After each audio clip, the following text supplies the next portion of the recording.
Welcome back, guys. This is Potter Fanfic Hub.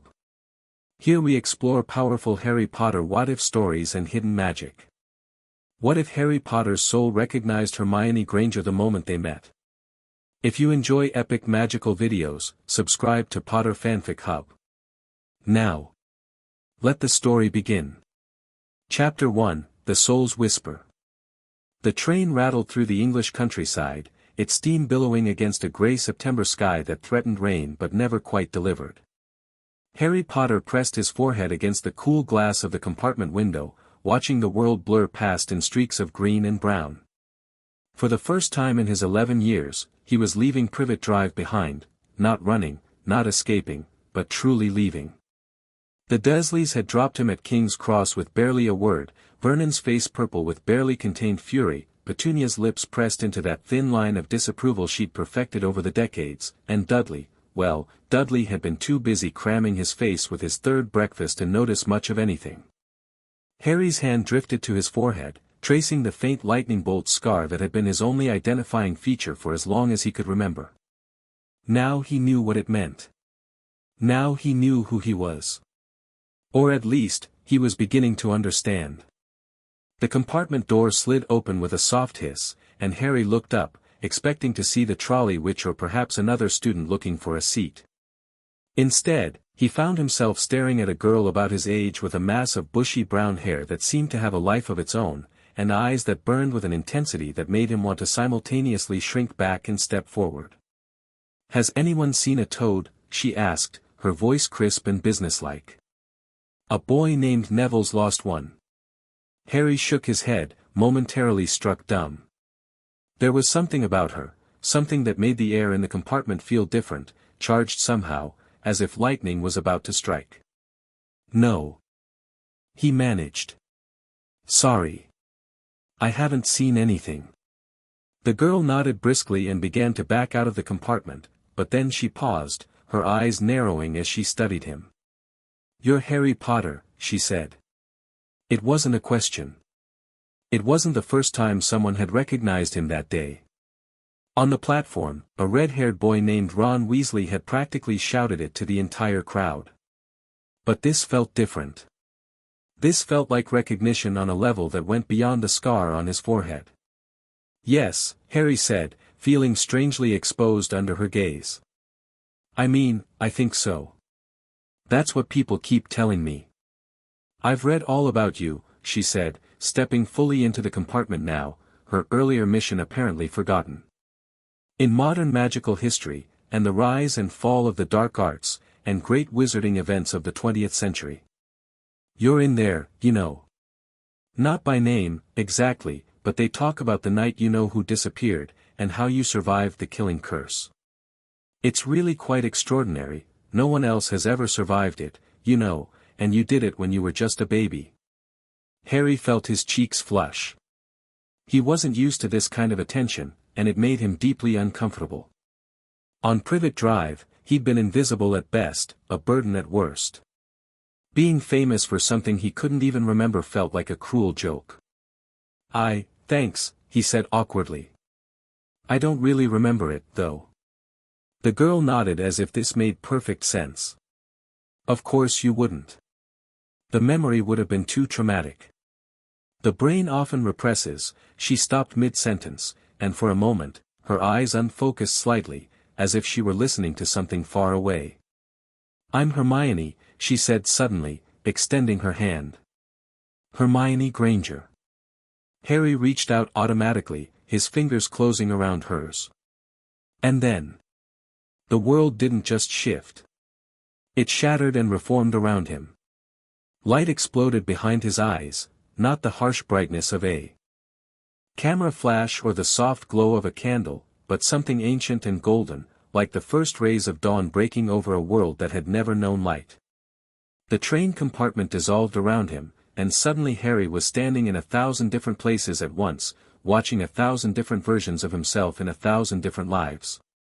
He saw himself in medieval robes, standing beside a woman with the same bushy brown hair as the girl before him, facing down a dark wizard with eyes like burning coals. He felt the weight of a sword in his hand, heavy, ancient, humming with magic that sang in his blood. He saw himself in a forest, the trees ancient and massive, their branches forming a canopy so thick that no sunlight reached the ground. He was older, harder, his face scarred from countless battles, and she was there beside him, Hermione, though she looked different somehow, her hair wilder, her eyes holding depths of wisdom that seemed impossible in a girl her age.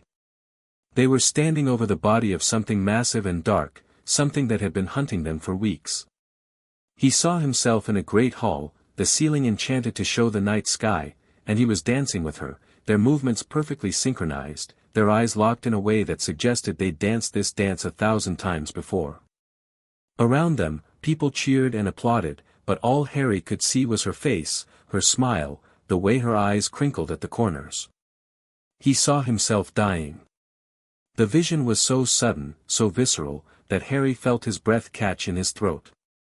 He was on a battlefield, surrounded by the fallen, and Hermione was cradling him in her arms, her tears falling onto his face like rain. Her magic, brilliant gold and silver, poured into him, trying to hold his soul to his body, but something was pulling him away, something cold and dark that had been waiting for this moment for centuries. "No," she whispered, her voice cracking with grief. "Not again. Not this time. I won't let you go again." But she couldn't hold him.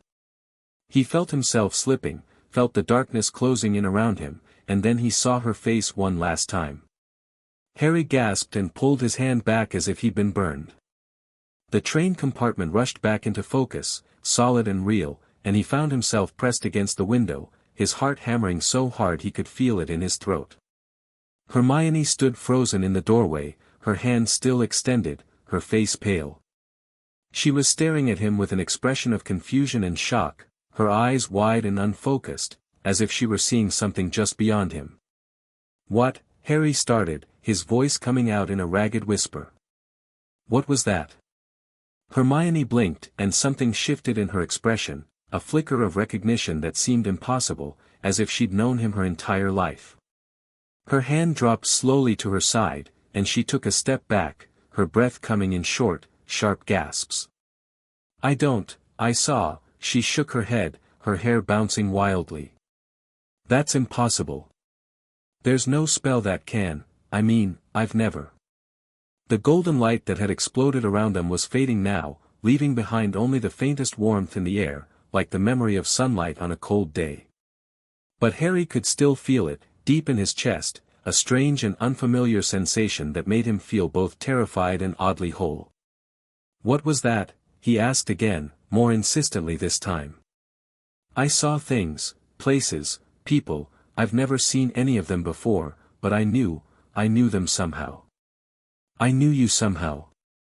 Hermione shook her head, her usual composure completely shattered. "I don't understand.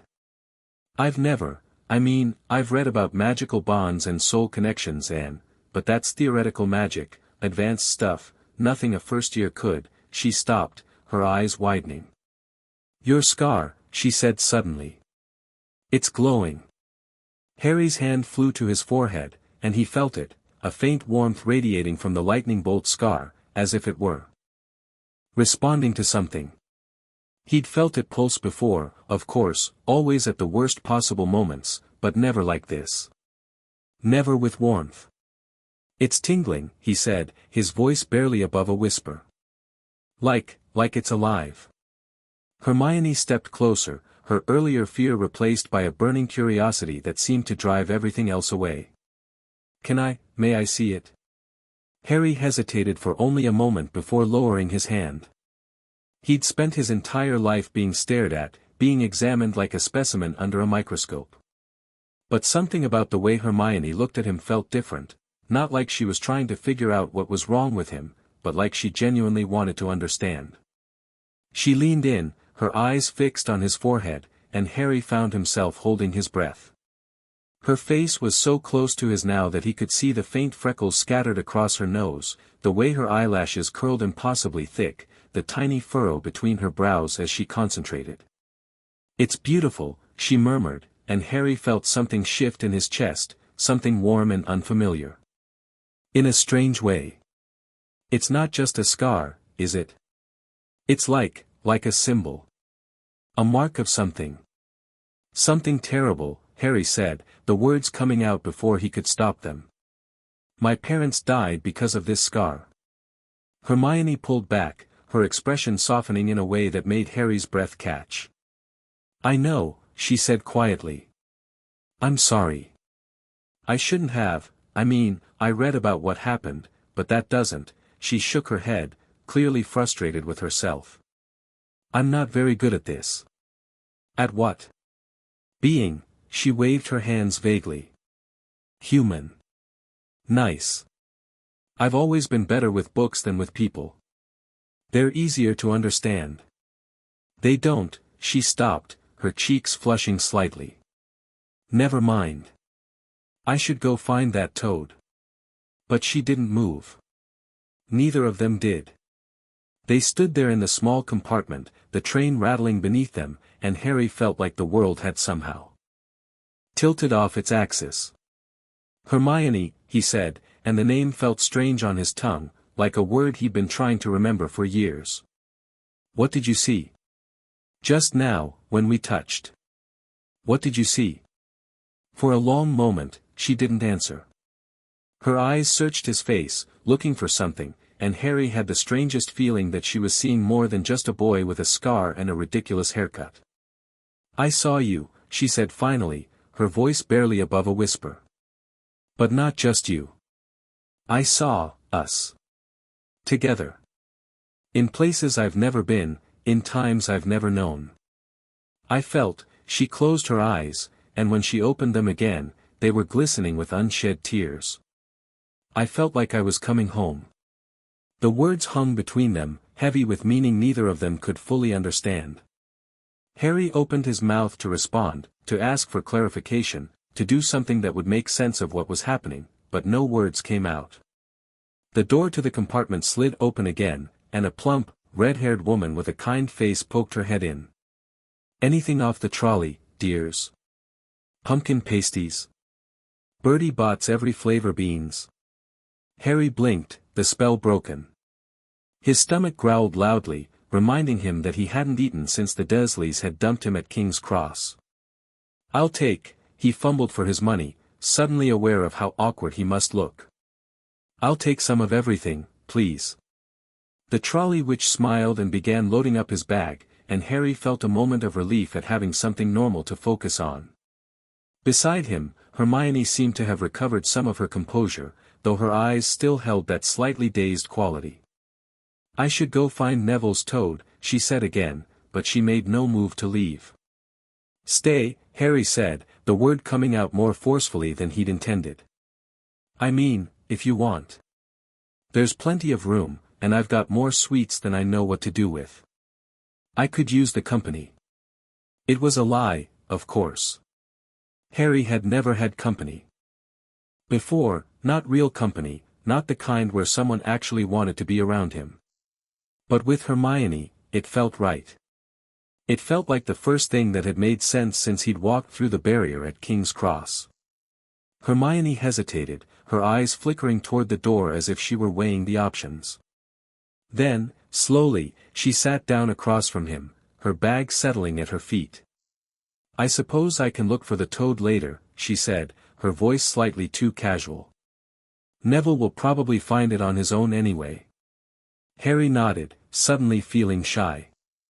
The visions had faded, but the memory of them lingered, the weight of a sword in his hand, the feeling of Hermione's arms around him as he died, the golden light that had exploded around them when they touched.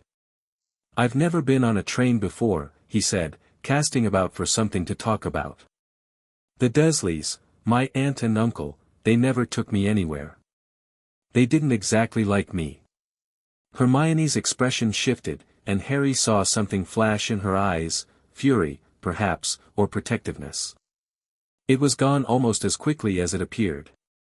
I don't know much about the Muggle world, she said slowly. My parents are dentists, Muggles, both of them. They were so surprised when I got my Hogwarts letter. They thought it was a joke at first. Your parents are Muggles? Harry asked, surprised. But you knew about magic. You knew about the wizarding world before you got your letter? I read everything I could get my hands on, Hermione admitted, and for the first time, a small smile tugged at the corner of her lips. I've read Hogwarts, a history at least 5 times. I know all the school's secrets, well, the ones that are in the books, anyway. And I've already practiced some of the spells we'll be learning. I mean, of course, that's just being prepared, isn't it? Harry stared at her. You've already practiced spells. But we haven't even started school yet. I wanted to be ready, Hermione said, a defensive edge creeping into her voice. I'm Muggle-born, you see. I come from a world where magic doesn't exist. My parents have been wonderful, of course, but they don't really understand. When I found out I was a witch, I had suspected there was something different about me, but I never thought, she trailed off, shaking her head. I just want to prove that I belong. Something about the way she said it resonated deep in Harry's chest. He knew exactly what it felt like to feel like you didn't belong, to be the odd one out, the one nobody wanted. I think you belong, he said quietly. More than most people, probably. You've already read Hogwarts, a history 5 times. I didn't even know there were books about magic until a few months ago. Hermione's cheeks flushed, but she looked pleased. Really? Really? Harry nodded. I don't know anything about magic. I grew up with Muggles who hated it. They never told me about my parents or what happened to them. They just made me feel like I was different, like I was a problem they had to deal with. Hermione's expression softened. That sounds awful. It was, Harry admitted. But I'm here now. I'm at Hogwarts. And for the first time in my life, I feel like I might actually belong somewhere. They talked for hours. Harry told Hermione about the Dursleys, about the cupboard under the stairs, about the letters that had arrived by the dozens and the strange man named Hagrid who'd broken down the door. Hermione listened with a mix of horror and fascination, occasionally interjecting with facts about the wizarding world that she'd gleaned from her books. In turn, Hermione told Harry about her life as a Muggle-born witch, the confusion and wonder she'd felt when strange things started happening around her, the time she'd accidentally changed her hair color, the Christmas she'd made all the ornaments on the tree dance.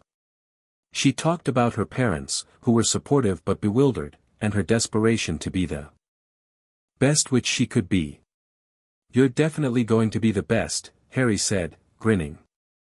I've never met anyone who's read as much as you have. There's a lot to learn, Hermione said, but she was smiling. I just want to make sure I don't fall behind. I've heard the curriculum at Hogwarts is quite rigorous. As long as there aren't any giant 3-headed dogs, I think I'll be fine. Hermione's eyes narrowed. 3-headed dogs? Harry, what are you talking about? Nothing, Harry said quickly.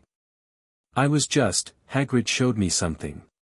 It's probably nothing important. Hermione clearly wasn't convinced, but she let it go.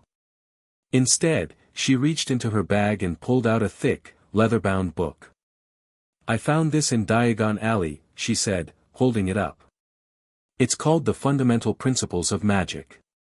It's supposed to explain the basic theory behind spellcasting. I thought it might be helpful. You brought a textbook to the train. I thought there might be an opportunity for study, Hermione said, her cheeks flushing. It's not like there's anything else to do. Read it, then, Harry said. I'll just watch the scenery. But instead of opening the book, Hermione set it aside and leaned forward. Harry, what happened earlier, when we touched, I've been thinking about it. It can't have been an accident. Something happened, something that I've never read about. Do you have any idea what it could have been? Harry shook his head. I've never felt anything like it before. It was like I was living 1,000 different lives all at once, and you were in every single one of them. Hermione's breath caught. I felt the same thing. That's what's so strange. I've never met you before today, but when we touched, I felt like I'd known you forever. Like you were, she stopped, struggling to find the words. Like you were someone I'd been waiting for. The words sent a shiver down Harry's spine.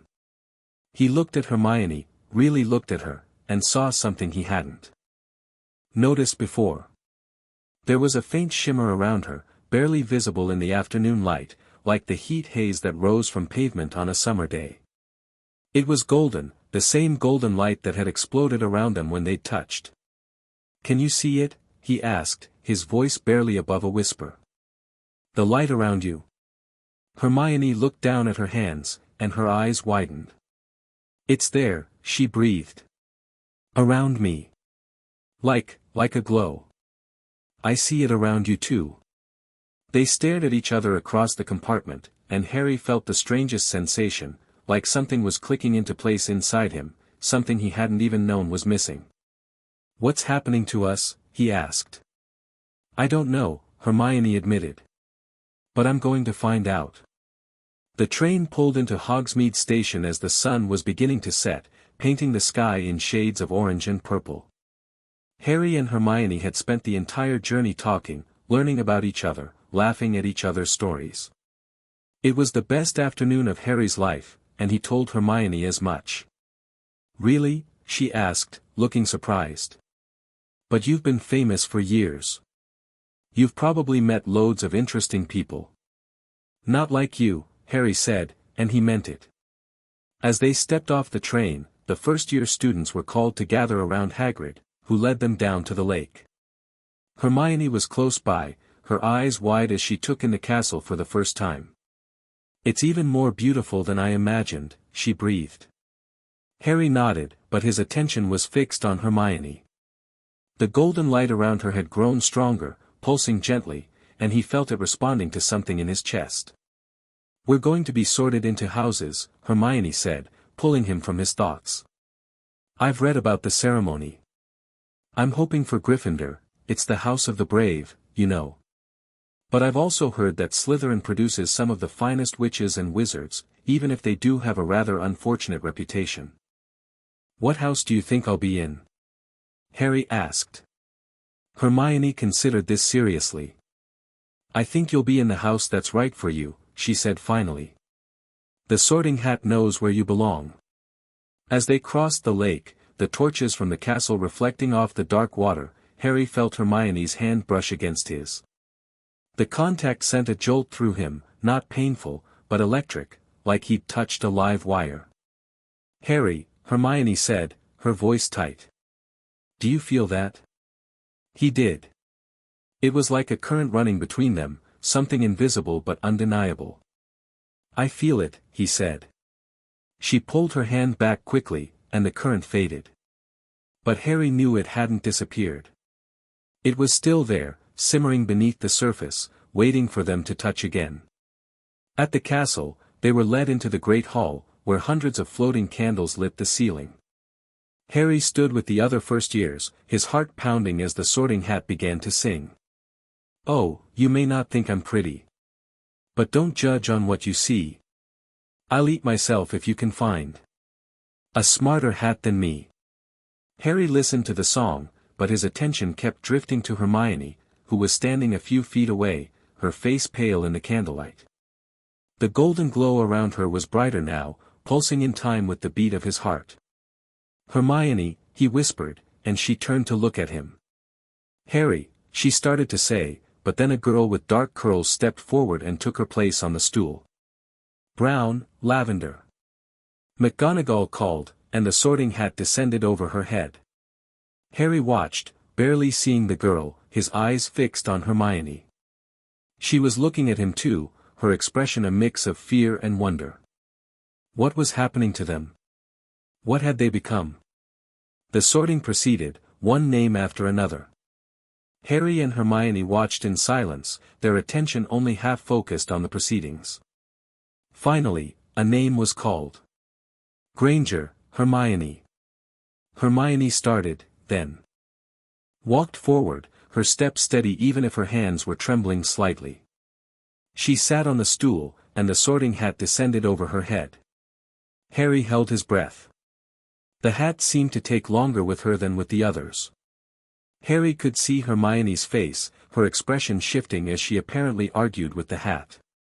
Then, after what felt like hours, the hat shouted, "Gryffindor." Harry felt his heart surge with joy. He wasn't sure why it mattered so much, but it did.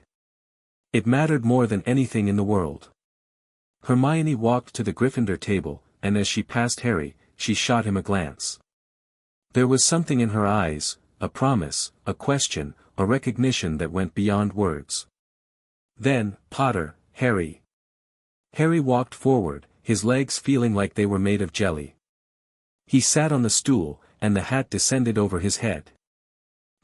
Said a voice in his ear. Difficult.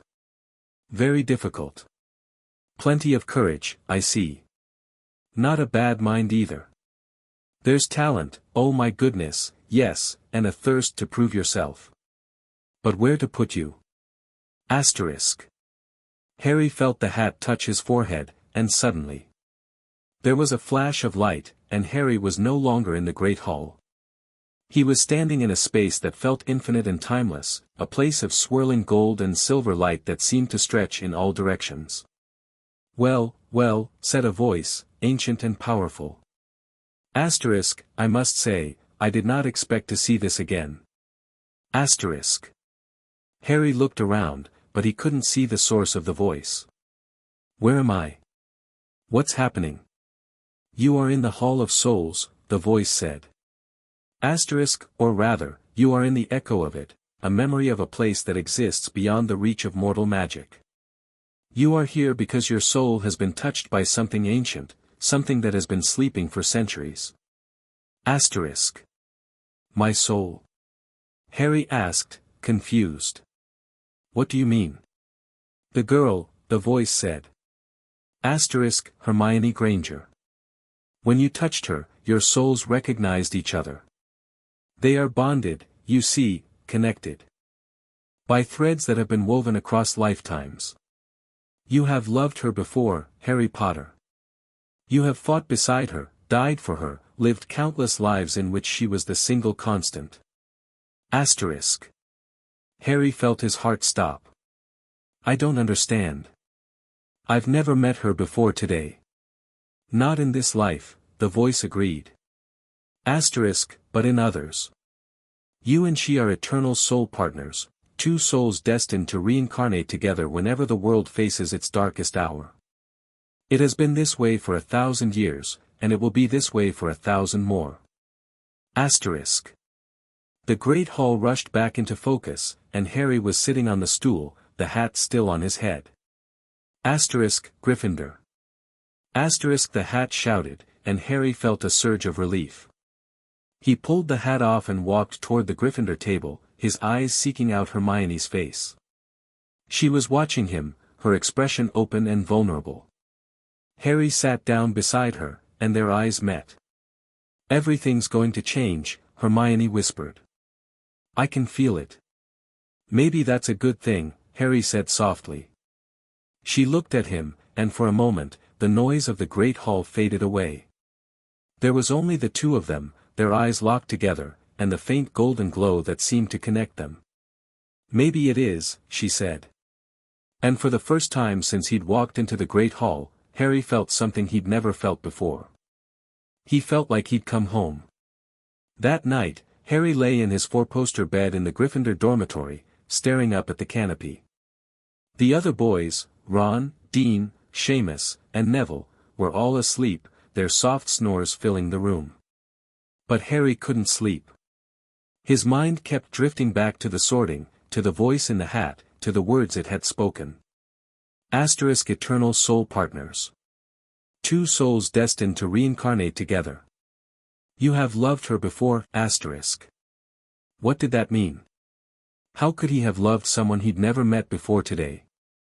And yet, when he closed his eyes, he could see Hermione's face in his mind's eye, clear as day, and his chest ached with a longing he couldn't explain. He touched his scar. It was warm again, pulsing gently, as if it were alive. Hermione, he whispered into the darkness, and the name felt right on his tongue.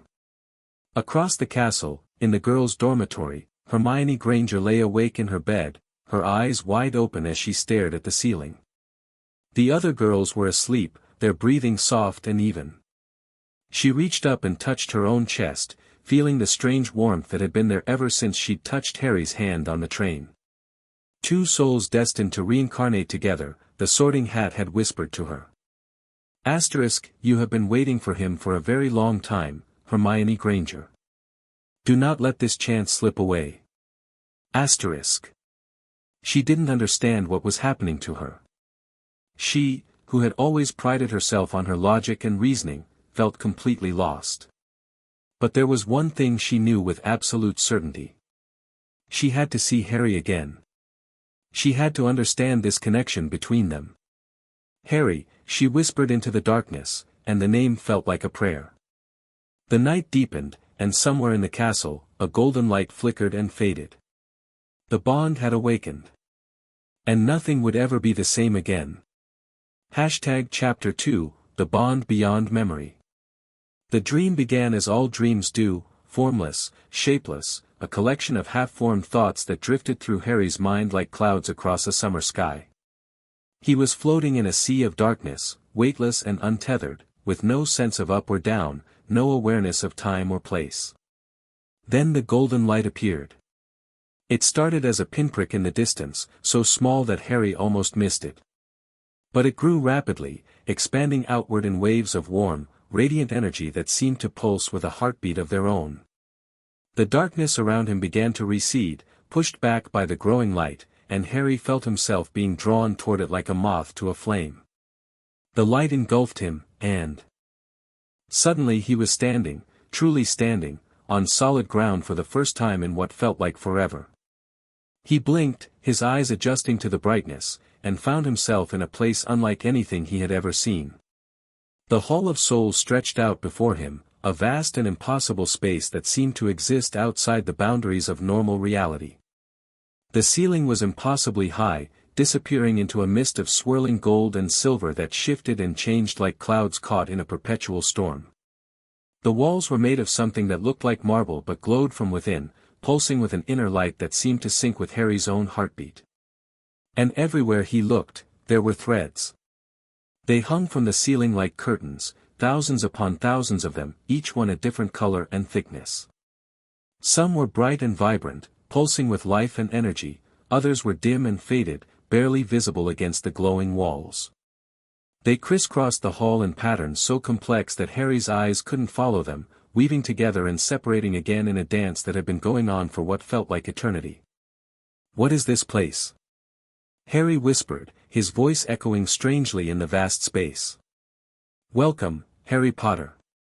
The voice came from everywhere and nowhere at once, ancient and wise, filled with an authority that made Harry want to kneel. He spun around, searching for the source of the voice, but he was alone in the hall. "Who's there?" he called out. "Where are you?" "I am everywhere," the voice replied. "I am the hall itself. I am the memory of every soul that has ever passed through these walls.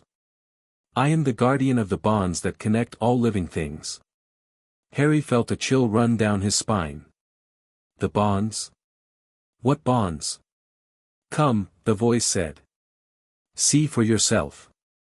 A path opened before him, the glowing threads parting like curtains to reveal a corridor that stretched deep into the heart of the hall. Harry hesitated for only a moment before walking forward, his footsteps echoing on the marble floor. As he walked, he noticed that the threads on either side of him were beginning to take shape. They weren't just lines of light, they were life stories, each one representing a person, a relationship, a connection that had been forged across time and space. He saw a thread of brilliant red, pulsing with warmth and passion. As he watched, images flickered within it, a mother holding her child, a lover embracing their partner, a warrior fighting alongside their comrade. The thread was thick and strong, woven from countless moments of love and loyalty. He saw a thread of deep blue, cool and steady. Within it, he saw a teacher guiding their student, a mentor shaping a young mind, a friend offering comfort in times of sorrow. This thread was quieter than the red one, but no less powerful. He saw a thread of dark green, twisted and knotted. Within it, he saw ambition and cunning, the drive to succeed at any cost. But beneath the darkness, Harry caught glimpses of something else: loneliness, fear, a desperate need to belong. And then he saw it. Two threads, bright and golden, that seemed to glow with an intensity that outshone everything else in the hall. They were intertwined, wrapped around each other so tightly that it was almost impossible to tell where one ended and the other began. Their light pulsed in perfect synchronization, each beat echoing Harry's own heart. "Those threads," he breathed. "They're yours," the voice confirmed. "And hers. They have been connected for longer than you can imagine, through countless lifetimes, through joy and sorrow, through victory and defeat. They are the threads of the eternal bond." Harry reached out, his fingers trembling, and touched the golden threads. The world exploded into visions. He saw himself in 1,000 different forms, 1,000 different faces, 1,000 different lifetimes. And in every single one, she was there. He saw himself as a medieval knight, clad in armor that gleamed in the sunlight, riding beside a woman with the same bushy brown hair and fierce intelligence. They were charging into battle together, their swords raised, their hearts united. He saw her fall, saw himself carry her from the battlefield, saw her eyes flutter open and meet his. "I'll always find you," she whispered. In every life. He saw himself as a scholar in ancient times, bent over scrolls in a vast library, his fingers stained with ink. She sat across from him, her eyes sparkling with excitement as she discovered some hidden truth. They were debating, arguing passionately, but there was a warmth between them that transcended the words. "You're impossible," she said, laughing. Absolutely impossible. And you love me for it, he replied, grinning. He saw himself as a healer, his hands glowing with magic as he worked to save the wounded and the dying. She stood beside him, her own magic flowing into his, their powers combining to accomplish miracles that neither could achieve alone. "Together," she said, and the word was a vow. He saw himself as a thief, sneaking through shadowy corridors, a grin on his face as she complained about the risks. "This is insane," she hissed. We're going to get caught." "We never get caught," he replied. Not when we're together." He saw himself as a king, his crown heavy on his head, his responsibilities weighing him down. She stood at his side, her hand in his, her presence the only thing that made the burden bearable. "I can't do this without you," he admitted. "You'll never have to," she promised. He saw himself as an outcast, hunted and alone, with no one to turn to but her. She found him in the darkness, her face streaked with tears, and pulled him into her arms. "I thought I'd lost you," she whispered. "You'll never lose me," he said. Not in 1,000 years. He saw himself dying. Again and again and again. He saw himself on a battlefield, her face the last thing he saw before the darkness claimed him. He saw himself in a tower, falling through the air, her scream echoing in his ears. He saw himself in a forest, surrounded by enemies, her magic the only thing that kept them alive. He saw himself in a hospital, his body broken beyond repair, her tears falling onto his face. He saw himself in a castle, her arms around him as the world crumbled around them. He saw himself in a garden, poisoned by a dark wizard, her hands trembling as she tried to save him. And every single time, he felt the same thing. Love. A love so deep and so powerful that it transcended death itself. A love that had bound their souls together across centuries, across lifetimes, across the very fabric of existence. "Who are you?" Harry asked, his voice cracking. "Who were we?" "You were everything," the voice said, and now it was softer, gentler, almost kind. "You were warriors and lovers, friends and enemies, teachers and students, kings and beggars. You were every version of yourselves that could possibly exist. And in every version, you found each other. Harry pulled his hand back from the golden threads, his body trembling. Why? He asked. Why us? Why does this keep happening? The darkness, the voice explained. The wizarding world has always been threatened by forces that seek to destroy it. Every age has its dark lord, its tyrant, its shadow. And in every age, two souls have risen to oppose them. Two souls, bound by fate, destined to stand against the darkness. Two souls, Harry repeated. Me and Hermione. Yes. You were never meant to fight alone, Harry Potter. The prophecy that marked you as the chosen one was only half the truth. You are the chosen one, yes, but you were meant to be chosen together. Harry shook his head. I don't understand. I've never heard of any of this. I didn't even know magic existed until a few months ago. The knowledge was hidden from you, the voice said. Hidden by your aunt and uncle, by the magical world, by forces that wanted to keep you isolated and weak. But the bond could not be hidden. It awakened the moment you touched her. The moment your souls recognized each other. What happens now? Harry asked. What happens to us? That depends on you, the voice said. The bond is powerful, but it is not unbreakable. It can be strengthened or weakened, nurtured or neglected. The choice is yours. But know this, Harry Potter, if you choose to embrace the bond, you will become something greater than yourself. You will become the defenders the magical world has been waiting for. Before Harry could respond, the Hall of Souls began to fade. The golden threads dimmed, the glowing walls grew dark, and Harry felt himself being pulled backward, away from the hall, away from the visions, away from everything. Wait, he shouted. I need to know more. I need to understand. All will be revealed in time, the voice promised.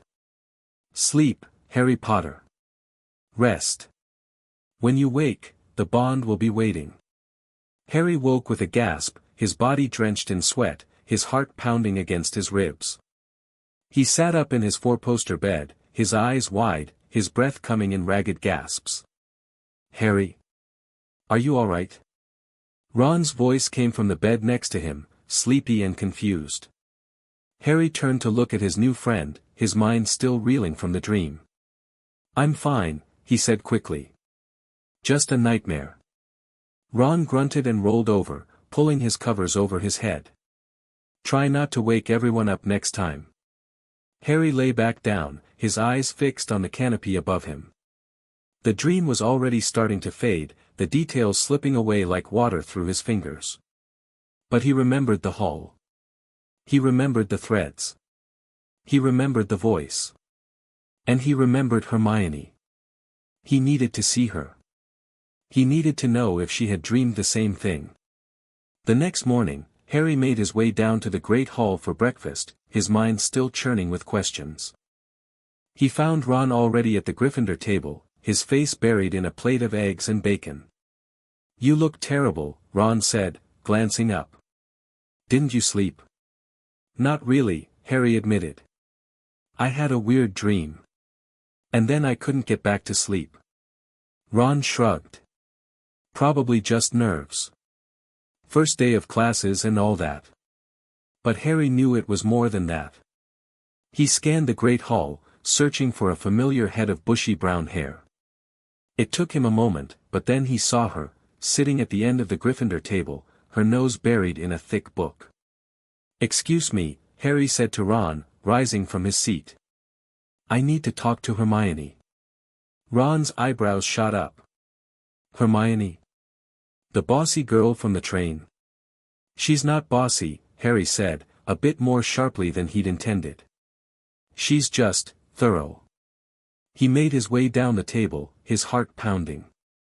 Hermione didn't look up from her book as he approached, and for a moment, he worried that she might be avoiding him. Hermione, he said softly. She looked up, and Harry's breath caught in his throat. Her eyes were red and puffy, as if she hadn't slept, and there were dark circles under them. But the moment she saw him, something shifted in her expression, a relief so profound that it almost made him cry. "Harry," she breathed. "I was hoping you'd come." "Are you all right?" he asked, sliding into the seat next to her. "You look—" "I had a dream," she interrupted, her voice low and urgent. "A strange dream. I was in a hall, and there were threads everywhere, golden threads, and a voice spoke to me. It said," she stopped, her eyes searching his face. "It said that we've been connected for lifetimes." Harry felt his heart leap into his throat. "I had the same dream," he said. "Exactly the same. The hall, the threads, the voice. It said that we're soul partners," Hermione finished, and the words seemed to hang between them, heavy with meaning. "I thought I was going mad. I tried to find something in my books, but there's nothing. Nothing about eternal soul partners. Nothing about bonds that span lifetimes. It's like this has been completely erased from history." "Maybe it has," Harry said. "Maybe someone wanted to hide it." "But why?" Hermione asked. "Why would anyone want to hide something like this? She stopped, her cheeks flushing slightly. "It's incredible. The idea that our souls have been connected for thousands of years. The idea that we were meant to find each other. It's terrifying," Harry offered. "Beautiful," Hermione corrected, her voice barely above a whisper. For a moment, neither of them spoke. They just sat there, looking at each other, the noise of the great hall fading into the background. And Harry felt it again, the warmth in his chest, the golden light flickering at the edges of his vision. "Harry," Hermione said, reaching out and taking his hand. "Promise me something." "What is it?" "Promise me that we'll figure this out together. Whatever the bond is, whatever it means, we'll face it together." Harry looked at her hand, felt her fingers interlocked with his, and felt a surge of emotion so powerful it almost knocked him over. "I promise," he said. That night, the dream returned. Harry found himself back in the Hall of Souls, the golden threads swirling around him like ribbons caught in the wind. The voice was there too, ancient and wise, waiting for him. "You have come back," the voice said.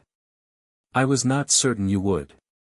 "I had questions," Harry said. "I still have questions. What is the bond? Why does it exist? What does it mean for me and Hermione?" The voice was silent for a moment. Then, slowly, the golden threads began to shift, forming a pattern in the air before him. Harry watched as they wove together, creating a shape that gradually became recognizable. It was a tree. But not an ordinary tree. This tree was massive, its branches stretching to the heavens, its roots plunging deep into the earth. Its trunk was made of light, pulsing with the same golden energy that filled the hall. And at its base, tangled in the roots, were two figures. Harry leaned forward, squinting through the light, and his breath caught in his throat. They were him and Hermione. But not as they were now. These figures were older, their features weathered and wise, and they were holding hands, their fingers intertwined just as Harry and Hermione's had been that morning. "This is the Tree of Souls," the voice explained. "The source of all life, all connection, all meaning. Every soul that has ever existed is connected to it, nourished by it. And at its roots, you and Hermione have been entwined since the dawn of time." "Why?" Harry asked. "Why us?" "Because you were needed," the voice said. "The world has always faced darkness. And when the darkness grows too strong, the tree selects two souls to oppose it. Two souls who will be reborn again and again until the darkness is defeated. So we're like soldiers?" Harry asked, his voice bitter. "Drafted into a war we didn't choose." "You are more than soldiers," the voice said. "You are guardians. Protectors. The bond between you is not a curse, it is a gift. It allows you to share strength, to draw on each other's power, to become something greater than yourselves. Together, you can accomplish miracles. Apart, you are merely ordinary. Harry shook his head. I don't want to be special. I don't want to be chosen. I just want to be normal. Normal, the voice repeated, and there was a hint of amusement in its tone. You, Harry Potter, the boy who lived, the vanquisher of the Dark Lord, the inheritor of an ancient legacy, you want to be normal? It was a nice thought, Harry muttered. The bond was chosen for you, but you choose what to do with it, the voice said. You can accept it, nurture it, and become the defender the world needs. Or you can reject it, ignore it, and live a life of mediocrity.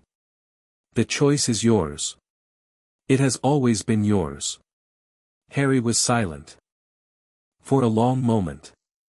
Then, slowly, he nodded. I'll accept it, he said. But only because Hermione's in this with me. I won't abandon her. That is the bond speaking, the voice said, and now it sounded almost proud. That is the ancient connection that has bound your souls across lifetimes. You will always choose each other. It is the one constant in an ever-changing universe. When Harry woke the next morning, he felt different. He couldn't quite explain it, but there was a certainty in his chest that hadn't been there before. The fear and confusion were still present, but they were muted now, overshadowed by a sense of purpose. He found Hermione at breakfast, and one look at her face told him she'd had the same dream. I dreamed about the tree, she said, her voice trembling slightly. The tree of souls. And I saw us at the roots, holding hands. The voice said we'd been chosen. That we were defenders. I know, Harry said, sitting down beside her. I saw the same thing. Hermione, I think this is real. I think we really are connected.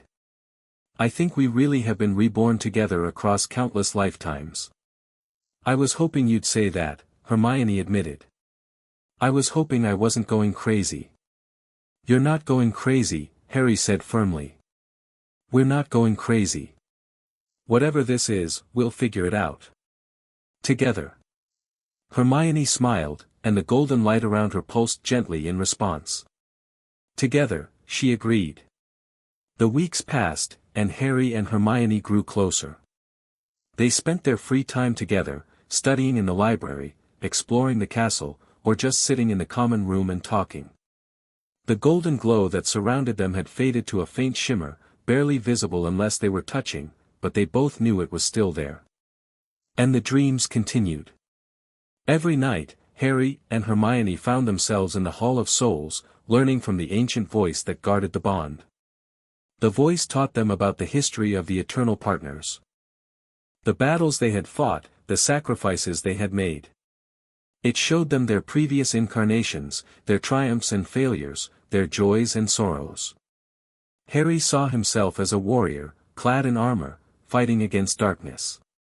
He saw himself as a scholar, studying ancient texts, searching for answers. He saw himself as a healer, using his magic to mend what was broken. And in every life, Hermione was there beside him. The bond grows stronger with each lifetime, the voice explained. With each rebirth, you become more powerful. More connected. More capable of facing the darkness that awaits you. What darkness? Harry asked. Is it Voldemort? Voldemort is a symptom, not the cause, the voice said. He is a vessel for the darkness, a tool that has been shaped by centuries of hatred and fear. But he is not the ultimate evil. The ultimate evil is the void, the absence of love, hope, and unity. And it is that void that you are meant to combat. Harry shivered. That sounds impossible. Nothing is impossible when two souls are united, the voice said. Remember that, Harry Potter. The bond is your greatest strength. Never forget it. The dreams continued every night, and each time, Harry learned something new about the bond. He learned that it allowed him and Hermione to share emotions, to feel what the other was feeling. He learned that it could amplify their magic, making them stronger when they worked together. He learned that it could even heal wounds, drawing on the combined strength of both souls to mend what was broken. But the most important lesson was the simplest. The bond was about love. Not romantic love, exactly, though that was part of it. It was about a connection so deep and so profound that it transcended ordinary understanding. It was about two souls choosing each other, over and over again, across the vast expanse of time and space. It was about sacrifice and devotion, loyalty and trust. It is the most powerful magic in existence. The voice told them. More powerful than any spell, any potion, any artifact. Love is what binds the universe together. And your love is what will save the world. Hermione was the first to discover how the bond could affect their magic. It happened during their first charms class, when Professor Flitwick was teaching them the levitation charm. The tiny professor had demonstrated the spell beautifully, causing a feather to float gracefully through the air. Now, he said, his voice squeaking with enthusiasm. I want you all to try. Remember the wand movement, swish and flick, and the incantation, Wingardium Leviosa. Harry and Hermione were paired together, which Harry suspected was an accident.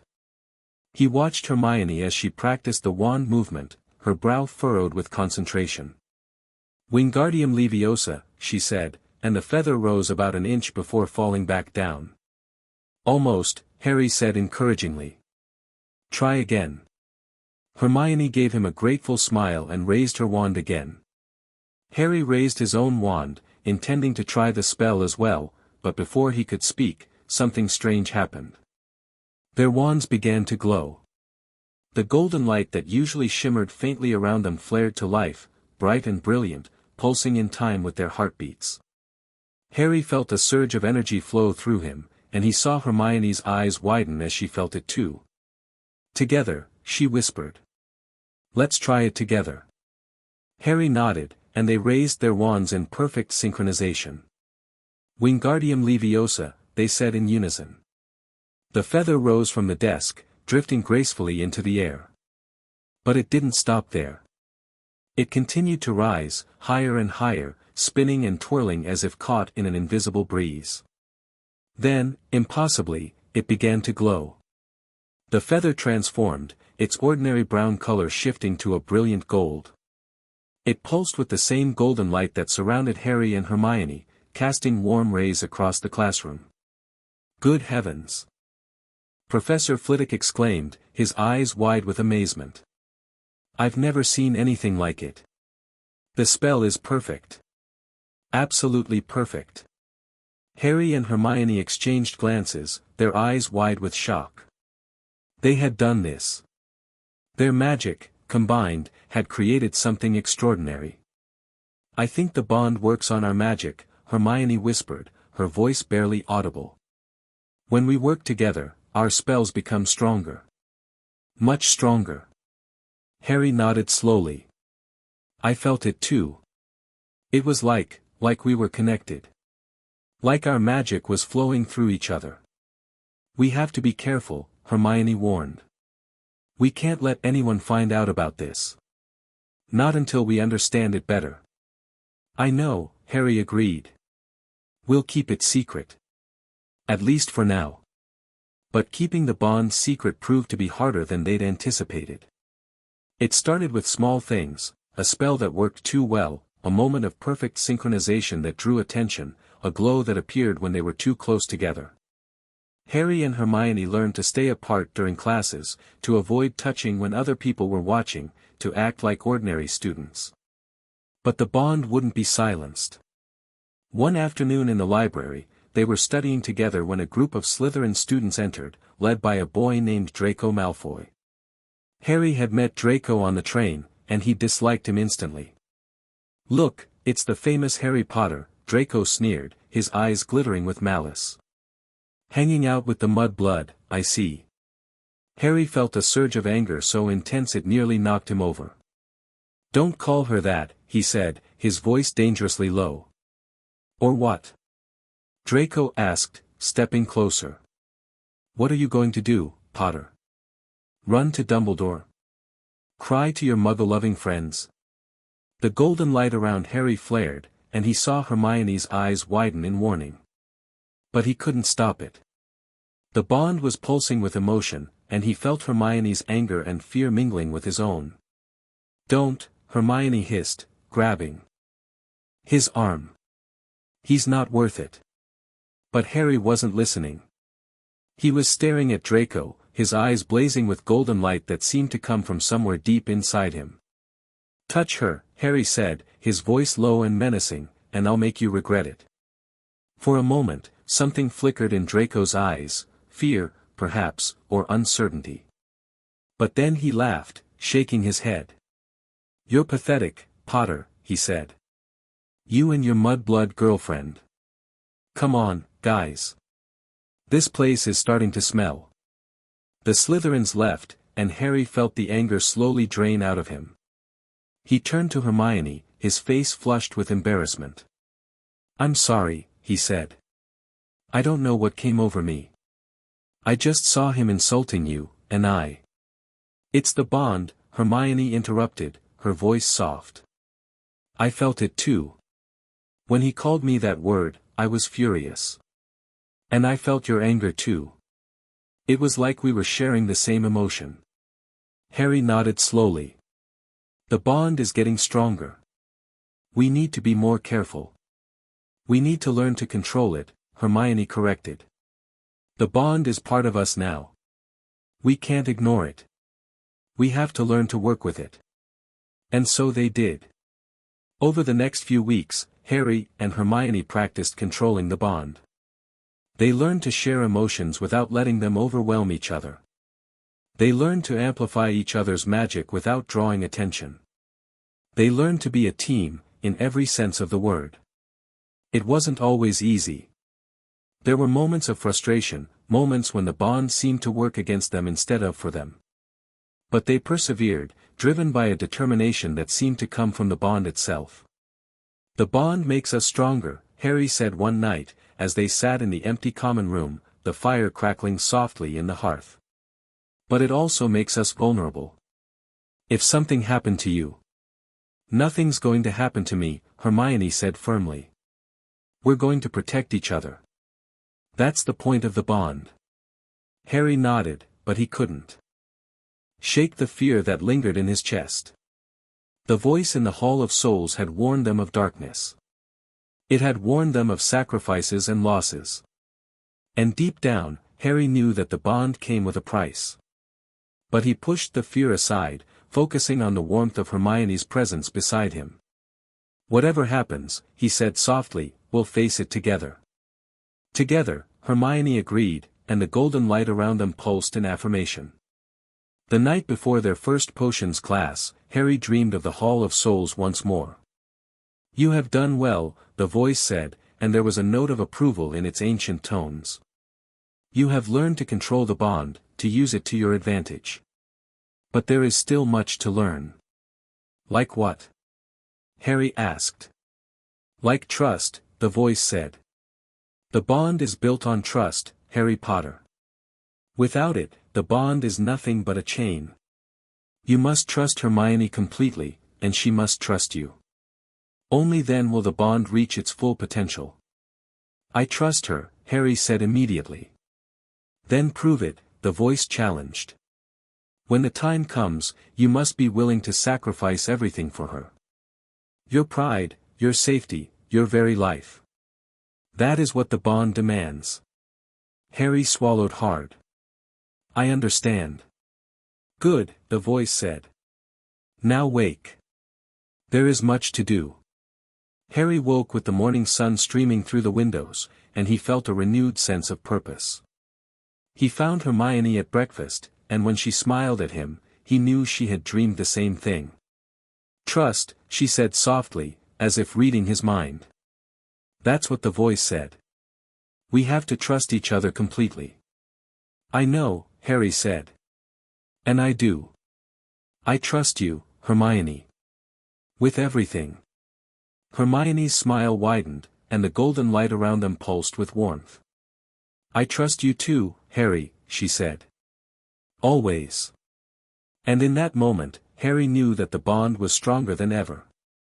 Whatever darkness was coming, they would face it together. That night, the golden threads in the Hall of Souls glowed brighter than ever before, pulsing with a life and energy that seemed to echo across the ages. The bond had awakened fully. And nothing would ever be the same again. Chapter 3, Secrets Hidden in Hogwarts. The great hall buzzed with the usual morning chaos, the clatter of plates, the murmur of conversation, the occasional outburst of laughter or squabbling. Harry sat at the Gryffindor table, pushing his eggs around his plate without really eating, his mind elsewhere entirely. "You're doing it again," Ron said, his mouth full of toast. "That thing where you stare at nothing and look like you've seen a ghost." "Sorry," Harry mumbled, forcing himself to take a bite of his breakfast. "Just thinking." "About what?" Ron asked, genuinely curious. "You've been weird all week. And Hermione's been weird too. You two keep looking at each other like you're sharing some secret."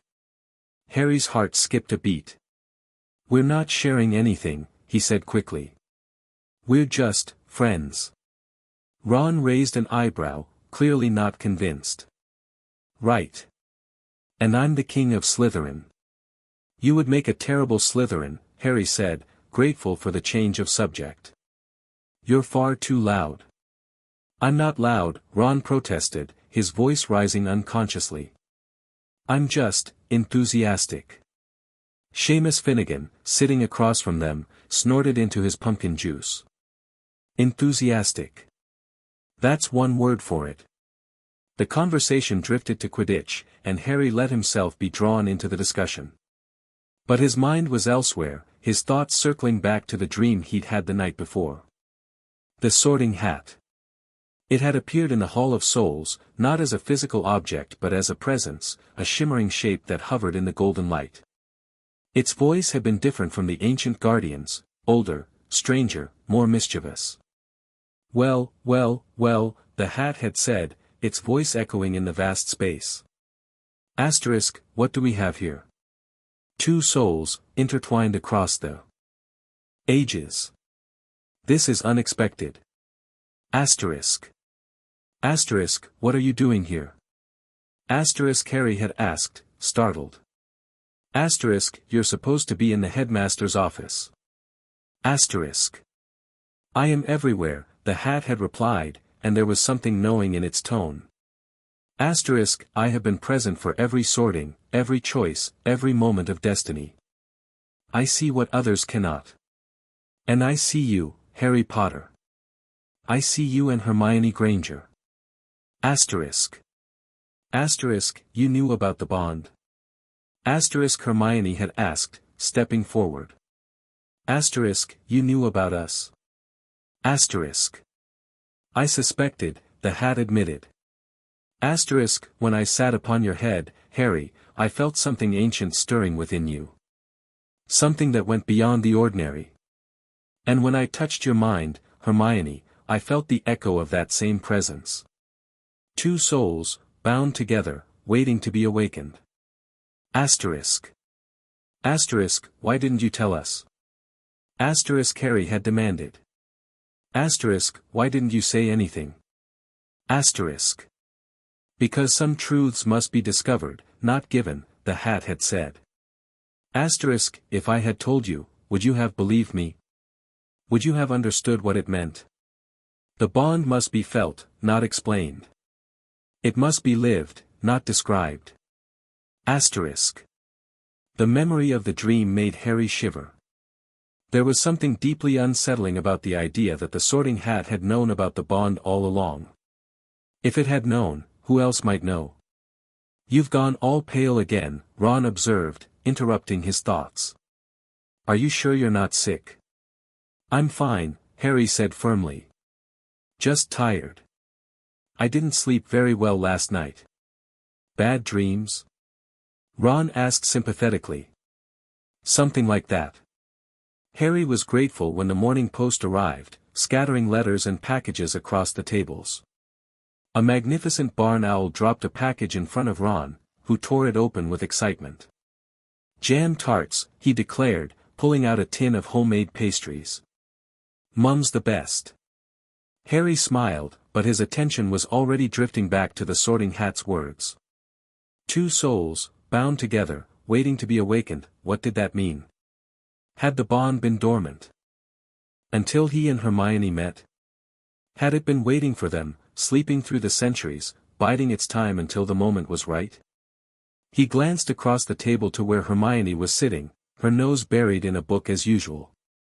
She looked up as if sensing his gaze, and their eyes met. For a moment, the noise of the great hall faded away, and there was only the two of them, connected by an invisible thread that seemed to grow stronger with each passing day. Then Hermione blinked and looked away, and the moment was broken. Later that day, Harry found himself walking toward the headmaster's office. He had been summoned, the note delivered by a tiny silver bird that had appeared in the middle of his defense against the dark arts class. "Professor Dumbledore wants to see you, Mr. Potter," the bird had chirped, before vanishing in a puff of silver smoke. The note had said simply, "Please come to my office at your earliest convenience. There are matters of importance I wish to discuss with you, **. Harry's heart had been pounding ever since. Did Dumbledore know about the bond? Had he somehow discovered what was happening between Harry and Hermione? The thought made his stomach churn with anxiety. The climb to the headmaster's office was long and winding, the stairs shifting and changing beneath his feet. Harry passed through corridors he'd never seen before, past tapestries and portraits that watched him with curious eyes. "Password," the stone gargoyle at the entrance asked. Harry hesitated, then remembered what the silver bird had told him. "Butterbeer." The gargoyle leapt aside, revealing a spiral staircase that moved upward on its own. Harry stepped onto it, and it carried him to a massive oak door. He knocked, his heart racing. "Enter," came a voice, calm and measured. Harry pushed open the door and stepped into the headmaster's office. It was a vast, circular room filled with strange and wonderful objects, silver instruments that whirred and smoked, portraits of past headmasters that watched him with interest, a phoenix perched on a golden perch. But his attention was immediately drawn to the Sorting Hat. It sat on a shelf behind the desk, its faded fabric gleaming in the afternoon light. As Harry watched, a crease formed in the brim, almost like a smile. "Ah, Harry," Dumbledore said, rising from his desk. He was tall and imposing, his beard reaching down to his chest, his eyes twinkling behind half-moon spectacles. "Thank you for coming. Please, sit." Harry took the seat across from the headmaster, his eyes still fixed on the Sorting Hat. "You wanted to see me, sir?" "Yes." Dumbledore sat back down, his fingers steepled in front of him. "I must confess, I have noticed some unusual phenomena surrounding you these past few weeks. Phenomena that I believe are connected to something you and Miss Granger share." Harry's blood ran cold. "Sir, I don't know what you mean." "Please, Harry, there is no need for deception."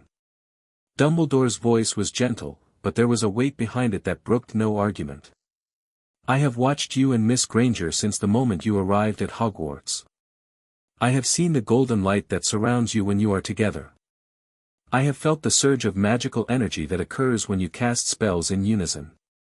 And I have spoken with the Sorting Hat." Harry's head snapped toward the hat. "You told him?" "I told him nothing," the hat said, its voice echoing through the room. "I merely suggested. The headmaster is a perceptive man. He puts things together." "Harry," Dumbledore said, his voice kind but firm, "I am not here to judge you or to punish you. On the contrary, I am here to help you. I know what you and Miss Granger share. I have known for a very long time." Harry stared at him, his mind reeling. "How? How could you know?" Dumbledore sighed, and for the first time, Harry noticed how tired he looked. His eyes, usually so bright and twinkling, seemed shadowed with worry. "When I was a young man," Dumbledore said slowly, "I studied under a great wizard named Albion Blackthorn. He was one of the last of the old scholars, the ones who remembered the ancient traditions. It was he who taught me about the eternal soul partners. Harry's breath caught. He knew about the bond. He knew about everything, Dumbledore said. He had studied the old texts, the ones that had been hidden away for centuries. He knew that every time the wizarding world faced its darkest hour, two souls would rise to confront it. Two souls, bound together, chosen by fate, or by something greater than fate. And he told you about them? Harry asked. He did more than tell me, Dumbledore said. He showed me. He took me to a place where the threads of destiny are visible, where one can see the connections that bind souls together across the ages.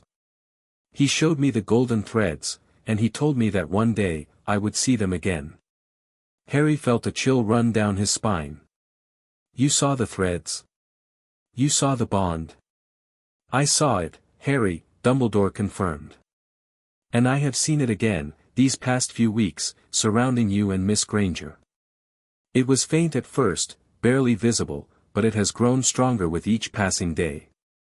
The revelation hung in the air between them, heavy and overwhelming. Harry opened his mouth to speak, to ask 1,000 questions, but no words came out. I know this is a great deal to process, Dumbledore said kindly. But I must ask you, do you know what the bond truly means? Do you know what it asks of you? Harry shook his head slowly. We've been having dreams. The Hall of Souls, the voice, the threads. It told us that we were destined to fight the darkness together. That we've been reborn across countless lifetimes. Dumbledore nodded, as if he'd expected this answer. That is the truth, as far as it goes. But there is more to the bond than that. Much more. Like what? Harry asked, his voice barely above a whisper. Like sacrifice, Dumbledore said. His eyes darkening. Like the willingness to give everything for the one you love.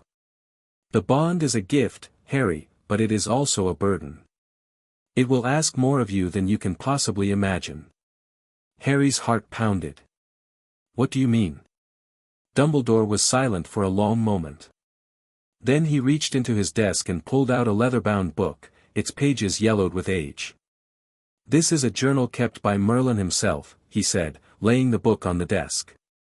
He was one of the first eternal soul partners, you see.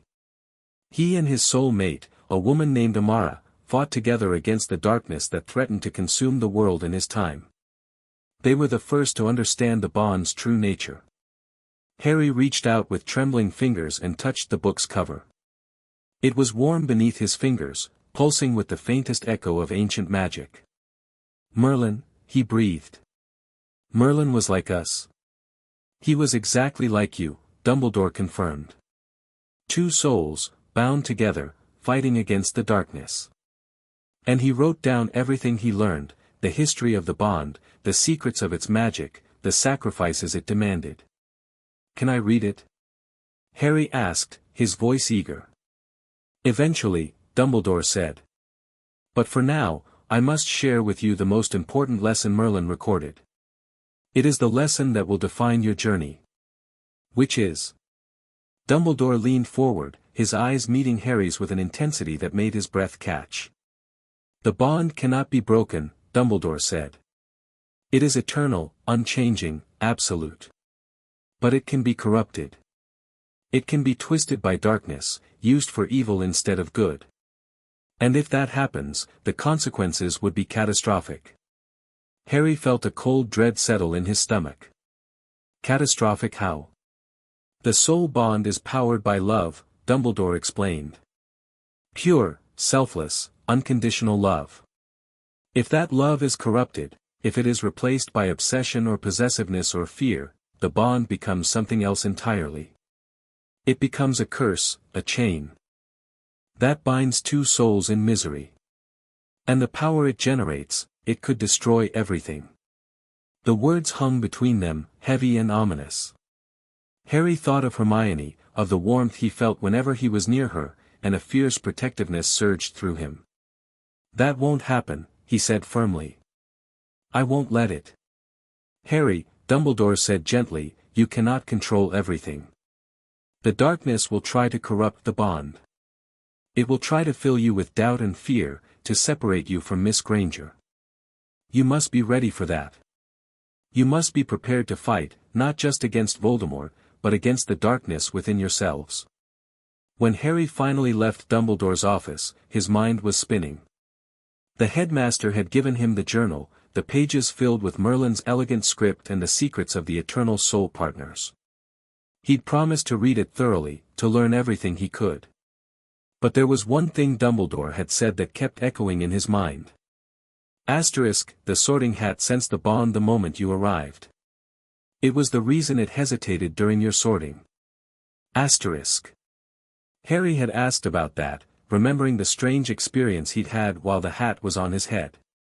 Dumbledore had confirmed that the hat had indeed recognized the bond, and that it had taken steps to protect it. The hat spoke to both of you, Dumbledore had said. Asterisk, it warned you that powerful forces would try to separate you. It told you that together, you could reshape magical history. And it bound a secret within both of you, a protective charm that would shield your bond from detection. Asterisk. Asterisk, a protective charm. Asterisk, Harry had asked, confused. The hat wove magic into your very souls, Dumbledore explained. Asterisk, a subtle charm that makes the bond difficult to perceive, even for skilled wizards. It is not foolproof, a determined seeker might still find traces of it, but it will protect you in the early stages, while you are still learning to control the bond. Asterisk. Harry had felt the charm then, a faint warmth in his chest that he'd always attributed to the bond itself.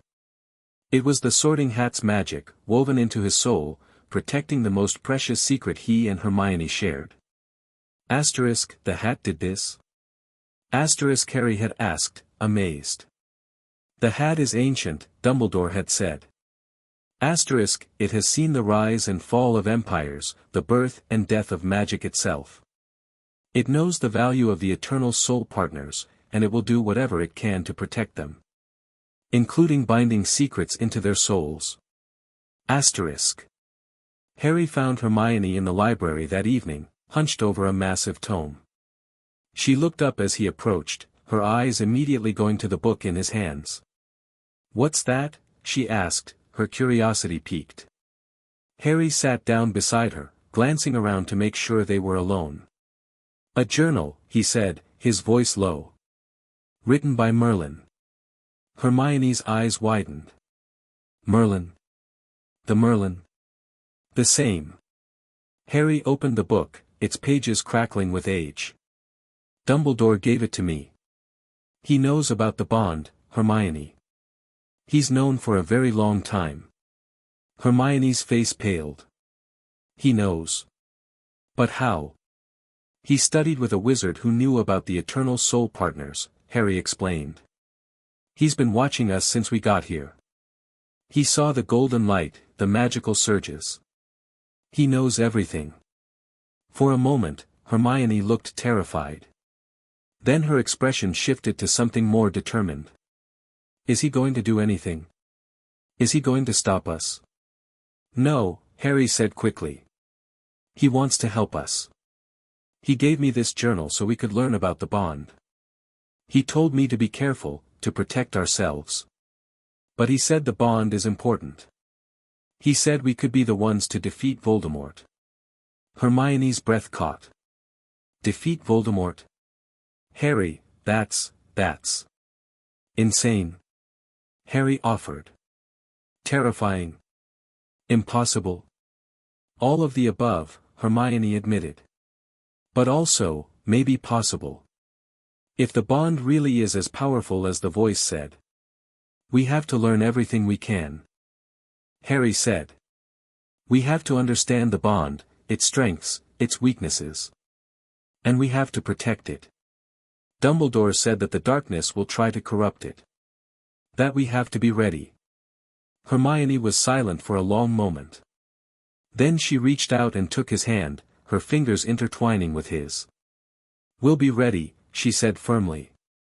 We have to be. The golden light around them pulsed, warm and bright, and Harry felt a surge of hope. Together, he agreed. Over the next few weeks, Harry and Hermione immersed themselves in Merlin's journal.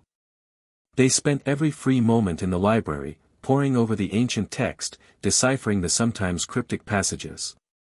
Merlin's story was extraordinary. He had been born in a time of chaos, when dark wizards ruled the land and the magical world was on the brink of collapse. He had been a powerful wizard, but not powerful enough, until he met Amara. She had been a healer, a woman of kindness and compassion, with a magic that complemented his in ways he couldn't have imagined. When their souls had touched, they had felt the same connection Harry and Hermione felt, the same overwhelming sense of recognition, of coming home. Together, they had defeated the Dark Lord of their age, using the power of the bond to accomplish miracles that had seemed impossible. They had founded the Order of the Eternal Flame, a secret organization dedicated to protecting the bond and its legacy. And they had written down everything they knew, so that future generations of soul partners could learn from their wisdom. "Listen to this," Hermione said one evening, reading from a passage. The bond is the most powerful magic in existence, but it is also the most fragile. It feeds on love, trust, and unity. If these are broken, the bond will weaken. If they are corrupted, the bond will become a curse. Protect your love. Nurture it. It is your greatest strength and your greatest vulnerability. Harry nodded slowly. That's what Dumbledore said. We have to protect the bond. We have to make sure it doesn't get corrupted. But how? Hermione asked. How do we protect something we barely understand? Harry was silent for a moment, thinking. Then an idea struck him. The Sorting Hat, he said. It wove a protective charm into our souls. Maybe it can tell us more. Maybe it can teach us how to protect the bond. Hermione's eyes lit up. That's brilliant. But how do we talk to it? It's in Dumbledore's office. We can ask Dumbledore, Harry said. He's the headmaster. He'll know how to get us in. The next day, Harry and Hermione presented themselves at Dumbledore's office. The headmaster seemed less surprised than they'd expected, as if he'd been waiting for them. The Sorting Hat, he said, when they explained their request. You wish to speak with it? Yes, sir, Hermione said. We thought it might be able to teach us more about the bond. To help us protect it. Dumbledore was silent for a moment, his eyes twinkling with something that might have been amusement. Then he nodded slowly. Very well, he said. But the hat will not give you answers unless it chooses to. You must persuade it. You must prove that you are worthy of its knowledge. How do we do that? Harry asked.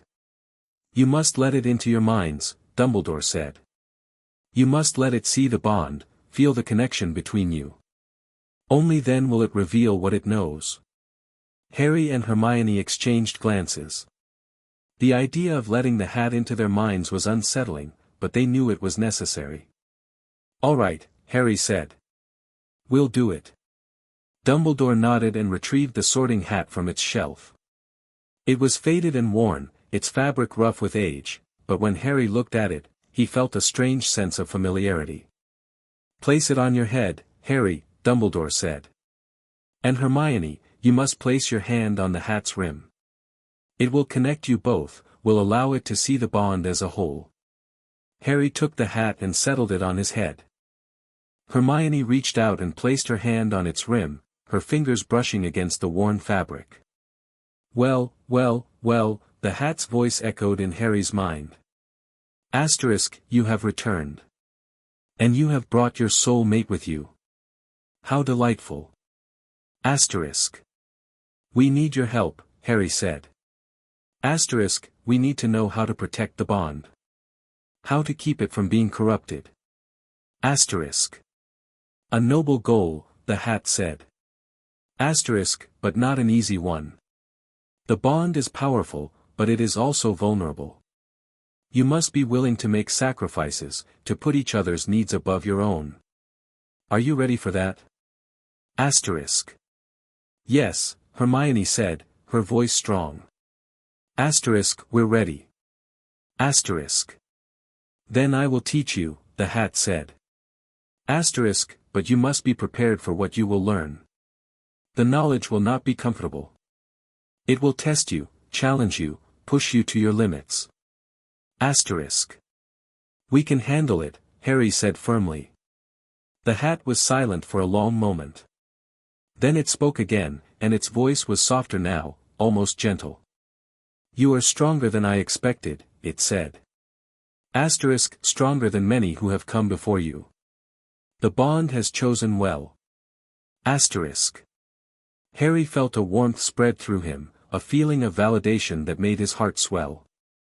Hermione must have felt it too, because she squeezed his hand, her touch sending a jolt of energy through him. The first lesson, the hat said, asterisk, is trust.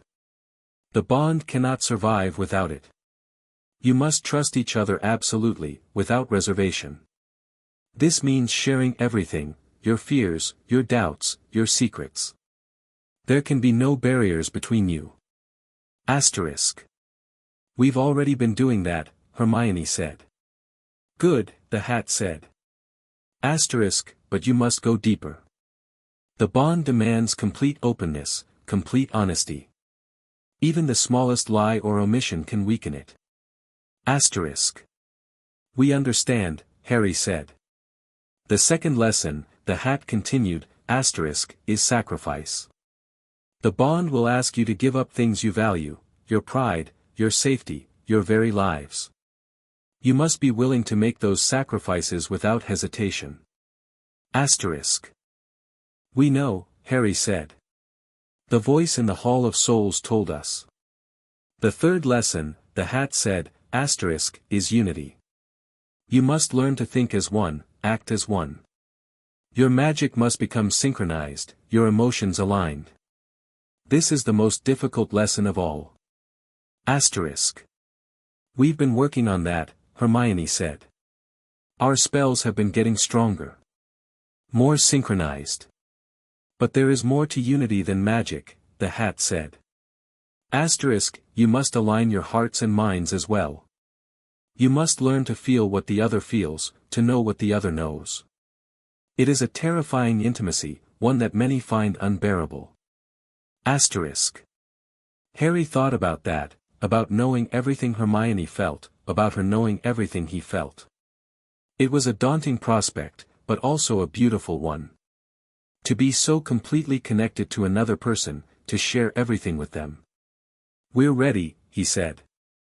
Asterisk, are you? Asterisk, the hat asked.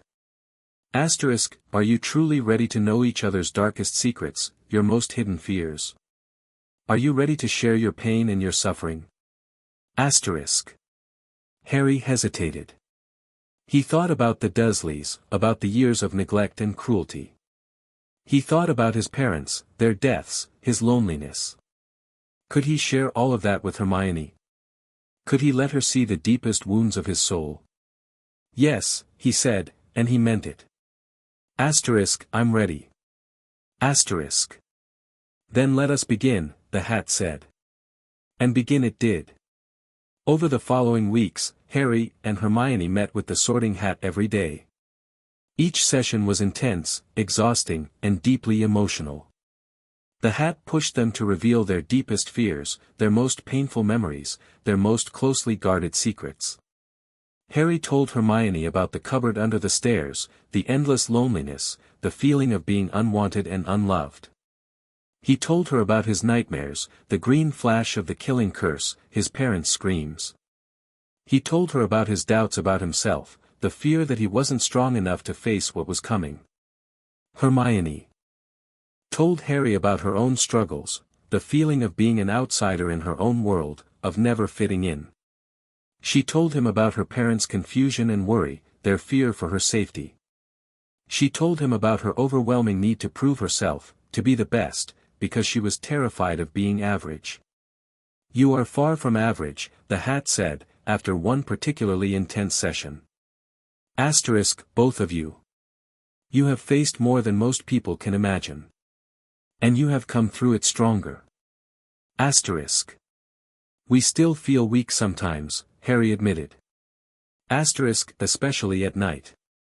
The nightmares, The nightmares are the bond's way of healing, the hat explained. It is processing your pain, integrating it into your connection.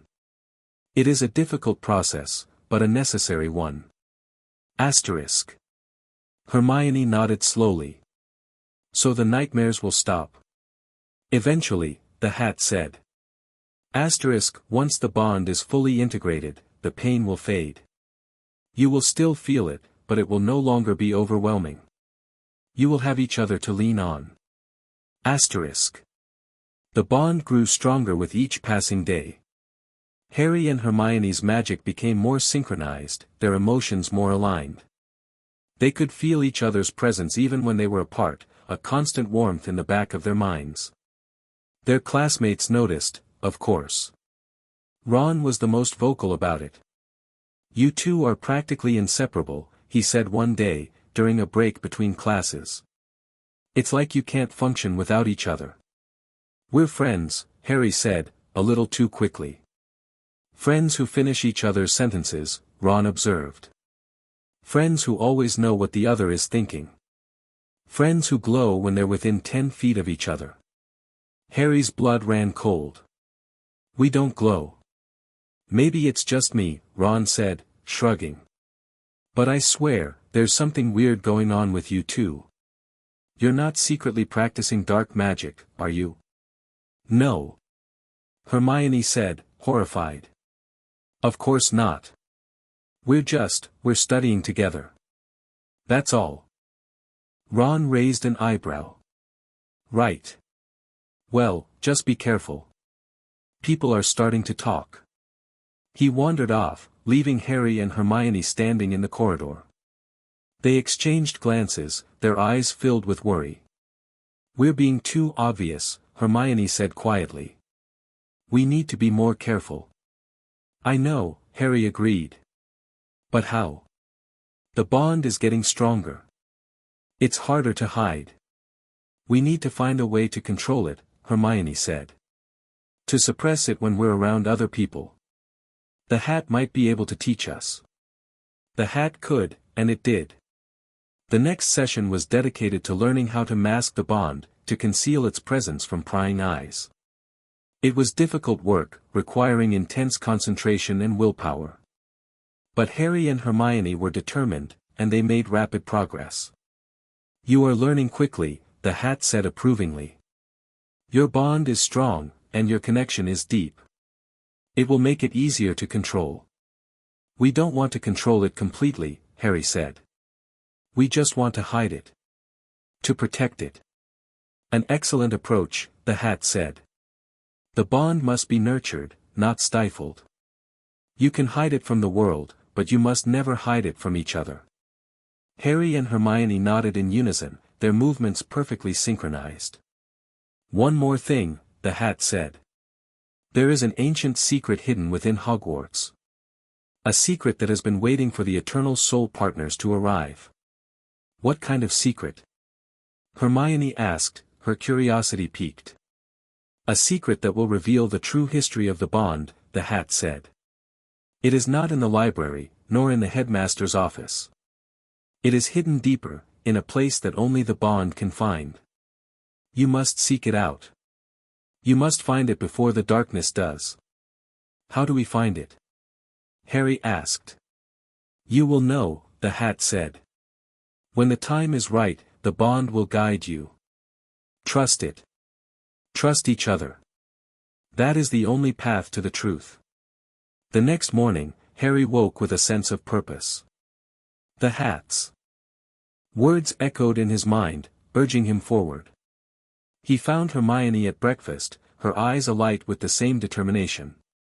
"The secret," she said, her voice barely above a whisper. "We need to find it." "I know," Harry said. "But where do we look?" Hermione was silent for a moment. Then a strange look crossed her face, as if she were listening to something far away. "The bond," she said slowly. "It's pulling me somewhere. Toward the library, I think. Toward the restricted section." Harry felt it too, a gentle tug, a sense of direction that seemed to come from deep within him. "Let's go," he said. They made their way to the library, moving quickly through the winding corridors. The pull grew stronger as they approached the restricted section, the books there glowing with an ancient light. "The bond is guiding us," Hermione said. "It wants us to find something." They moved through the restricted section, their eyes scanning the shelves. The pull grew stronger, more insistent, until they found themselves in front of a book that seemed to hum with power. It was an ancient tome, its cover black and featureless, its pages yellowed with age. Harry reached out and touched it, and a jolt of energy shot through him. "The Book of the Bond," he breathed. "It's here. It's been here all along." Hermione opened it, her fingers trembling. The pages were filled with script in a language neither of them recognized, but somehow, they could understand it.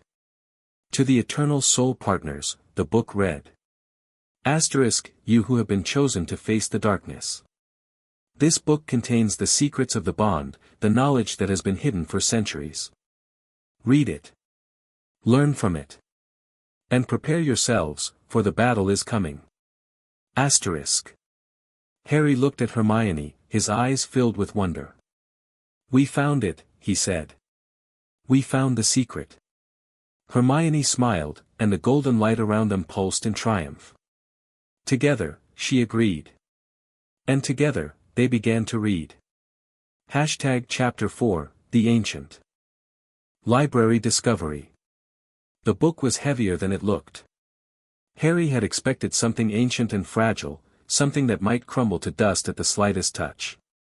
But the tome in his hands was solid, substantial, its black leather cover warm against his fingers as if it had been waiting for them, holding its warmth through the centuries. "What is it?" Hermione whispered, her voice reverent. "What does it say?" Harry opened the book carefully, its pages crackling with age. The script was elegant and flowing, written in a language he'd never seen before, but somehow, impossibly, he could understand it. "To those who have been chosen," he read aloud. Asterisk, "To the Eternal Soul Partners who will face the darkness of this age. We who came before you leave this record so that you may understand what you are, what you have been, and what you must become." Asterisk. Hermione leaned closer, her shoulder pressing against his. The golden light around them pulsed, and Harry felt the book's magic responding to their presence. "We're not the first," she breathed. "Of course we're not. There have been others before us. The voice in the Hall of Souls told us that. But to see it written down. To hold it in our hands," Harry finished. "It makes it real." They settled onto the floor of the restricted section, their backs against the towering shelves, and began to read in earnest. The book was divided into chapters, each one detailing a different aspect of the bond, its history, its magic, its purpose. But it was the first chapter that made Harry's heart stop. "The Eternal Soul Partners are born from the Tree of Souls," the book read. Asterisk, "When the darkness grows too strong, the tree selects two souls to oppose it. These souls are bound together across lifetimes, their connection enduring beyond death itself. They are the guardians of the light, the defenders of magic, the champions of hope." Asterisk. "The Tree of Souls," Hermione murmured. "That's what we saw in our dreams. The massive tree. With the golden roots. The voice called it the source of all life," Harry said, nodding. "It said that we were entwined at its roots since the dawn of time. The bond is not merely a connection," the book continued. Asterisk, "It is a covenant, a sacred promise made between two souls. It demands trust, sacrifice, and unwavering devotion. Those who embrace it will find strength beyond measure. Those who resist it will find only suffering." Asterisk. Harry looked at Hermione, his eyes searching hers. "Are you scared?" "Terrified," she admitted. "But also, excited. This is what we've been looking for, Harry. Answers. Real answers about who we are and what we're meant to do." "I know," he said. "But it's a lot to take in." All this talk about fighting darkness and facing impossible odds. We're not alone, Hermione interrupted, taking his hand. We have each other. That's what the bond is about, isn't it? Facing everything together. Harry squeezed her hand, feeling the warmth of her touch spreading through him like a balm. Together, he agreed. They spent the entire afternoon in the restricted section, devouring the book's contents. It was dense and complex, filled with information that would have overwhelmed them if they'd been alone. But together, they were able to parse it, to understand it, to absorb the knowledge it contained. The book detailed the history of the Eternal Soul Partners, tracing their lineage back to the dawn of magic itself. It spoke of ancient empires and forgotten civilizations, of battles fought in the shadows and victories won through love and sacrifice. But it also spoke of failures. Not every soul partner has succeeded, the book warned. Some have been corrupted by the darkness, their bond twisted into something terrible. Some have been separated, their connection severed by forces beyond their control. Some have given in to despair, losing hope in the face of overwhelming odds. Harry shuddered. That's what Dumbledore warned us about. The corruption. Hermione nodded, her face pale. The book says it's the greatest danger we face. More than Voldemort, more than anything. If the bond is corrupted, it becomes a curse, Harry finished. A chain that binds us in misery. They were silent for a long moment, the weight of the knowledge pressing down on them. Then Hermione turned the page, and her eyes widened. Harry, she breathed. Look at this. Harry leaned over, reading the passage she was pointing at.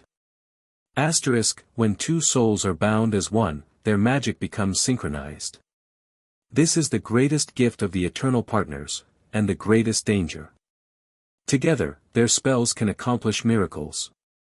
But if the bond is broken or corrupted, their magic will turn against them, consuming them from within. Synchronized magic, Harry murmured. That's what we've been feeling. The way our spells work better when we cast them together. It's more than that, Hermione said, her voice trembling with excitement. The book says we can combine our magic in ways that no one else can. We can create spells that don't exist, that have never existed. We can do things that are impossible for ordinary wizards. Harry stared at her, his mind racing. You mean, we can invent new magic? We can create it, Hermione confirmed. Together. The bond allows us to channel our combined power into forms that have never been seen before. It's incredible, Harry. It's the kind of magic that legends are made of. Harry felt a surge of excitement, but also a flicker of fear. We have to be careful. The book said the magic could turn against us if we're not careful. I know, Hermione said. We'll be careful. We'll practice, we'll learn, we'll understand the bond completely before we try anything dangerous. But think of what we could do, Harry. Think of what we could become. I'm thinking, Harry said slowly. And it's terrifying and amazing at the same time. Hermione smiled, and the golden light around her pulsed. With warmth. That's the bond, she said. It's always going to be both. We just have to learn to accept it. As the weeks passed, Harry and Hermione became inseparable, not just emotionally, but in the way they moved, thought, and acted. The bond had deepened to the point where they could communicate without words, sharing thoughts and feelings through the golden thread that connected them. They spent every spare moment in the restricted section, reading and rereading the ancient book. It was Hermione who came up with the idea of copying the most important passages into a separate notebook. If something happens to the original book, she reasoned, we'll still have the knowledge. We can't afford to lose it. Harry agreed, and they spent hours transcribing the text, their pens moving in perfect synchronization. It was during one of these sessions that Hermione made a discovery that would change everything. Harry, she said, her voice sharp with excitement. Look at this. He leaned over, reading the passage she was pointing at. The bond has a memory, the book read. Asterisk, it holds the echoes of every lifetime, every love, every sacrifice. Those who learn to access this memory may unlock forgotten knowledge, hidden talents, and powers that have been sleeping for centuries. Asterisk. A memory? Harry asked, confused. You mean, we can remember our past lives? Exactly, Hermione said, her eyes shining. If the bond holds the memory of our past incarnations, we might be able to access it. We might be able to remember who we were, what we did, what we learned. The knowledge we've accumulated over thousands of years, it could be ours. Harry felt a thrill run through him. How do we access it? How do we unlock the memory? The book provided the answer. The bond's memory can be unlocked through intense emotional connection, it read. Asterisk, when two souls are completely open to each other, completely vulnerable, the barriers between lifetimes dissolve. The past becomes present, and the future becomes clear. Asterisk. Complete vulnerability, Hermione murmured. That's what the Sorting Hat talked about. Sharing everything, hiding nothing. We've been doing that, Harry said. We've shared our deepest fears, our darkest secrets. We haven't held anything back. Maybe it's not enough, Hermione said slowly. Maybe we need to go deeper. To connect on a level we haven't reached yet. How? Hermione was silent for a long moment.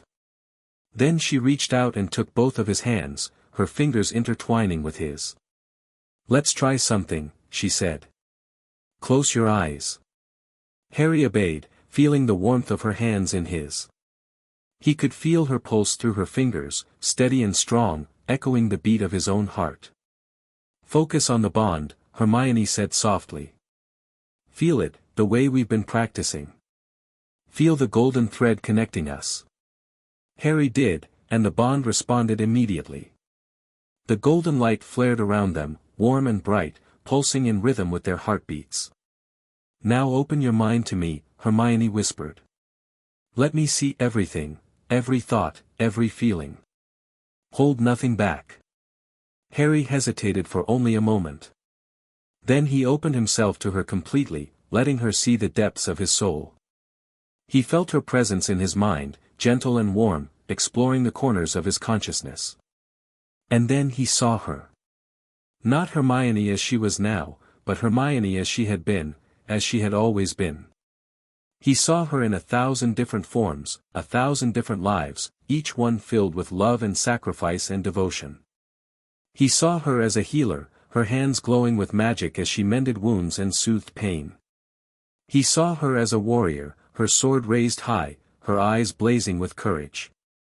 He saw her as a scholar, her nose buried in ancient texts, her mind sharp and brilliant. And he saw her as his partner, in every lifetime, standing beside him against the darkness. I remember, he breathed. Asterisk, I remember you. Asterisk. Asterisk, I remember. You too, asterisk she replied, her voice echoing in his mind. Asterisk, I've always remembered. I just didn't know it until now. Asterisk. The visions intensified, flooding his mind with images and emotions that were both familiar and foreign. He saw their first life together, in a time before recorded history, when magic was wild and untamed. He saw their struggles, their victories, their moments of joy and sorrow. And through it all, he felt the bond, stronger than ever, pulsing with ancient power. When Harry opened his eyes, the world seemed different. Brighter. More vibrant. I remembered, he said, his voice trembling. I remembered everything. Me too, Hermione said, her eyes shining with tears. All of it. The good and the bad. The joy and the pain. It's all there, inside us, waiting to be unlocked. What does it mean? Harry asked. What do we do with this? Hermione squeezed his hands. We learn, she said. We use the knowledge we've gained to become stronger, to prepare for what's coming. We can't afford to waste this, Harry. It's the key to everything. Harry nodded slowly. The book said the darkness is coming. Voldemort is coming. We have to be ready. We will be, Hermione said firmly. Together. The visions continued, but they became more manageable. Harry and Hermione learned to control the flood of memories, to access them when they needed them and to set them aside when they didn't. But the knowledge they gained was invaluable. They learned spells that had been lost for centuries, magic that hadn't been practiced since the time of Merlin. They learned techniques for enhancing their magical power, for synchronizing their spells, for creating combinations that were greater than the sum of their parts. We're getting stronger, Hermione observed one evening, as they practiced a particularly complex spell. Every day, we're getting stronger. It's the bond, Harry said. It's growing. Feeding on our connection. Is that dangerous? Hermione asked. Her brow furrowed. What if it grows too strong? What if we can't control it? The book said the bond is self-regulating, Harry reminded her. It grows when we need it to, and it pulls back when we need rest.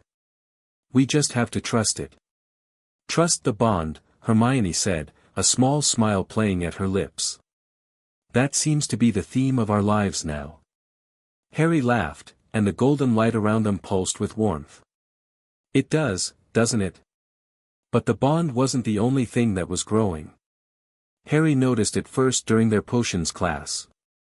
Professor Snape was his usual snide self, making cutting remarks about Harry's lack of skill, his supposed arrogance, his celebrity status.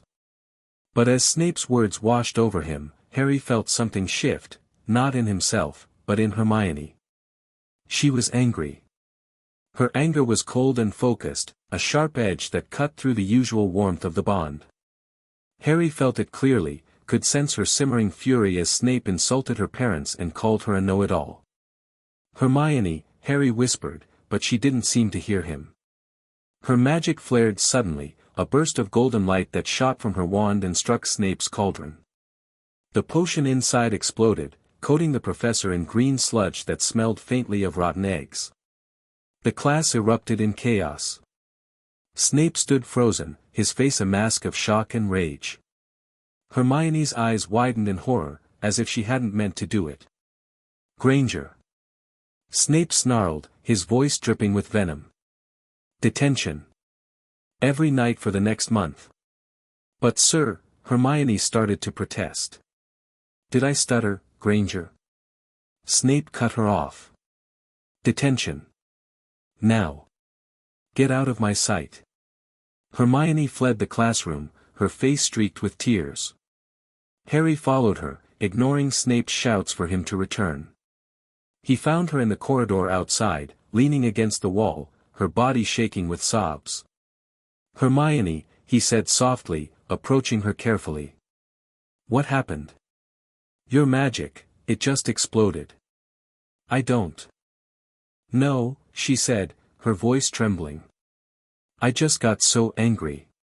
He was being so cruel, and I couldn't stop it. The magic just erupted. It was the bond, Harry said, understanding dawning. You felt my anger too. It was too much for you to handle. Hermione looked up at him, her eyes red and puffy. I couldn't control it. I'm supposed to be good at controlling things. I read all the books, I studied all the spells, but when it came down to it, I just lost control. Hey, Harry said, taking her hands. It's okay. We're still learning. This is all new to us.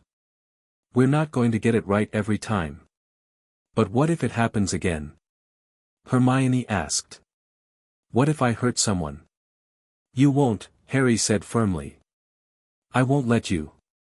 Hermione looked at him, her expression shifting from fear to something else, something softer. You always know what to say, she said quietly. Only because you make it easy, Harry replied. They stood there in the corridor, their hands intertwined, the golden light pulsing gently around them. We need to practice more, Hermione said finally. We need to learn to control the bond's influence on our magic.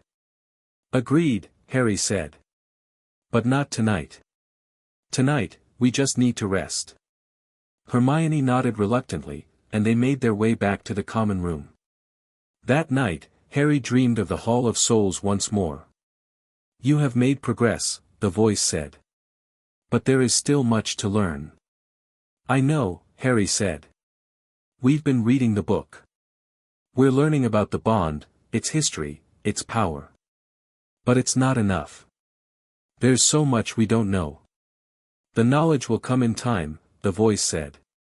You must be patient. Patient?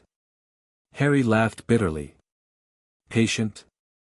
We're being hunted by a Dark Lord, our magic is completely out of control, and you want me to be patient? The voice was silent for a long moment. Then it spoke, and its tone was measured, almost kind. You are right to feel frustrated, it said. The darkness is pressing in on all sides, and you feel trapped. But you must remember that the bond has never failed. It has endured for millennia. It will endure now. Harry took a deep breath, trying to steady himself. I'm scared, he admitted. I'm scared I'll fail. That I'll let Hermione down. You will not fail, the voice said. The bond will not allow it. Trust it, Harry. Trust her. That is the only way forward. When Harry woke, he felt a sense of calm that had been missing for days. He found Hermione in the common room, her nose buried in the book once more. Good morning, he said, sitting down beside her. Good morning, she replied, but her voice was distant, distracted. What's wrong? Harry asked, concerned. I've been thinking, Hermione said slowly. About what happened in potions class. My magic erupted, and I couldn't stop it. That's never happened to me before. I've always been in control. It was the bond, Harry said. We've been practicing too hard. We need to rest. But what if it happens again? Hermione asked. What if I lose control and hurt someone? You won't, Harry said firmly. I won't let you. Hermione looked at him, her eyes searching his face. How can you be so sure? Because I know you, Harry said. I know you better than anyone. And I know that you would never hurt anyone intentionally. You're the best person I've ever met, Hermione. The kindest, the smartest, the bravest. If anyone can control the bond, it's you. Hermione's cheeks flushed, and the golden light around them pulsed with warmth. That's the nicest thing anyone has ever said to me, she said quietly. It's the truth, Harry said. And I'll keep saying it until you believe it. The next few weeks were a blur of study and practice. Harry and Hermione learned to control the bond's influence on their magic, to channel its power without letting it overwhelm them. It was difficult work, but they made progress. Your control is improving, the Sorting Hat observed. During one of their sessions. But there is still much work to be done. We know, Hermione said. We're trying. Trying is not enough, the Hat said. You must succeed. The darkness is coming, and it will not wait for you to be ready. Harry felt a chill run down his spine. What do you mean? Is Voldemort planning something? The Dark Lord grows stronger, the Hat said. He feels the bond, even if he does not understand it. He knows that something powerful is protecting you, Harry. And he will not rest until he has destroyed it. We won't let him, Harry said fiercely. We'll protect the bond, no matter what. That is the right attitude, the Hat said approvingly. But you must be willing to sacrifice everything. Your pride, your safety, your very lives. The bond demands nothing less. Harry and Hermione exchanged glances. They had heard this before, but hearing it again only made it more real. We're ready, they said in unison. The Hat was silent for a long moment. Then it spoke, and its voice was softer than they'd ever heard it. You are ready, it said. The bond has chosen well. The book in the restricted section continued to reveal secrets, but the most important discovery came when Harry noticed a strange symbol in the margins of one of the pages. "Hermione," he said, pointing to it. "Look at this." Hermione leaned over, studying the symbol. It was a circle divided into two halves, one dark, one light, with a golden thread winding through the center. "I've seen this before," she said slowly. "In one of the other books. It's a symbol of the bond. The two halves represent the soul partners, and the golden thread is their connection." "But that's not all," Harry said, his eyes widening as he studied the symbol more closely. "Look at the pattern around the edges. It's a guide. A map." "A map to what?" Hermione asked. Harry traced the pattern with his finger, following its twists and turns. "I don't know," he admitted. "But it's pointing to something. Somewhere in the library." They spent the next hour following the map, their eyes scanning the shelves for the location it described. Finally, Harry stopped in front of a section of the library he'd never seen before. "Here," he said. "The map leads here." The section was dark and dusty, the shelves covered in cobwebs. Harry reached out and touched one of the books, and it crumbled to dust in his hands. "These books are ancient," he breathed. "Older than anything else in the library." Hermione nodded, her eyes wide. "They're from the time of Merlin. Maybe even older." They began to search through the books, their fingers brushing against spines that were so fragile they threatened to disintegrate. And then Harry found it, a book that was different from the others. Its cover was made of gold, inscribed with the same symbol they'd seen in the other book. It hummed with power, vibrating gently in his hands. "This is it," he said. "This is what the map was leading us to." Hermione came closer, her eyes shining with excitement. "Open it," she urged. Harry opened the book, and a burst of golden light exploded from its pages. The light swirled around them, forming patterns and shapes that danced in the air. And then the light spoke. "Welcome," it said, its voice ancient and wise. "Welcome, eternal soul partners. You have found the truth at last." The light coalesced into a figure, a woman with long silver hair and eyes that glowed like stars. She smiled at them, her expression filled with warmth and wisdom. "I am Amara," she said. "The first soul partner. The one who walked this path before you." Harry stared at her, his mouth open in shock. "But, you're a ghost." "A memory," Amara corrected gently. "I am the echo of who I was, preserved in the pages of this book. I have been waiting for you, Harry and Hermione. Waiting for you to find the truth." "What truth?" Hermione asked, her voice trembling. "The truth about who you are," Amara said. "The truth about what you must become. The darkness is coming, and you must be ready to face it." "We know," Harry said. "We've been preparing. We've been learning." "Learning is not enough," Amara said. "You must become. You must embrace the bond completely, with every fiber of your being. Only then will you have the strength to face what is coming." "We're trying," Hermione said. "We've been practicing, studying, learning to control the bond. But it's hard. Sometimes it feels impossible." Amara smiled, and her expression was filled with compassion. "I know," she said. "I felt the same way, once. But you are not alone. You have each other. And you have the bond. It will never fail you." "How do you know?" Harry asked. "How can you be so sure?" Amara reached out, her ghostly fingers brushing against his cheek. "Because I was you," she said. "I lived the same life, felt the same doubts, faced the same fears. And I know that you will succeed, because the bond has never failed. It will not fail now." The memory of Amara faded, but the book remained. Harry and Hermione read it cover to cover, absorbing every word, every lesson, every secret. And when they finished, they felt different. Stronger. More certain. "We're ready," Harry said, and he meant it. Hermione nodded, her eyes shining with determination. "We're ready." The golden light around them pulsed, brighter than ever, and Harry felt the bond surge with power. "We will face the darkness together," he said. "And we will win." "Together," Hermione agreed. "Always." The Book of the Bond had revealed its secrets. The ancient library had yielded its treasure.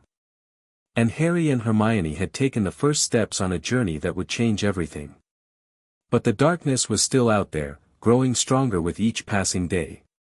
And it would not rest until it had found them. The battle was coming. And this time, they would be ready. Chapter 5, Magic Begins to Change. The first sign that something was fundamentally different came during their charms class on a crisp October morning. Professor Flitwick had assigned them a challenging new spell, the summoning charm, and Harry had been struggling with it for nearly an hour. His wand movements were precise, his incantation clear, but the quill he was trying to summon merely wobbled on the desk before falling still. "Concentrate, Mr. Potter," Flitwick squeaked from his perch on a stack of books. "You must feel the object's presence. Reach out to it with your magic, not just your wand." Harry tried again, gritting his teeth with effort. The quill trembled, lifted an inch, and dropped back down. "You're overthinking it, mate," Ron offered from across the room. "Just give it a good swish and think about how much you want it." "That's not how it works," Hermione said, appearing at Harry's elbow. "You have to visualize the object in your hand, feel its weight." "Shut up, Hermione," Ron said, though there was no real malice in his voice. "Not everyone's a natural like you." Hermione's cheeks flushed, and Harry felt a surge of protectiveness wash through him. "She's just trying to help," he said, his voice sharper than intended. "I know," Ron said, raising his hands in surrender. "I was just joking." Harry turned back to his quill, his frustration mounting. He was tired of failing, tired of watching Hermione excel while he struggled. The bond pulsed faintly in his chest, responding to his agitation, and he felt a flicker of something, Hermione's concern, filtering through their connection. "You can do this," her voice whispered in his mind. Let me help. He didn't respond verbally, but he relaxed his guard slightly, opening himself to her presence. Immediately, he felt her magic flowing into him, warm and gentle, like sunlight streaming through a window. It mingled with his own, weaving together in a pattern that felt natural, inevitable. Harry raised his wand, and this time, everything was different. "Accio quill," he said, and the word came out with a resonance that shook the air around him. The quill shot off the desk, flew across the room, and landed neatly in his outstretched hand. Professor Flitwick gasped. The entire class turned to stare. "Remarkable!" Flitwick exclaimed, hopping down from his books. "Absolutely remarkable. Mr. Potter, that was an exceptionally powerful casting. I've never seen a first-year produce such a strong summoning charm." "Thank you, Professor," Harry said, his voice slightly dazed. "It must be his famous blood," said a voice from the back of the room, Draco Malfoy, his expression twisted with resentment. "The chosen one gets special treatment, as usual." Flitwick ignored him, too busy examining Harry's wand. "The spell is perfect, Mr. Potter," he said. "Flawless execution. But the magic, there's something different about it. Something I can't quite identify." Harry's blood ran cold. He could feel Hermione's anxiety through the bond, mirroring his own.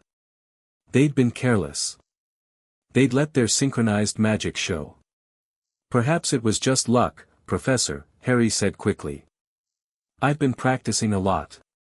"Luck doesn't produce this level of power, my boy," Flitwick said, shaking his head. "But we'll table the discussion for now. Excellent work, Mr. Potter. 10 points to Gryffindor." The class applauded, though Harry noticed several students exchanging curious glances. He returned to his seat, his heart pounding, and avoided Hermione's eyes. After class, Harry and Hermione found a secluded corner in the astronomy tower, far from the prying eyes of students and professors. "That was too close," Hermione said, her voice barely above a whisper. "We were too obvious. Professor Flitwick knows something's different about your magic." "Our magic," Harry corrected.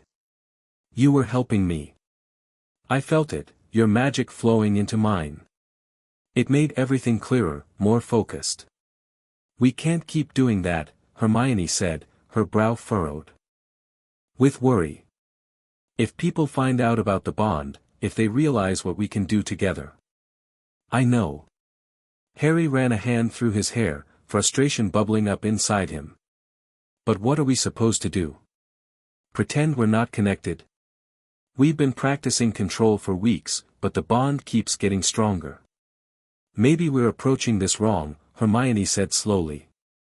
"Maybe instead of trying to suppress the bond, we should learn to harness it more carefully. To use it in ways that aren't obvious." "What do you mean?" Hermione was silent for a moment, her eyes distant as she thought. "The bond is about synchronization, right? When we work together, our magic merges. But what if we learn to pulse it? To use it in short bursts, just enough to enhance our spells without creating obvious signs?" Harry considered this. "Like, using the bond to give ourselves a boost, but not letting it fully engage?" "Exactly." Hermione nodded, her enthusiasm growing. "We could practice timing our synchronization. Learning to tap into the bond for just a moment, then pulling back before anyone notices." "It's worth a try," Harry agreed. "But we'll need to practice. A lot." "We have the rest of the term," Hermione said. "And the bond is strong enough that we can practice without touching. We've already learned to communicate without words, this is just the next step." Harry reached out and took her hand, feeling the familiar warmth of the bond pulsing between them. "We'll figure this out," he said. "We always do." Hermione smiled, and the golden light around them flickered with hope. Together. Their new approach required discipline and precision, two qualities Hermione had in abundance and Harry was quickly developing. They began practicing in the room of requirement, which Harry had discovered by accident during one of his aimless wanderings. The room was perfect, it provided everything they needed, from practice dummies to meditation cushions, and it ensured complete privacy. No one could interrupt them, and no one could see what they were doing. In the room of requirement, Harry and Hermione practiced synchronizing their magic in controlled bursts. They would cast simple spells, Lumos, Wingardium Leviosa, Incendio, and time their synchronization to last only a few seconds. The goal was to feel the power of the bond without sustaining it long enough to attract attention. "It's getting easier," Hermione observed after a particularly successful session. "The bond is responding faster now. I can feel your magic and step into it almost instantly." "Same," Harry agreed. "But I still can't sustain it for more than a few seconds. After that, the power just overwhelms me." "That's because you're trying too hard," Hermione said. "You have to relax, let the bond do the work. It's not about forcing the synchronization, it's about allowing it to happen." Harry closed his eyes, focusing on his breathing. He felt the bond pulsing in his chest, warm and steady, and he imagined it spreading through his entire body, suffusing him with golden light. "Now cast," Hermione said softly. Harry raised his wand and said, "Lumos." The tip blazed with brilliant light, far brighter than a standard Lumos charm. He held it for a count of 3, then let it fade. "Perfect," Hermione said. "You pulled back before the magic became unstable." "It felt right," Harry said, opening his eyes. "Like I was using the bond, but not letting it use me." "That's the key," Hermione agreed. "Control, not suppression. We need to be in charge of the bond, not the other way around." They continued practicing late into the night, their synchronization growing more precise with each attempt. By the time they finally stopped, Harry felt exhausted but exhilarated. "We're getting there," he said. "Slowly, but we're getting there." Hermione nodded, her eyes shining with pride. "We are. And by the time we need to face the darkness, we'll be ready." But not everyone was. Blind to the changes happening around them. Professor McGonagall noticed it first, a subtle shift in the way Harry and Hermione's magic interacted during transfiguration. When they practiced conjuring together, their spells seemed to reinforce each other, producing stronger, more stable results than anyone else in the class. "Mr. Potter, Miss Granger," she said, after they'd successfully conjured a pair of matching silver bowls. "May I have a word?" Harry and Hermione exchanged nervous glances as they approached her desk. "I must say, your teamwork is remarkable," McGonagall said, her eyes sharp behind her spectacles. "I've been teaching for decades, and I've never seen two students work together so seamlessly. It's almost as if you're reading each other's minds." "We've been practicing together a lot, Professor," Hermione said quickly. "We find that we work better as a team than separately." "Indeed," McGonagall said, her tone carefully neutral. "I've noticed. Your spells are consistently stronger when you cast in tandem. It's quite unusual." Harry felt a bead of sweat trickle down his temple. "Is that a problem, Professor?" "Not a problem, exactly," McGonagall said slowly. "But I would advise you to be careful. Strong magic attracts attention, and attention can be inconvenient."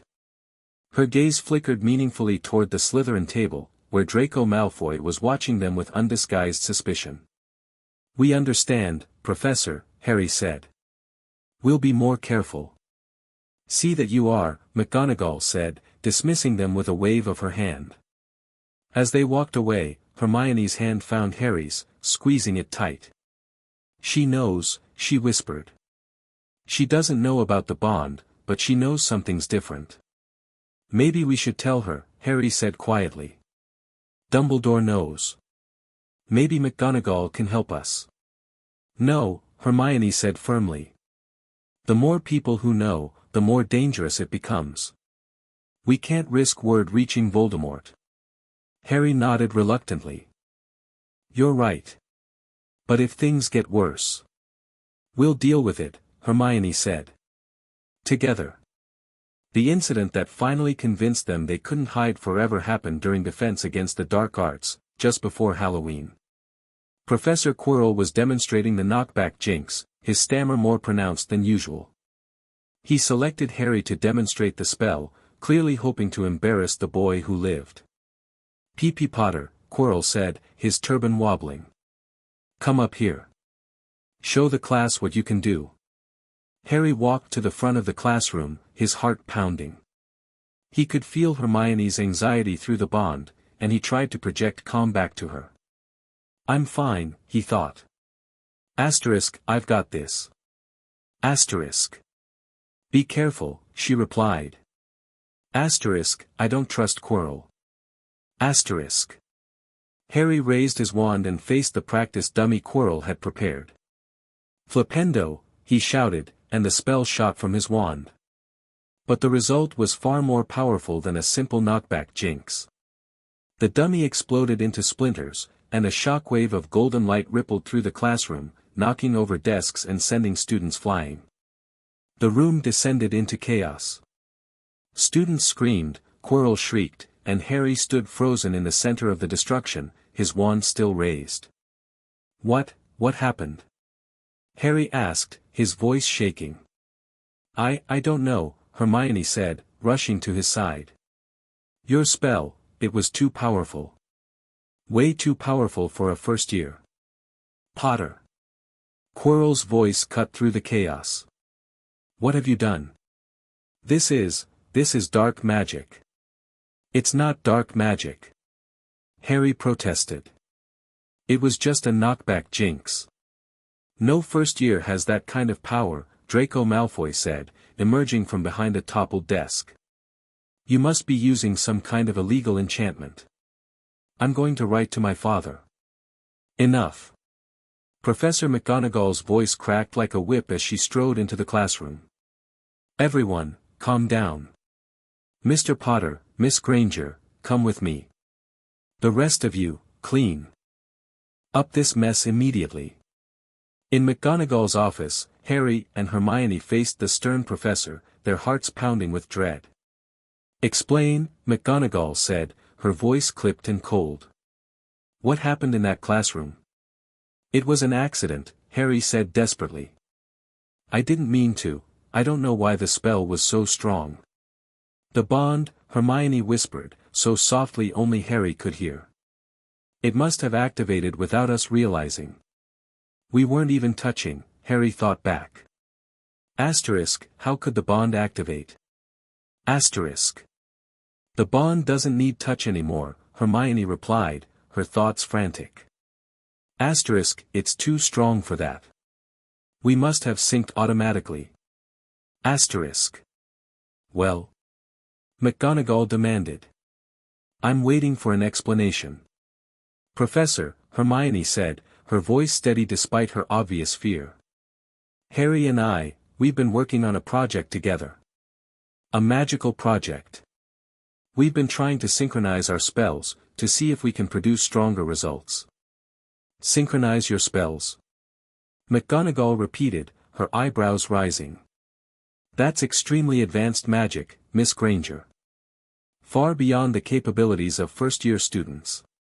We know, Hermione said. But we've been reading about it, practicing. We thought, we hoped, we could make something work. And the knockback jinx? McGonagall pressed. Was that part of your project? We must have synced accidentally, Harry said quickly. We didn't mean to, we were just trying to cast the spell normally. McGonagall studied them for a long moment, her expression unreadable. Then, to their surprise, she sighed heavily. I have seen many things in my years at Hogwarts, she said slowly. Strange things, unusual things. But the two of you, there is something about you that I cannot explain. Harry and Hermione exchanged glances, their hearts racing. I don't know what you're hiding, McGonagall continued. And frankly, I'm not sure I want to know. But I will say this, you must be more careful. Your project could have seriously injured someone today. And if Dumbledore finds out. He knows, Harry said, before he could stop himself. McGonagall's eyes widened. Dumbledore knows? Yes, Hermione admitted, her voice barely above a whisper. He knows about our project. He's been helping us. I see. McGonagall's expression shifted from stern to thoughtful. Very well. If Dumbledore is involved, I will trust his judgment. But I want you both to understand, if anything like this happens again, I will be forced to take disciplinary action. Is that clear? Yes, Professor, they said in unison. Good. Now get to your next class. And try not to cause any more explosions. That evening, Harry and Hermione retreated to the room of requirement, their minds still reeling from the day's events. We can't keep doing this, Hermione said, her voice frustrated. We're losing control. The bond is getting stronger, and we can't predict when it's going to activate. I know, Harry said. But what can we do? We've been practicing control for weeks, and it's not enough. The bond just keeps growing. Hermione was silent for a long moment, her eyes distant. Then she spoke, her voice measured and deliberate. We need to understand the bond better, she said. Not just its mechanics, but its purpose. Why is it growing so fast? What's triggering it? The darkness, Harry said automatically. The bond is responding to the darkness. But what darkness? Hermione pressed. Voldemort is still weak, still hiding. He hasn't made a move yet. So what's triggering the bond's growth? Harry thought about this, and a chill ran down his spine. Maybe the bond knows something we don't. Maybe it's preparing us for something we can't see yet. Or maybe, Hermione said slowly, the darkness is already here. Maybe it's been here all along, hiding in plain sight. Harry stared at her. What do you mean? Hermione's eyes were sharp, calculating. Think about it. The attacks on our classes. The strange occurrences, the way magic has been fluctuating. What if Voldemort is already making his move, and we just haven't realized it? But how? Harry asked. He's still weak. He can't have regained his full power yet. Maybe he doesn't need to, Hermione said. Maybe there are other ways to attack. Subtler ways. The idea was terrifying, but Harry couldn't dismiss it. The bond was responding to something that was making it grow faster than ever. We need to be ready, he said finally. Whatever's coming, we need to be ready. Hermione nodded. We will be together. The next few days were marked by a new sense of urgency. Harry and Hermione threw themselves into their practice, determined to master the bond before whatever darkness was coming arrived. Their magic continued to grow, and with it, their synchronization. By the end of October, they could cast spells in perfect harmony, their magic merging seamlessly without the need for touch. The golden light that surrounded them was visible only to their eyes, a secret they shared with no one. But despite their progress, the incidents continued. Harry's spells would suddenly flare with unexpected power, or Hermione's attempts to demonstrate a spell would produce results far beyond what they should have achieved. Their classmates began to whisper, and even Ron, loyal as he was, seemed uncertain. Mate, he said one evening, as they sat in the common room. What's going on with you and Hermione? Your magic is, like, insane. You're doing spells that seventh years can't manage. We've just been practicing, Harry said, keeping his voice casual. Reading a lot. Right, Ron said, clearly not convinced. Well, just, be careful, okay? People are starting to notice. Even the teachers are talking.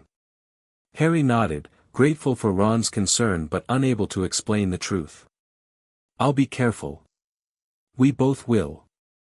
The turning point came during the Halloween feast, when Harry's scar suddenly blazed with pain, and he collapsed to the floor of the Great Hall.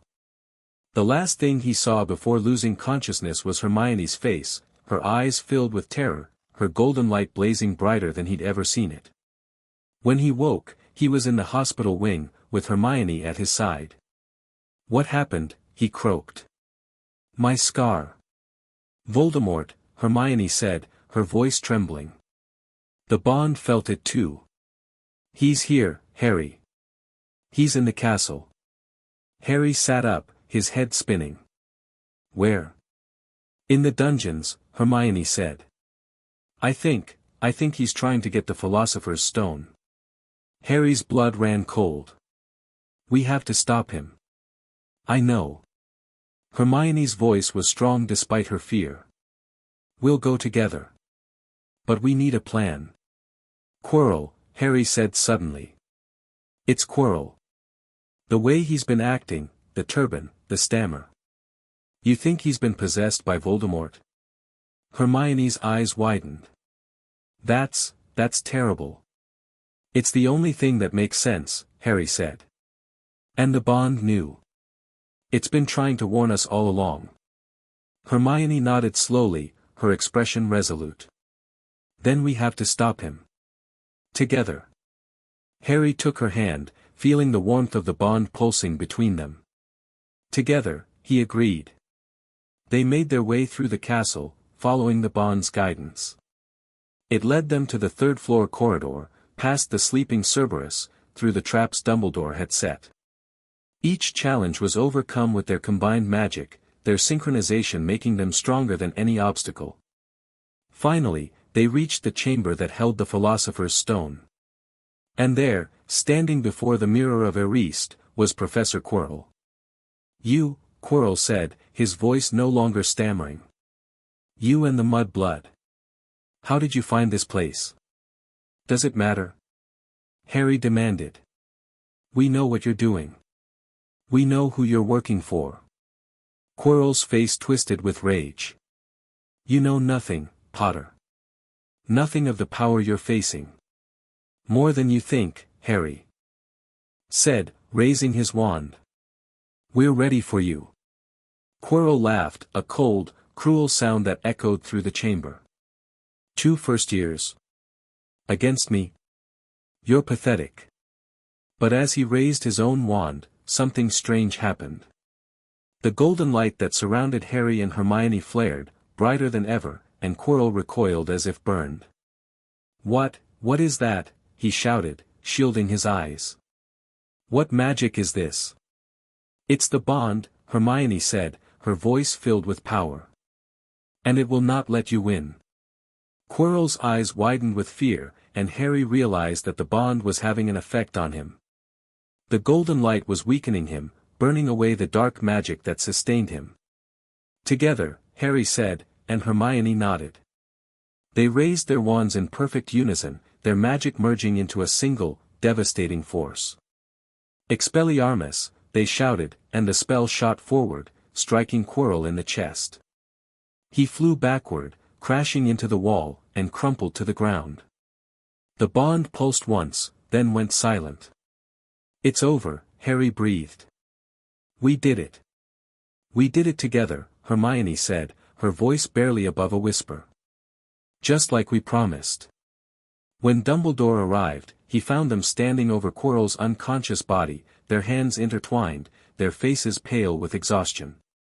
Remarkable, he said, his eyes twinkling. Absolutely remarkable. The bond served you well tonight. We were just trying to protect the stone, Harry said. We didn't plan. Sometimes the best plans are the ones that aren't planned, Dumbledore said, smiling. You acted on instinct, and your instinct was guided by love. That is the most powerful magic of all. Harry looked at Hermione, and she looked back at him. The golden light around them flickered softly, and he felt the bond pulsing with warmth. Thank you, he said to Dumbledore. For trusting us. I always knew you would succeed, Harry, Dumbledore said. Both of you. Because when two souls are united, there is nothing they cannot accomplish. That night, in their separate dormitories, Harry and Hermione slept deeply, their dreams filled with golden light and the warmth of the bond. They were growing stronger, but they still had far to go. Voldemort was not defeated, merely delayed. And the darkness was still coming. But for the first time, Harry felt truly ready. Because he had Hermione. And together, they could face anything. Chapter 6, Dumbledore's Hidden Knowledge. The aftermath of the Halloween confrontation left Harry and Hermione in a strange, suspended state. They had faced Voldemort, or at least his possessed vessel, and survived. They had used the bond in combat for the first time, and it had been devastatingly effective. But the victory felt hollow, overshadowed by the knowledge that the Dark Lord was still out there, still searching for a way to return to power. Harry found himself sleeping poorly, the nightmares that had plagued him since childhood returning with renewed intensity. But now, instead of just the green flash and his mother's screams, he saw Quirrell's face contorting with rage, the golden light of the bond blazing around him, and Hermione's eyes filled with terror. The nightmares are getting worse, he admitted to Hermione one morning, as they sat together in the library. Every night, I see it all over again. Hermione reached across the table, her fingers brushing against his. The bond pulsed gently, sending a wave of comfort through him. I have them too, she confessed. But they're different. I see you falling, and I can't reach you. I can't save you. Harry tightened his grip on her hand. We're both here. We're both alive. That's what matters. Is it? Hermione asked, her voice small. Voldemort is still out there. He knows about the bond now, he felt it during the fight. What if he finds a way to use it against us? He won't, Harry said firmly. We won't let him. But the fear lingered, a cold shadow. That wouldn't be banished. Dumbledore summoned them to his office 3 days after the Halloween incident. The headmaster's expression was grave, his eyes shadowed with concern. "I must commend you both on your bravery," he said, gesturing for them to sit. "What you did in the dungeons was extraordinary. But it also revealed something that concerns me greatly." "The bond," Hermione said. "You mean the bond?" "Precisely." Dumbledore leaned forward, his fingers steepled. "I have known about the Eternal Soul Partners for many years, as I told you. But I did not realize just how powerful your bond had become. The golden light that repelled Quirrell, that was not merely magic. That was the soul bond manifesting in its purest form." "What does that mean?" Harry asked. "Is that bad?" "It is both good and bad," Dumbledore said carefully. "The bond is growing stronger, which gives you protection against dark magic. But it also makes you visible. Voldemort is not the only one who will sense the bond. There are others, ancient forces, dark powers, who may try to exploit it." Harry felt a chill run down his spine. "What kind of forces?" Dumbledore was silent for a long moment. Then he rose from his desk and walked to a cabinet against the wall. He opened it, revealing a collection of ancient scrolls and books, their pages yellowed with age. "I have spent many years studying the bond," he said, selecting a leather-bound tome. "I have read the accounts of Merlin and Amara, studied the records of the soul partners who came after them. And I have discovered something that may be of great importance to you." He laid the book on the desk and opened it to a marked page. Harry leaned forward, his eyes scanning the elegant script. "The soul bond is not merely a connection between two individuals," the book read. Asterisk, "It is a force of nature, a manifestation of the balance between light and darkness. When the bond is fully awakened, it grants the soul partners access to magic. That has been lost to the world, magic that predates the very foundations of wizardry." Asterisk. "Lost magic?" Hermione breathed. "What kind of magic?" "Ancient magic," Dumbledore said. "Magic that was practiced before the founding of Hogwarts, before the establishment of the Ministry, before the very concept of wizardry as we know it.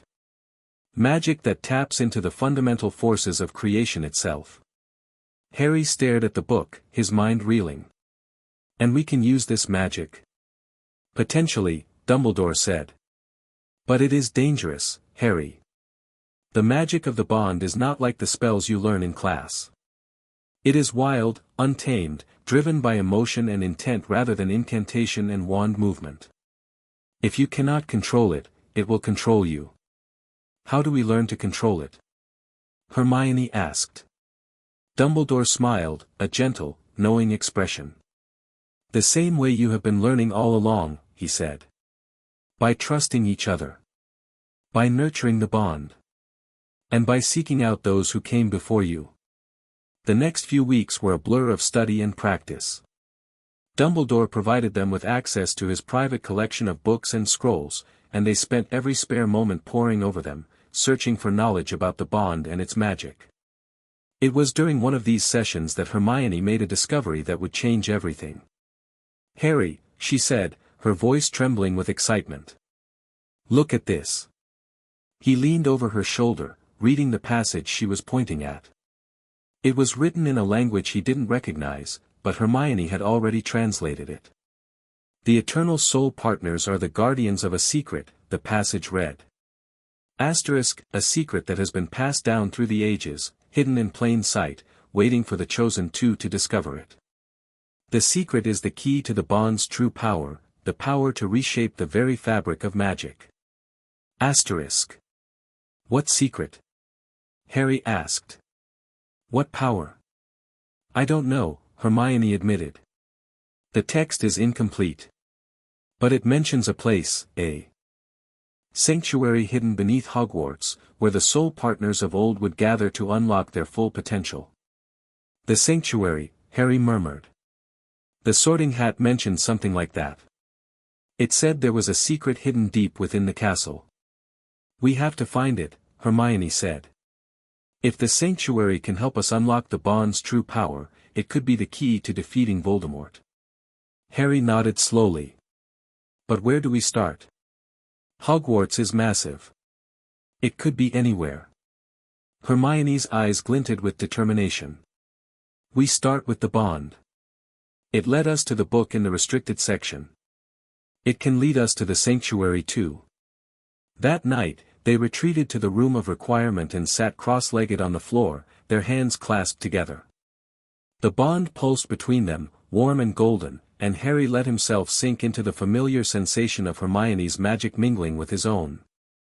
Reach out with the bond, Hermione said softly. Feel for the sanctuary. It should feel old. Ancient. Like the hall in our dreams. Harry closed his eyes and focused, his magic reaching out through the bond, searching for any trace of the sanctuary's presence. At first, there was nothing, just the familiar warmth of the bond and the distant hum of Hogwarts magic. Then he felt it. It was faint, barely perceptible, like the memory of a song heard long ago. But it was there, pulsing deep beneath the castle, waiting to be found. I feel it, he said. It's underground. Deep underground. Can you follow it? Hermione asked.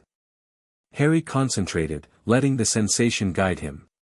He felt the bond responding, its golden light reaching out through the walls and floors of the castle, following the thread of ancient magic that lay hidden beneath. It's in the dungeons, he said finally. Somewhere in the dungeons. But I can't pinpoint the exact location. That's a start, Hermione said. We'll find it. We have to. The search took them deep into the bowels of Hogwarts. Through passages they'd never explored, past forgotten classrooms and abandoned storerooms. The bond guided them, its golden light pulsing stronger as they drew closer to their goal. Finally, they found themselves in a dead-end corridor, the walls lined with portraits that had long since been abandoned by their subjects. There's nothing here, Harry said, frustration creeping into his voice. The bond led us to a dead end. Maybe not, Hermione said, her eyes scanning the walls. Look, there's a pattern in the stonework. It matches the symbol we saw in the book. Harry followed her gaze and saw it, a faint engraving in the wall, almost invisible against the aged stone. It was the same symbol they'd seen in the restricted section book, a circle divided into two halves, with a golden thread winding through the center. This is it, Harry breathed. This is the entrance. He reached out and touched the symbol, and the wall began to shift. Stone ground against stone, and a hidden doorway opened before them, revealing a spiral staircase that led down into darkness. Together, Hermione said, taking his hand. Together, Harry agreed. They descended into the darkness, the golden light of the bond illuminating their path. The staircase seemed to go on forever, spiraling deeper and deeper into the earth. And then, suddenly, it ended, opening into a vast chamber that took Harry's breath away. The sanctuary of the eternal flame was unlike anything he'd ever seen. It was a circular room, its walls covered in murals depicting scenes from the lives of the soul partners. Harry recognized Merlin and Amara, their faces shining with love and determination. He saw other pairs as well, wizards and witches from different eras, different cultures, all bound by the same golden thread that connected him and Hermione. In the center of the room stood a pedestal, and on the pedestal rested a crystal orb that pulsed with golden light. As Harry and Hermione approached, the orb's light grew brighter, responding to their presence. The orb, Hermione said, her voice filled with awe. It's a storage vessel. It contains the memories of all the soul partners who came before us. How do we access them? Harry asked. Hermione studied the orb, her brow furrowed with concentration. I think we just have to touch it. Together. They reached out, their hands moving in perfect synchronization, and placed their palms on the orb's surface. The world exploded into visions, and Harry felt himself being pulled into the memories of 1,000 lifetimes. He saw Merlin and Amara, standing together against an army of dark wizards, their magic combining to create a barrier that no darkness could penetrate. He saw a Viking warrior and a seer, their bond guiding them through battle after battle. He saw a medieval knight and a healer, their love transcending the boundaries of class and station. He saw the sacrifices they'd made, the lives they'd given up, the pain they'd endured, the losses they'd suffered. And through it all, he saw the bond holding strong, never wavering, never breaking. They knew what they were facing, Harry said, his voice filled with awe. They knew the bond could save the world, and they were willing to give everything. Just like we are, Hermione said softly. Just like we will be.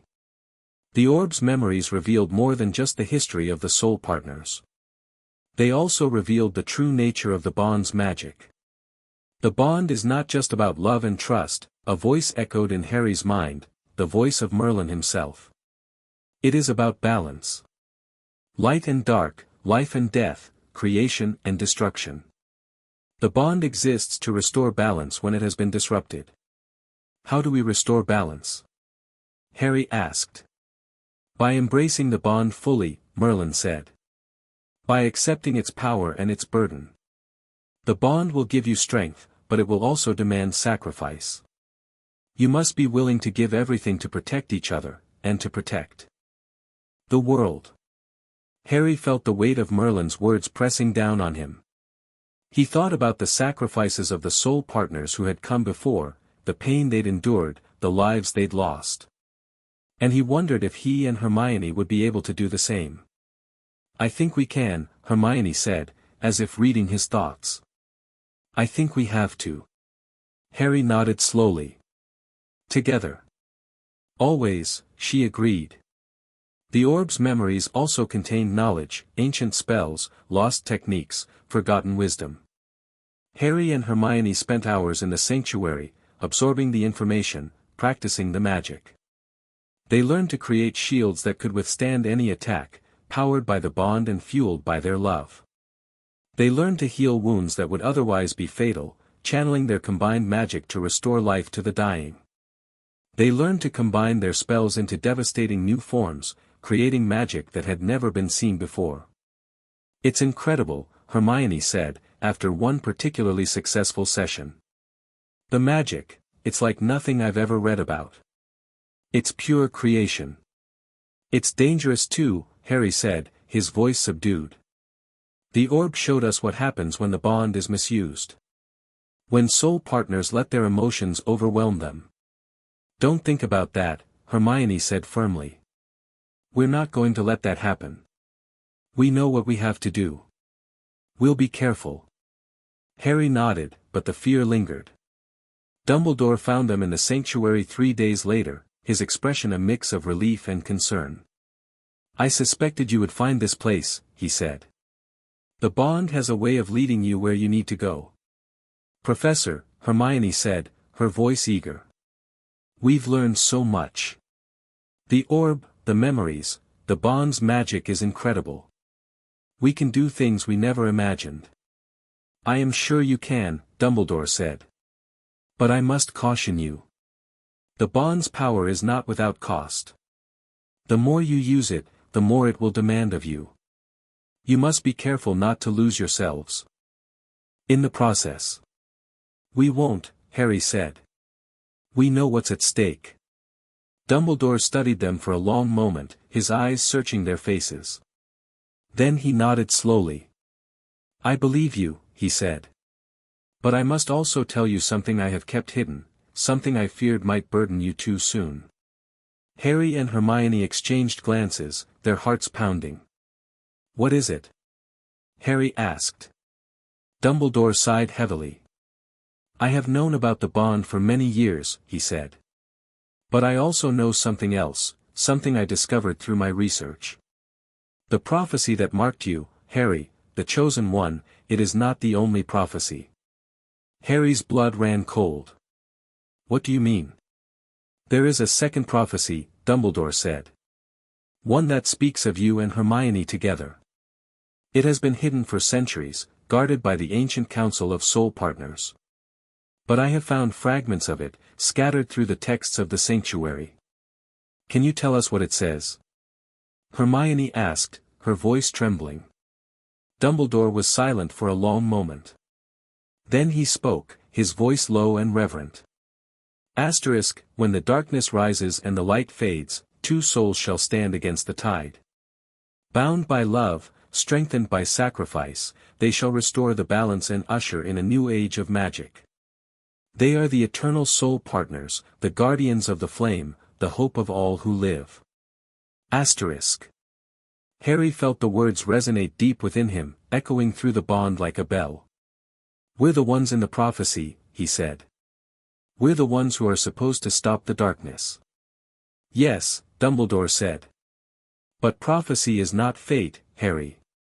It is a possibility, a path that can be chosen or rejected. The choice is yours. It has always been yours. Harry looked at Hermione, and she looked back at him. The golden light of the bond pulsed around them, warm and bright. Then we'll choose it, Harry said. We'll choose to be the guardians of the flame. We'll choose to stop the darkness. Hermione nodded, her eyes shining. With tears. Together. As they left the sanctuary that night, Harry felt a sense of purpose that had been missing before. The prophecy had given them direction, a clear goal to strive toward. And the bond had given them the power to achieve it. We're going to make it, he said to Hermione, as they walked back through the castle. I know we are. Hermione squeezed his hand, her fingers warm against his. Of course we are. We have each other. Harry smiled, and the golden light around them pulsed with hope. Always, he said. Always, she agreed. In the days that followed, Harry and Hermione immersed themselves in the sanctuary's secrets, learning everything they could about the bond and its magic. Dumbledore was a constant presence, offering guidance and wisdom when they needed it. Your power grows with each passing day, he observed one afternoon, as they practiced a particularly complex shield charm. But remember, power is not the goal. The goal is balance. Balance, Harry repeated. You've mentioned that before. The bond is about balance, Dumbledore explained. Light and dark, life and death, creation and destruction. The soul partners exist to maintain that balance. If you embrace the light and reject the darkness, you will be incomplete. If you embrace the darkness and reject the light, you will be corrupted. You must accept both, and find the harmony between them. Harry thought about this. It was a difficult concept, one that challenged his understanding of good and evil. How do we find that harmony? Hermione asked. By loving each other, Dumbledore said. That is the only way. Love is the bridge between light and darkness. It is the force that brings balance to the soul. Harry felt the bond pulse warmly in his chest, and he understood. Their love was not just an emotion, it was a force of nature, a power that could reshape the world. And he would protect it with everything he had. The sanctuary became their refuge, their training ground, their home away from home. They spent hours there, honing their skills, deepening their connection. The bond grew stronger with each passing day, its golden light brighter than ever. But with the power came new challenges. We're drawing attention, Hermione said one evening, as they sat in the common room, surrounded by their classmates. People are starting to whisper again. Ron asked me today if we were secretly training for something. What did you tell him? Harry asked, his heart pounding. The truth, Hermione said. That we're studying together. That we want to be prepared for whatever comes. Harry nodded slowly. That's not a lie. It's just, not the whole truth. We can't tell him, Hermione said. Not yet. It's too dangerous. If Voldemort found out. He won't, Harry said. We'll be careful. We'll protect the bond. Hermione reached out and took his hand, her fingers intertwining with his. I know we will. We always do. The Christmas holidays arrived, and Hogwarts grew quiet as most of the students went home. But Harry and Hermione stayed, and so did Dumbledore, who had agreed to continue their training. They spent the break in the sanctuary, practicing their magic and exploring the memories of the soul partners. It was during one of these sessions that Harry discovered something that would change everything. "Look at this," he said, pointing to a mural on the wall. "It's the symbol again. But it's different." Hermione studied the mural, her eyes tracing the lines of the symbol. "It's an evolution," she said. "The symbol changes as the bond grows stronger. This version, it's more complex. More powerful." "What does it mean?" "It means the bond is still evolving," Hermione said. "It hasn't reached its full potential yet. There's more to unlock." Harry felt a surge of excitement. "How do we unlock it?" Hermione was silent for a long moment, her eyes distant. Then she spoke, her voice measured and deliberate. "The orb. The memories. They contain the key. We just have to find it." They spent the rest of the holidays combing through the orb's memories, searching for any clue that would help them unlock the bond's full potential. And finally, on New Year's Eve, they found it. "The bond has 7 levels," a voice echoed in Harry's mind, Amara's voice, warm and wise. Each level represents a deeper connection, a greater understanding. To reach the 7th level, you must achieve perfect unity, complete trust, complete openness, complete love. What happens when we reach the 7th level? Harry asked. "The bond becomes unbreakable," Amara said. Nothing can sever it, not even death itself. You will be connected for eternity, across all lifetimes, across all worlds. Harry felt his breath catch. That's incredible. It is also dangerous," Amara warned. The 7th level binds you together completely. If one of you falls to darkness, the other will fall as well. You must be absolutely certain that you are ready for this commitment. Harry looked at Hermione, and she looked back at him.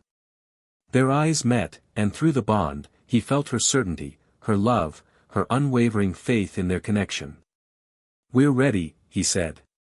"We're ready," she agreed. The final day of the holidays, they sat together in the sanctuary, their hands clasped, their eyes closed. The bond pulsed around them, golden and warm, and Harry felt himself sinking deeper into the connection. "We have to open ourselves completely," Hermione's voice echoed in his mind. Let me see everything. Let me know everything." "You already know everything," Harry replied. There's nothing left to hide." "Then let me feel it," she said. Let me feel you, all of you." Harry opened himself to her, letting her see his fears and doubts, his hopes and dreams. He showed her the scars of his childhood, the weight of his destiny, the love that had grown within him for her. And she showed him everything in return. The golden light around them blazed, brighter than ever before. And Harry felt the bond shifting, deepening, becoming something more. "The 6th level," Hermione breathed. We've reached the 6th level." "One more to go," Harry said. "We'll make it," Hermione promised. Together. The holidays ended, and the rest of the students returned. Harry and Hermione went back to their classes, their studies, their ordinary lives. But nothing was ordinary anymore. The bond had changed them. It had made them stronger, wiser, more connected than any two people had ever been. And they knew, with absolute certainty, that they were ready for whatever came next. "We'll face it together," Harry said, as they walked to their first class of the new term. "Always," Hermione agreed. The golden light around them pulsed, warm and bright. And Harry felt a sense of peace that he'd never known before. The darkness was coming. But they were ready. Together. Chapter 7, The Mirror of Arist's Truth. January brought snow to Hogwarts, blanketing the castle in a thick layer of white that muffled sounds and softened the world's edges. Harry found himself staring out the common room window more often than usual, watching the flakes drift down from the grey sky, his mind elsewhere entirely. The bond had grown so strong that he could feel Hermione's presence even when they were in different parts of the castle. It was a constant warmth in his chest, a golden thread that connected him to her across any distance. He'd grown accustomed to it, almost dependent on it, the way her emotions would flicker through the bond like distant lightning, the way her thoughts would sometimes brush against his own. But there were still mysteries. Still questions unanswered. And tonight, Harry was determined to find answers. The discovery of the Mirror of Erised had been an accident. Harry had been wandering the castle late one night, unable to sleep, when he'd stumbled upon a disused classroom on the 4th floor. Inside, covered by a dusty sheet, stood a magnificent mirror, tall, ornate, its frame carved with strange symbols that seemed to shift and writhe when he looked at them. Erised stra eru oit ube kafru oit onwosi, the inscription read. Harry had stood before it, expecting to see his own reflection. Instead, he'd seen his parents, alive, whole, smiling at him with the love he'd never known. He'd returned every night since, unable to stay away, desperate for just one more glimpse of the family he'd lost. But tonight, he wasn't alone. Harry. Hermione's voice came from behind him.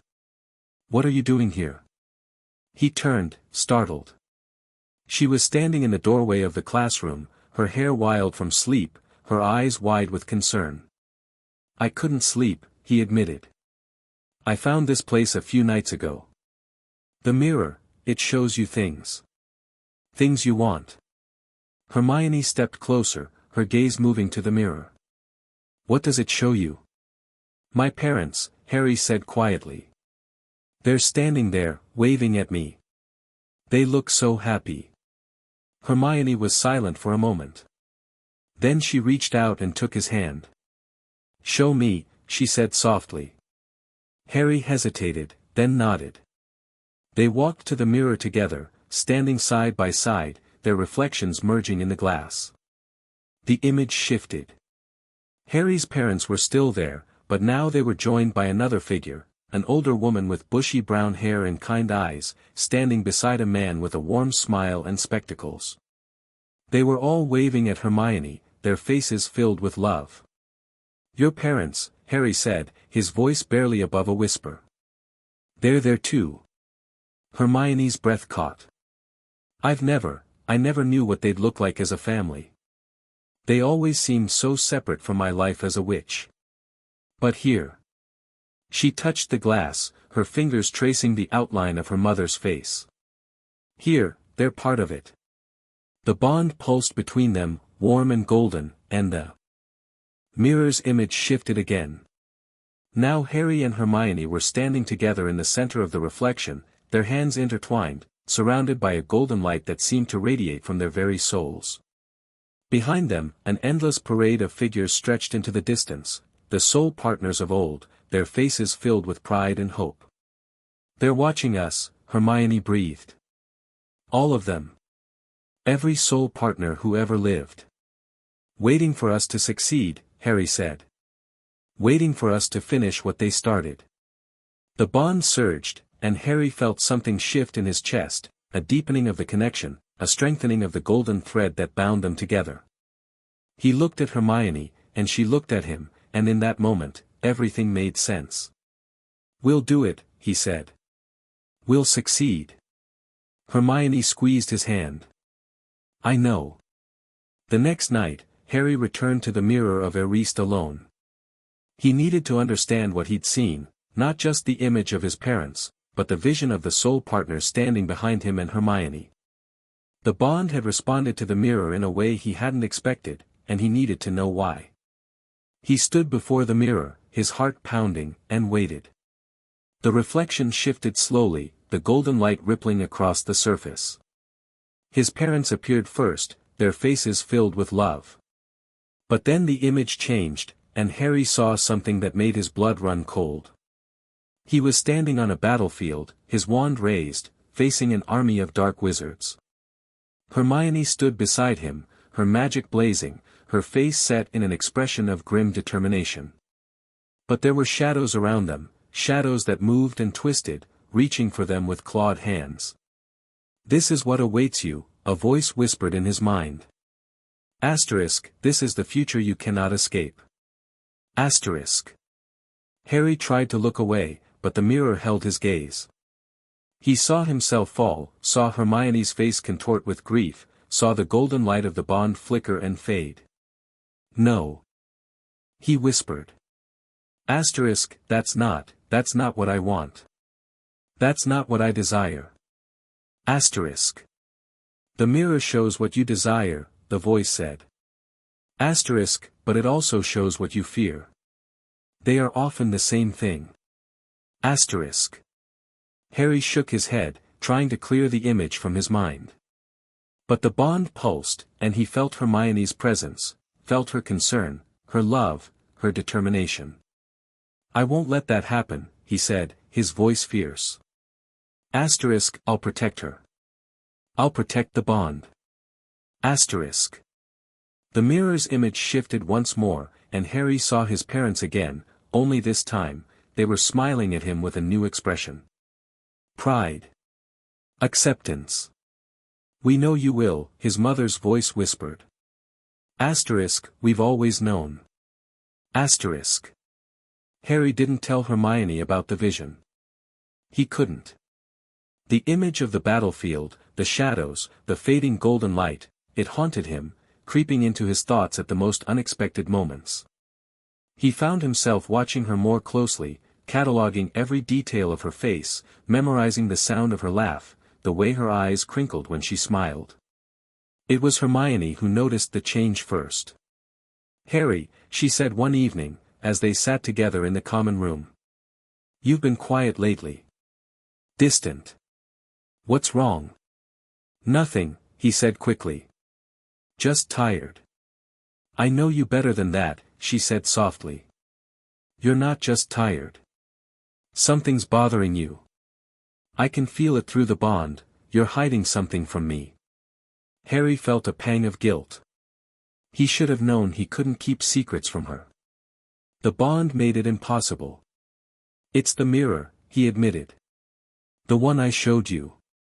I went back, alone, and I saw something." "What did you see?" Harry hesitated, then forced the words out. "A battlefield. You and me, fighting against an army of dark wizards. And we were losing. The bond was fading. Everything was falling apart." Hermione was silent for a long moment. Then she reached out and took his hands, her eyes meeting his with unwavering intensity. "That's not going to happen," she said. "Do you hear me? That's not our future." "How do you know?" Harry asked, his voice cracking. "The mirror showed me what I desire, and what I fear." "What if they're both true?" "Because the mirror isn't a prophecy," Hermione said firmly. "It's a reflection of your own mind, your own fears. It shows you what you're thinking, not what's going to happen." "But what if?" "Harry." She squeezed his hands, her grip fierce. "We have each other. We have the bond. We have centuries of knowledge and power behind us. Nothing is going to tear us apart." The golden light around them pulsed, warm and bright, and Harry felt his fear begin to recede. Hermione's certainty was like a balm, soothing his doubts, reminding him of what they'd already accomplished. "You're right," he said finally. "I'm sorry. I should have told you." "Yes," Hermione said. "You should have. We promised, remember? No secrets. No walls." "I remember," Harry said. "I'm sorry." Hermione's expression softened. "I forgive you." "But Harry," she met his gaze, her eyes fierce. "No more running away. If something's bothering you, you tell me. That's what the bond is for." Harry nodded slowly. "I promise." The mirror of Eriste continued to haunt Harry, despite Hermione's reassurances. He found himself returning to it again and again, unable to resist its pull. Each time, he saw the same visions, his parents, the battlefield, the fading golden light. But each time, he also felt the bond pulsing through him, reminding him of what he truly had. The warmth of Hermione's presence in his mind, the certainty of their connection, the knowledge that they could face anything together. It was during one of these visits that he realized the truth. The mirror wasn't showing him his destiny. It was showing him his choices. The battlefield, the fading light, those were futures he could avoid. The golden thread, the soul partners behind him, those were futures he could choose. The mirror shows what you desire, a voice whispered, Amara's voice, ancient and wise. But also what you fear. The two are often intertwined. What you desire most is also what you fear most. Losing Hermione, Harry said. That's what I desire most, and what I fear most. Yes, Amara said. But you will not lose her. The bond will not allow it. You will protect each other. You will survive. Harry felt a tear slide down his cheek. How do you know? Because I know you, Amara said. You are stronger than you think, Harry Potter. And your love is stronger than any darkness. The next morning, Harry found Hermione in the library, poring over a stack of books. He sat down across from her, his heart pounding. I want to show you something, he said. Something important. Hermione looked up, her eyes curious. What is it? The mirror of Eriste, Harry said. I want to show you what I see when I look at it. And I want you to show me what you see. Hermione hesitated, then nodded. All right. They made their way to the fourth-floor classroom, their hands intertwined. The mirror stood in the center of the room, its surface gleaming with an otherworldly light. Stand with me, Harry said.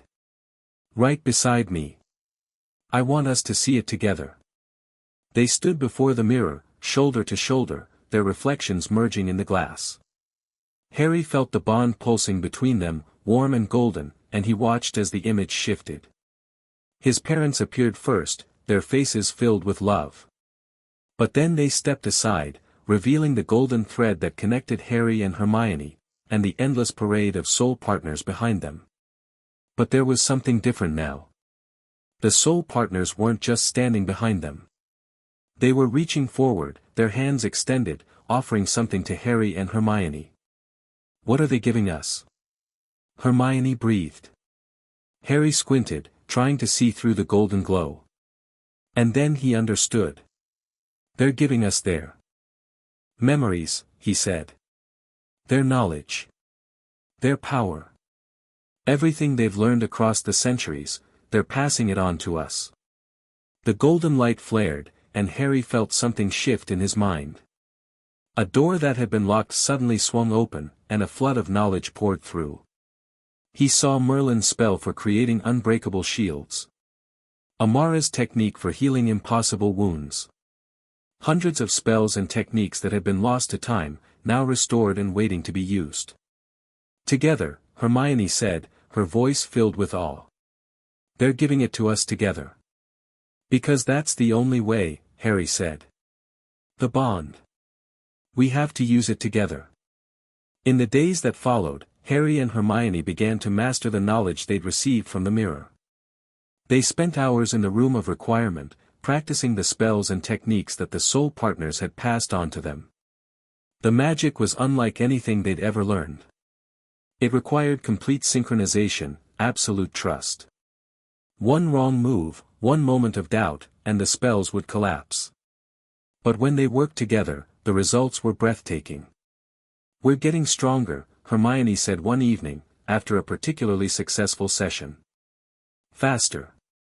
The spells are coming easier now. It's the knowledge, Harry said. The memories. They're merging with our own magic, making it stronger. How long do you think we have? Hermione asked quietly. before the darkness comes? Harry was silent for a moment. Then he said, I don't know. But I know we'll be ready. Hermione nodded, her expression resolute. Together. The visions continued, but they became less frightening. Harry learned to accept the mirror's images, to see them not as prophecies but as possibilities. He focused on the golden light, the thread that connected him to Hermione, the love that would carry them through any darkness. And slowly, the battlefield began to fade. In its place, Harry saw something new. A world where the darkness had been defeated, where the wizarding world was at peace. He saw himself and Hermione standing together, their hands intertwined, their faces filled with joy. Is that what you see now? Hermione asked, one night, as they stood before the mirror together. Yes, Harry said. A world where we've won. Where the darkness is gone. Hermione smiled, and the golden light around them pulsed. That's the future I see too. The future we'll create together. Harry looked at her, and he felt his heart swell with a love so profound it almost hurt. I love you, he said, the words coming out before he could stop them. Hermione's eyes widened. Harry. I know it's fast, he said quickly. I know we've only known each other for a few months. But I've known you for lifetimes. I've loved you for lifetimes. And I don't want to wait anymore. Hermione was silent for a long moment. Then she reached up and touched his cheek, her fingers warm against his skin. I love you too, she said softly. I've loved you since the moment we met. Since the moment our souls recognized each other. Harry felt a weight lift from his shoulders, a burden he hadn't even realized he'd been carrying. He pulled her into his arms, holding her tight, the golden light of the bond blazing around them like a beacon. Together, he whispered. Always, she promised. The mirror of Eriste had shown Harry his deepest desires and his greatest fears. But it had also shown him the truth, that he and Hermione were stronger together than they could ever be apart. That their love was the most powerful magic in existence. And that no darkness, no force, no enemy could ever tear them apart. As they left the classroom that night, Harry felt a sense of peace that he'd never known before. He knew what was coming. He knew the battles they'd have to fight. But he also knew that he and Hermione would face them together. And in the end, that was all that mattered. The bond grew stronger. With each passing day, its golden light pulsing in time with their heartbeats. Harry and Hermione continued to practice, to learn, to prepare. And through it all, their love deepened, becoming something that transcended the ordinary. The bond is reaching its 7th level, Hermione said one evening, her eyes shining with wonder. I can feel it. We're almost there. Harry nodded, feeling the truth of her words. The bond had become a living thing, a presence that filled his thoughts and his heart. It was the source of his strength, the anchor of his soul. How do we reach the 7th level? He asked. Hermione was silent for a long moment. Then she said, we have to be willing to sacrifice everything. Our pride, our safety, our very lives. The bond demands complete surrender. Harry thought about this. He thought about the visions in the mirror, the battlefield, the fading golden light. And he realized that he would give anything to protect Hermione, his life, his magic, his soul. I'm ready, he said. I'll give everything. Hermione's eyes met his, and he saw the same certainty reflected there. I'm ready too. They reached for each other, their hands intertwining, and the golden light blazed around them like a wildfire. Harry felt the bond shift, deepening, becoming something more. The 7th level, a voice echoed in his mind, Amara's voice, filled with pride. Asterisk, you have reached the 7th level. The bond is unbreakable now. Nothing can sever it, not even death itself. Asterisk.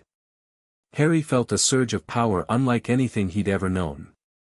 It flowed through him, filling every cell of his body, connecting him to Hermione in a way that transcended the physical. We did it, he breathed. We reached the 7th level. Yes, Hermione said, her voice filled with awe. We did it.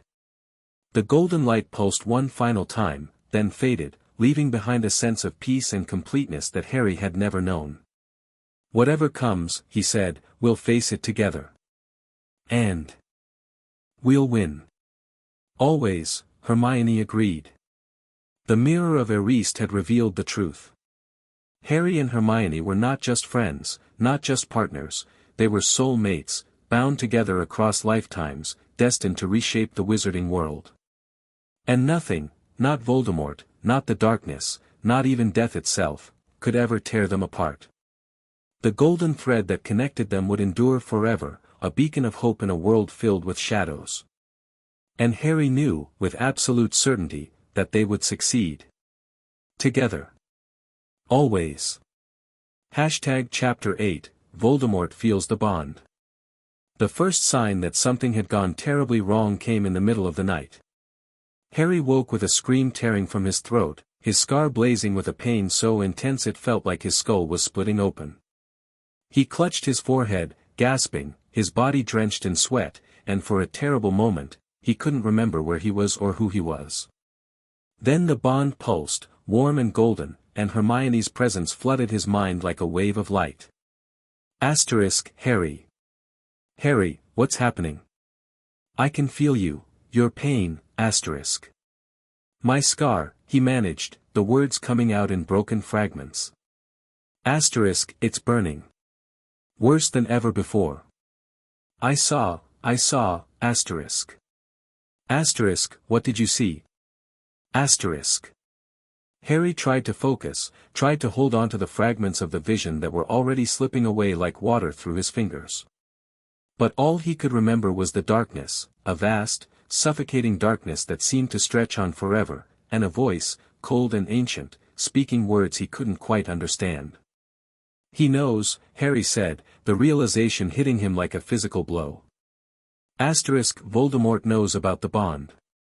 He was searching for it, searching for us, and he found something. He felt something. The bond between them flared with alarm, and Harry felt Hermione's fear mingling with his own. I'm coming, she said. Stay where you are. I'm coming.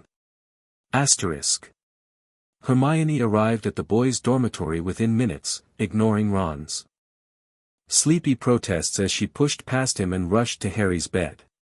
She sat down beside him, her hands finding his, and the golden light of the bond flared around them, driving back the darkness that still lingered in Harry's mind. Tell me everything, she said, her voice urgent. What did you see? Harry took a deep breath, forcing himself to focus.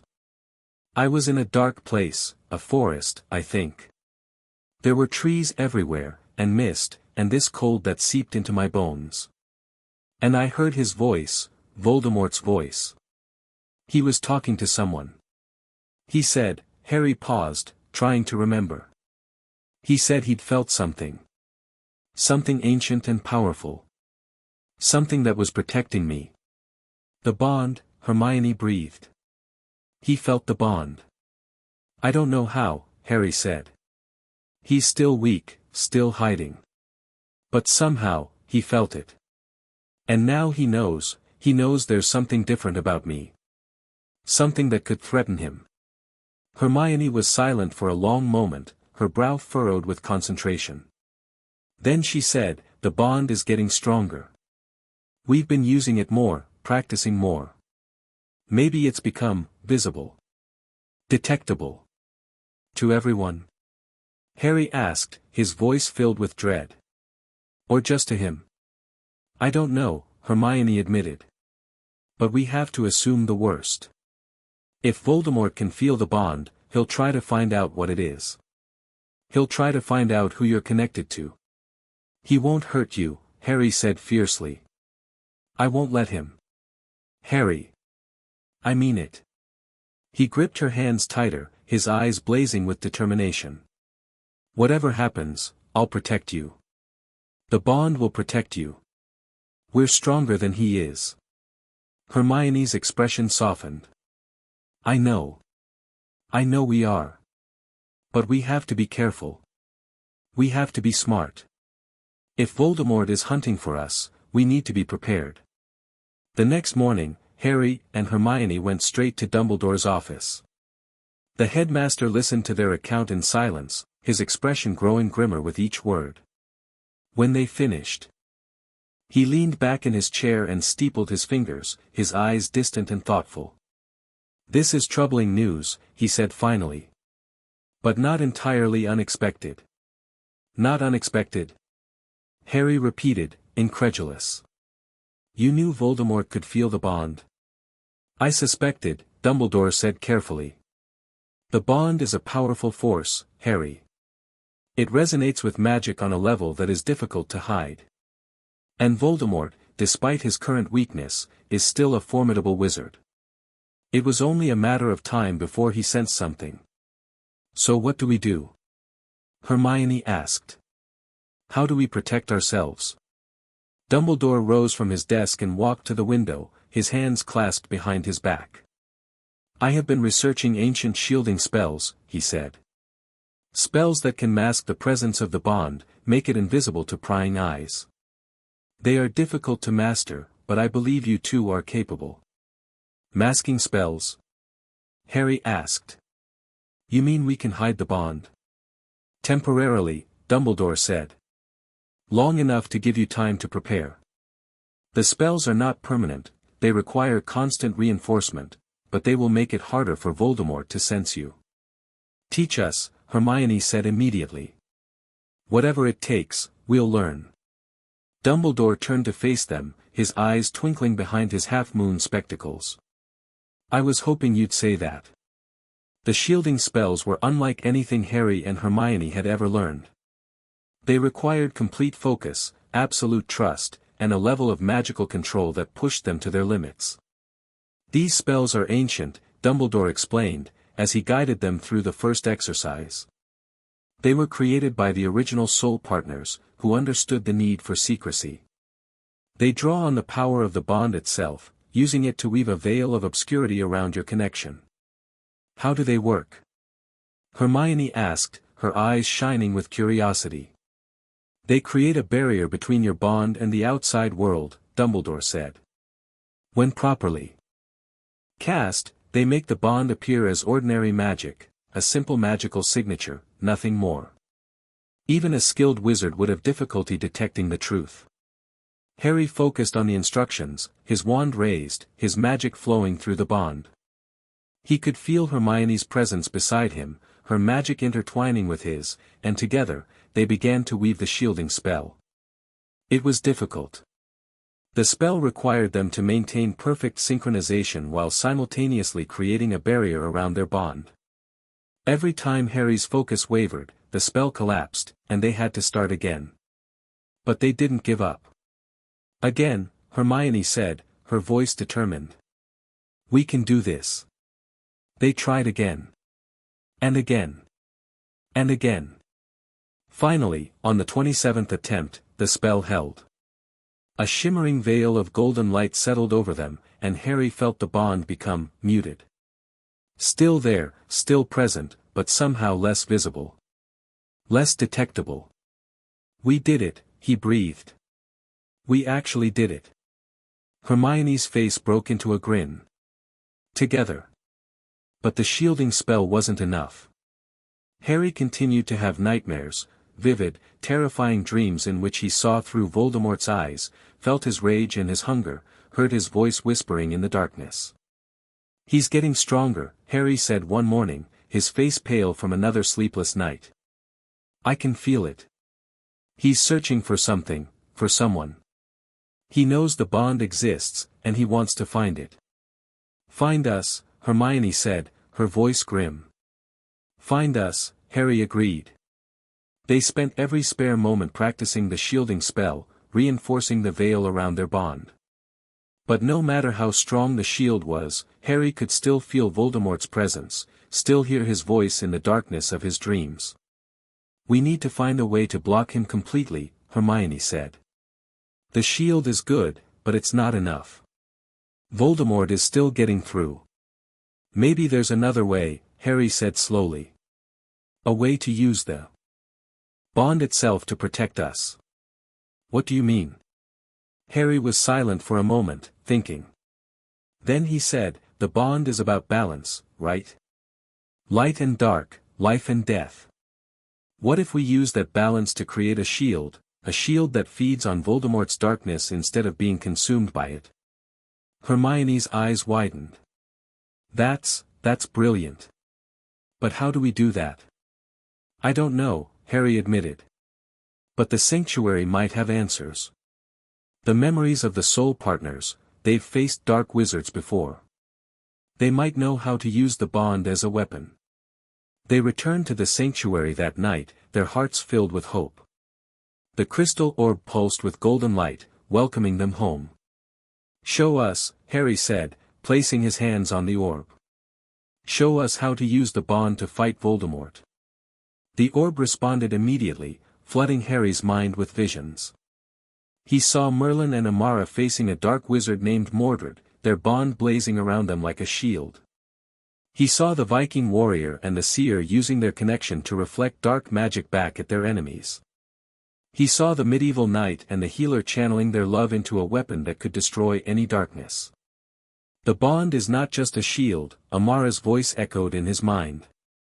It is a weapon, the most powerful weapon in existence. When two souls are united, they can create a force that no darkness can withstand. Show us how, Harry said desperately. We need to protect ourselves. Voldemort is coming for us. Then use your love, Amara said. Your love is your greatest weapon. Let it flow through the bond, let it become a part of your magic. When Voldemort tries to reach you, meet his darkness with your light. Harry felt Hermione's presence beside him, her love flowing through the bond like a river. He opened himself to her completely, letting her see his fears, his hopes, his determination. And then he channeled it all into the bond. The golden light blazed around them, brighter than ever before. Harry raised his wand, and Hermione raised hers, their magic merging into a single, devastating force. Together, they said in unison. The golden light exploded outward, filling the sanctuary with warmth and power. Harry felt Voldemort's presence recoil, felt the dark magic that had been reaching for him dissolve like mist in the sunlight. It worked, he breathed. We pushed him back. For now, Hermione said. But he'll try again. He won't stop until he finds us. Then we won't stop either, Harry said. We'll keep fighting. We'll keep protecting each other. And in the end, we'll win. The weeks that followed were a blur of practice and preparation. Harry and Hermione honed their skills, learning to channel their love into a weapon that could repel even the darkest magic. They reinforced their shielding spells, wove protective barriers around their bond, and practiced fighting as a single unit. And through it all, Voldemort continued to reach for them. The nightmares came every night, but Harry learned to fight them. He used the bond as a shield, channeling Hermione's love into a barrier that Voldemort couldn't penetrate. He learned to push back against the dark presence, to assert his own will against the Dark Lords. I'm not afraid of you, he said one night, standing in the darkness of his dream. You can't hurt me. You can't hurt her. We're stronger than you'll ever be. Voldemort's voice hissed in response, cold and filled with rage. Asterisk, you are strong, Potter. But you are not invincible. I will find your weakness. I will find the girl who protects you. And I will destroy her. Asterisk. Harry's blood ran cold. Touch her, and I'll destroy you.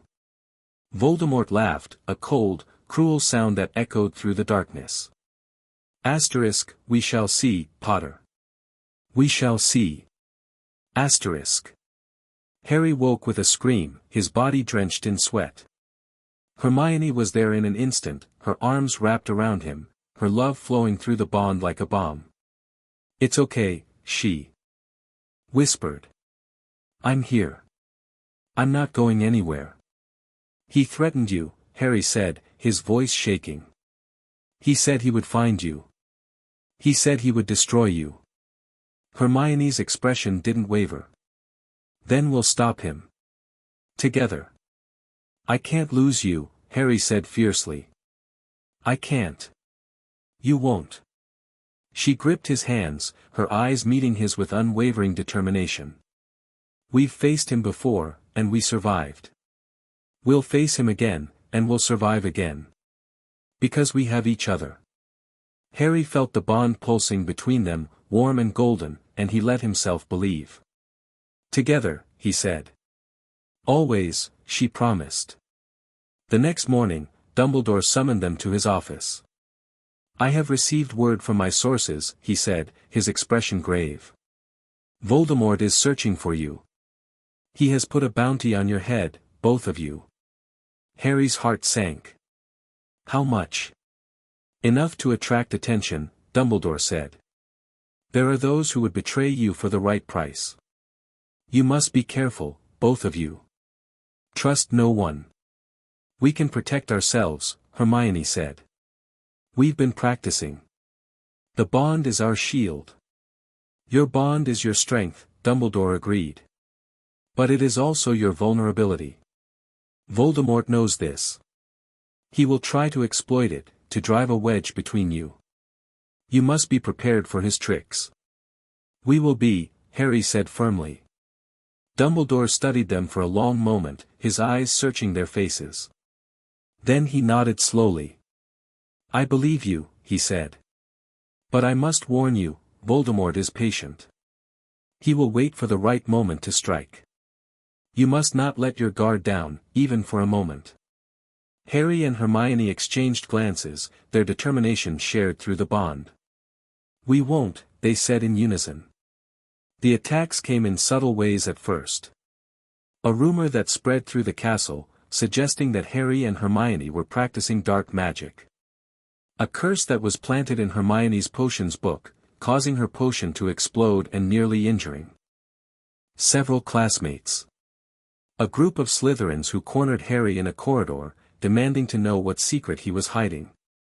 But Harry and Hermione were ready. They used the bond to detect the dark magic before it could harm them, sensing the echoes of Voldemort's influence in every attack. They warded their belongings, shielded their spaces, and stayed close to each other at all times. He's trying to separate us, Hermione said one night, as they sat together in the common room. He knows the bond is our weakness. Then we won't let him, Harry said. We'll stay together. Always. Hermione nodded, her hand finding his. Always. The final attack came during the Easter holidays, when the castle was half empty and the corridors were quiet.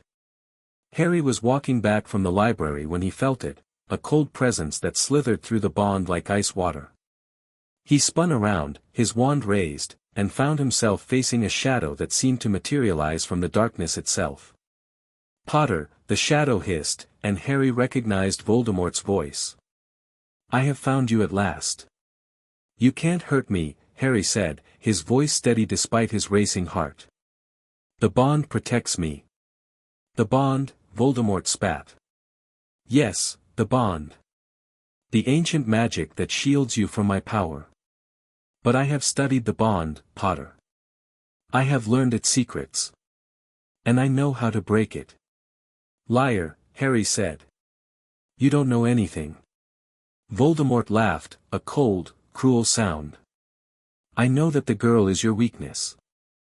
I know that if I destroy her, the bond will shatter. And you will be left broken and alone. Harry felt his rage surge, and the bond responded, golden light blazing around him. You won't touch her. I'll kill you first. Your anger makes you weak, Voldemort hissed. It clouds your judgment. You cannot protect her if you cannot control yourself. The bond pulsed, and Harry felt Hermione's presence flooding his mind, her love and determination strengthening him. Asterisk, don't listen. To him, asterisk, she thought. Asterisk, he's trying to provoke you. Don't let him win. Asterisk. Harry took a deep breath, forcing himself to calm down. The golden light around him steadied, and he met Voldemort's shadow with unwavering defiance. "You can't break the bond," he said. "You can't touch us.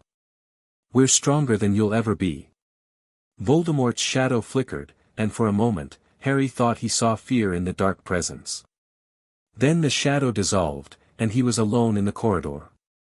Harry ran to find Hermione, his heart pounding. She was in the common room, her face pale but determined. "I felt it," she said, before he could speak. "He tried to reach me too. But the bond held." "He said he could break it," Harry said. "He said he knew how." "He's lying," Hermione said firmly. "The bond is unbreakable. Amara told us that. It's the 7th level, nothing can sever it." "But what if he's right?" Harry asked, his voice cracking. "What if he finds a way?" "He won't." Hermione gripped his hands, her eyes blazing with determination. "Because we won't let him. We'll protect the bond with everything we have. And we'll win." Harry felt the certainty of her words, felt the love flowing through the bond, and he let himself believe. "Together," he said. "Always," she promised. That night, as Harry lay in his bed, he felt Voldemort's presence one last time, a distant whisper that seemed to come from somewhere far away. Asterisk, "You have won this battle, Potter. But the war is not over. I will find a way to break the bond. I will destroy the girl. And I will destroy you." Asterisk. Harry smiled grimly. "You can try," he said. "But you'll fail. Because we're stronger together." The presence faded, and Harry felt the bond pulse with warmth, Hermione's love surrounding him like a shield. "We'll face it together," he whispered into the darkness. "Always." The golden light of the bond pulsed in response, bright and unwavering. And Harry knew, with absolute certainty, that he and Hermione would prevail. The darkness would not win. Because their love was stronger than any shadow. Together. Always. Chapter 9, The Soul Guardian Awakens. The discovery happened on a Tuesday, during their charms class.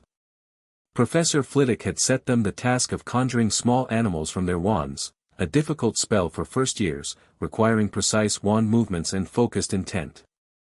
Harry had been struggling, his attempts producing nothing more than puffs of smoke and the occasional spark. Then Hermione reached out through the bond, her magic flowing into his, and Harry felt the spell click into place. "Expecto Animalia," he said, and a small silver bird shot from his wand, fluttering around the classroom before settling on his shoulder.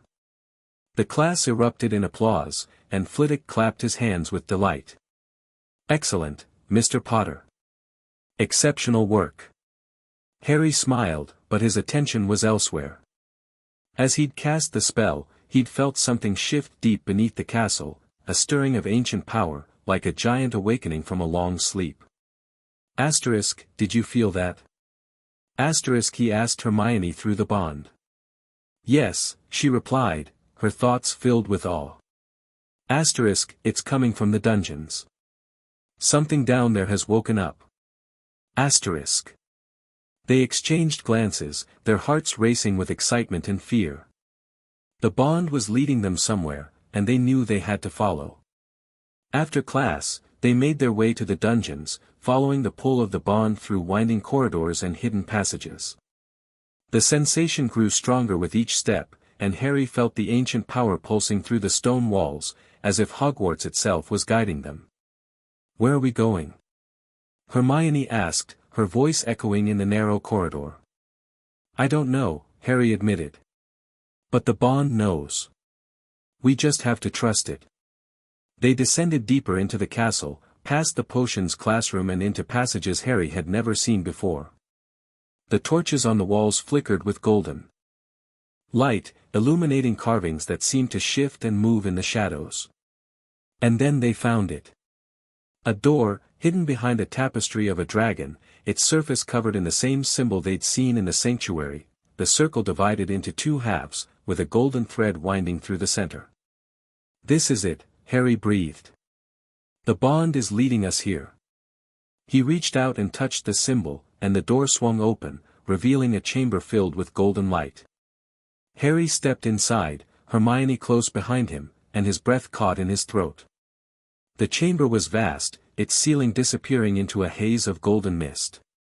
In the center stood a pedestal, and on the pedestal rested a massive crystal that pulsed with the same golden light as the bond. "The sole guardian," a voice echoed, deep and resonant. "I have been waiting for you." Harry spun around, his wand raised, and found himself facing a figure that seemed to be made of pure light. It was humanoid in shape, with a face that was somehow both ancient and young, and eyes that glowed like stars. "Who are you?" Harry asked, his voice steady despite his fear. "I am the sole guardian," the figure said. "I have watched over the bond for millennia, waiting for the day when the eternal soul partners would find me. And now, at last, you have arrived." Hermione stepped forward, her eyes wide with wonder. "You've been guarding the bond all this time?" "Since the beginning," the guardian said. "I was created by the first soul partners, Merlin and Amara, to protect the sacred connection between the chosen two. I have slept beneath Hogwarts for centuries, waiting for the bond to awaken once more." "Why now?" Harry asked. "Why did you wake up now?" The guardian's eyes seemed to darken. "Because the darkness is growing," it said. "I felt Voldemort's presence reaching for the bond, felt his hatred and his hunger. I knew the time had come to reveal myself." Harry felt a chill run down his spine. "Voldemort knows about the bond. He's been trying to break it." "Yes," the guardian said. "And he will continue to try. The bond is a threat to everything he desires. He will not rest until it is destroyed." "Then we need to be ready," Hermione said, her voice fierce. "We need to learn everything we can about the bond, about how to protect it." The guardian smiled, a warm expression that seemed to fill the chamber with light. "You are brave," it said. "Both of you. The bond has chosen well." The guardian began to teach them, revealing secrets that even the sanctuary's orb had not contained. "You are the final heirs of the Order of the Eternal Flame," the guardian explained. "An ancient order sworn to protect the balance between life and death, light and darkness. Your ancestors were the guardians of the bond, the protectors of the sacred connection that preserves the wizarding world." "The final heirs," Hermione repeated. "What happened to the others?" The guardian's expression grew somber. "They were lost over the centuries, some to battle, some to time, some to the darkness. The order grew weak, and eventually, it faded from memory. But the bond endured. It always endures. And we're supposed to rebuild the order?" Harry asked, incredulous. "Not rebuild," the guardian said. "Renew. The order has slept for centuries, just as I have. But now, with the darkness rising, it must wake again. You are the new guardians, Harry and Hermione. You must protect the bond and all that it stands for." "How do we do that?" Hermione asked. "We're just first years. We don't even understand our own magic yet." The guardian's eyes glowed with ancient wisdom. "You understand more than you think. The bond has taught you what you need to know. You have the knowledge of the soul partners at your fingertips, you simply need to access it." Harry felt the bond pulse, and he realized the guardian was right. The memories of Merlin and Amara, of the Viking warrior and the seer, of the medieval knight and the healer, they were all there, waiting to be used. "Teach us," he said. "Help us to understand." The guardian nodded, its form shimmering with golden light. "I will teach you," it said. "But you must be ready for the knowledge. It will not be easy." "We're ready," Hermione said firmly. The guardian's teachings were unlike anything they'd experienced before. The being took them on a journey through the history of the eternal soul partners, showing them the battles they'd fought, the sacrifices they'd made, the love that had sustained them through centuries of darkness. "This is the core of the bond," the guardian said, as they watched a vision of Merlin and Amara standing together against an army of dark wizards. The willingness to sacrifice everything for each other. It is the ultimate expression of love. Harry watched the vision, his heart pounding. He saw Merlin fall, saw Amara's grief as she knelt beside him, saw the golden light of the bond flare as she poured her life force into him, bringing him back from the brink of death. She was willing to die for him, Harry said. She was willing to give everything. Yes, the Guardian said. And that is what made the bond so powerful. The willingness to sacrifice is the key to unlocking the bond's true potential. Harry thought about that, about what he would be willing to sacrifice for Hermione. He knew, with absolute certainty, that he would give his life for her without a second thought. The realization was both terrifying and exhilarating. I understand, he said quietly. The Guardian taught them other things as well. It taught them how to channel the bond's power into their spells, how to create shields that could withstand any attack, how to heal wounds that would otherwise be fatal. It taught them the ancient magic of the soul partners, spells that have been lost to the world for centuries. The bond is a source of infinite magic, the Guardian explained. It draws on the love between the soul partners, transforming it into power that can shape the world itself. But you must be careful. The bond is not a tool, it is a living connection. It must be respected. How do we use it without hurting ourselves? Hermione asked. By trusting each other, the Guardian said. By allowing the bond to guide you, rather than trying to control it. The bond knows what you need. You just have to listen. Harry and Hermione practiced the ancient spells, their magic flowing through the bond with increasing ease. The golden light around them blazed brighter than ever, and Harry felt himself growing stronger with each passing day. We're changing, he said one evening, as they rested in the chamber. We're becoming something different. Yes, the Guardian said.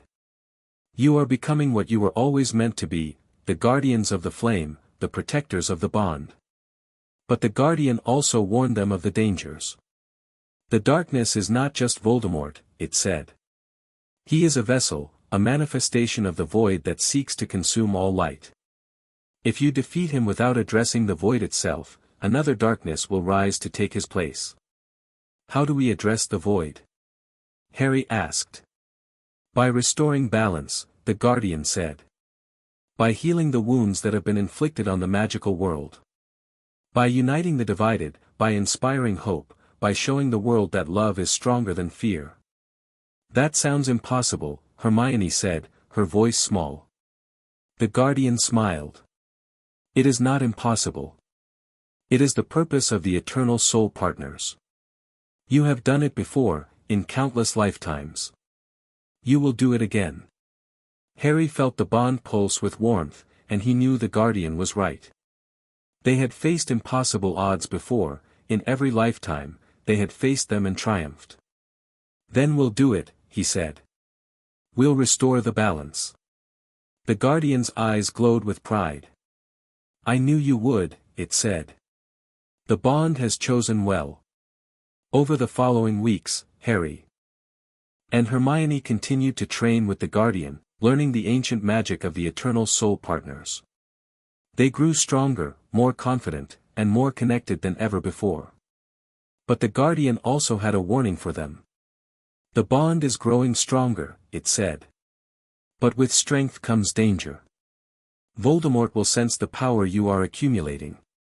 He will try to stop you before you become too powerful. Then we'll stop him first, Harry said. Not yet, the Guardian said. You are not ready. There are still challenges you must face, still lessons you must learn. The bond must be fully awakened before you can confront the darkness. How do we awaken it fully? Hermione asked. The Guardian was silent for a long moment. Then it spoke, its voice filled with ancient wisdom. There is a trial, it said. The trial of the eternal flame.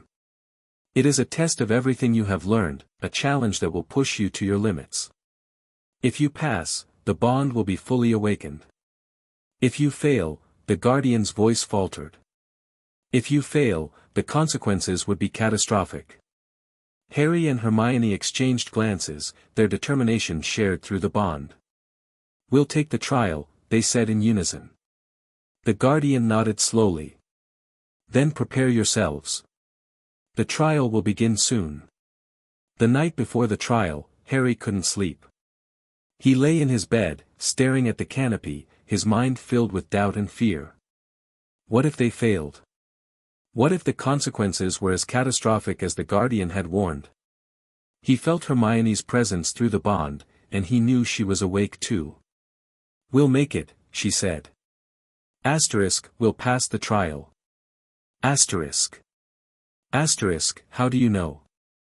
He asked. Because we've done it before, she said.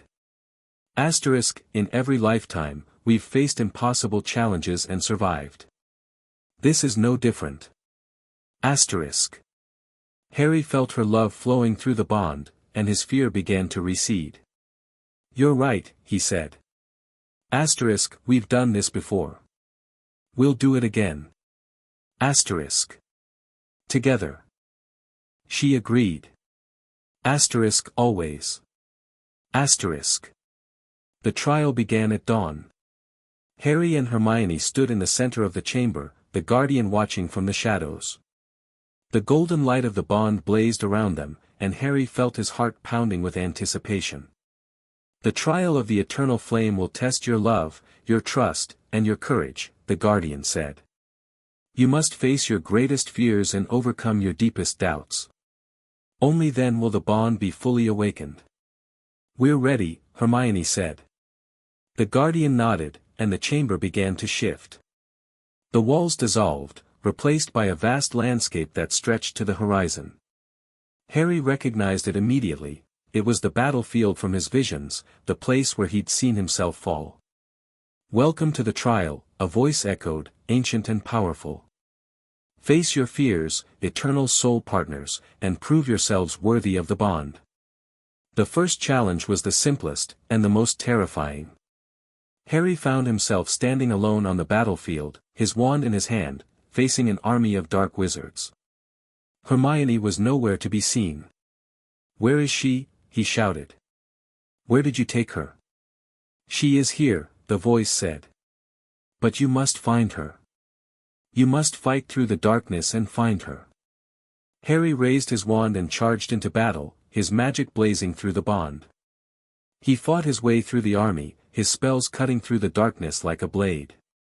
But no matter how many enemies he defeated, more appeared to take their place. Hermione. He shouted through the bond. Where are you? I'm here, she replied, her voice distant but clear. I can't reach you. The darkness is too thick.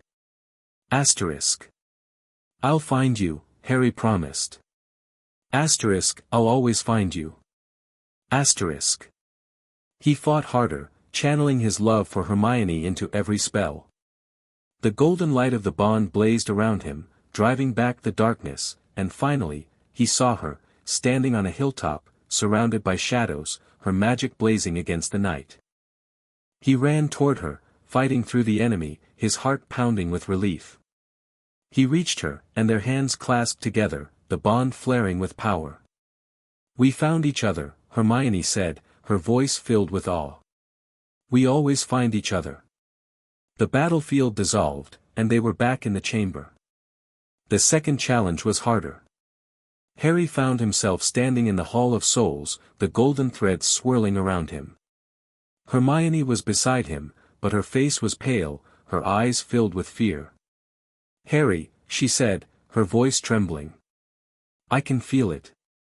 The darkness is trying to take me. No, Harry said fiercely. I won't let it. He reached for her, but the golden threads shifted, forming a barrier between them. He could see Hermione on the other side, her face twisted with pain as the darkness closed in around her. Harry, help me. I'm coming. Harry shouted, throwing himself against the barrier. But it held firm, and he felt his strength fading. Then he felt something through the bond, not Hermione's fear, but her love. Her unwavering faith in him. "I believe in you," her voice echoed in his mind. Asterisk, "You can do this." Asterisk. Harry closed his eyes, focusing on the bond. He channeled his love for Hermione into the barrier, and the golden threads began to shift. The barrier dissolved, and he rushed to her side, pulling her into his arms. "I've got you," he said. "I'll always have you." The Hall of Souls dissolved, and they were back in the chamber. The third challenge was the hardest of all.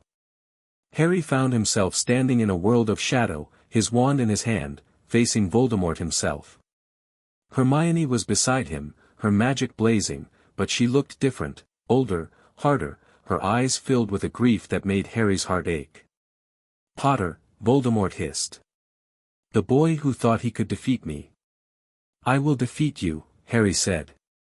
"I've done it before." "With her help," Voldemort said, gesturing to Hermione. "But what happens when she is gone?" Harry's blood ran cold. "What do you mean?" Voldemort laughed, a cold, cruel sound. "She is dying, Potter. The darkness has poisoned her. She has only minutes to live." Harry turned to Hermione, his heart pounding. She was pale, her body trembling, and he could feel her life force fading through the bond. "No," he said.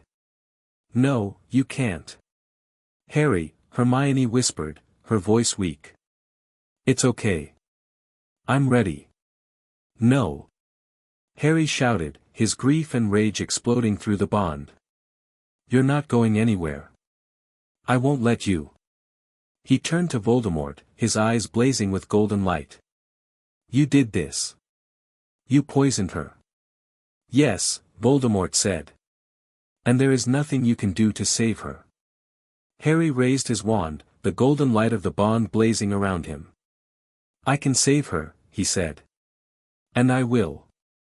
He poured every ounce of his love for Hermione into the bond, channeling it into her through the golden thread that connected them. He felt her life force flicker, then strengthen, then blaze with renewed power. "Harry," Hermione breathed, her eyes wide with wonder. "I love you," Harry said. "And I'm never letting you go." The golden light exploded around them, and Voldemort screamed as the darkness consumed him. The world dissolved, and Harry and Hermione stood together in the chamber, their bond blazing with power. "You passed," the Guardian said, its voice filled with awe. "You passed the trial." Harry and Hermione fell to their knees, exhausted but triumphant. The bond blazed around them, brighter than ever, and Harry felt something shift, a deepening of the connection, a strengthening of the golden thread that bound them together.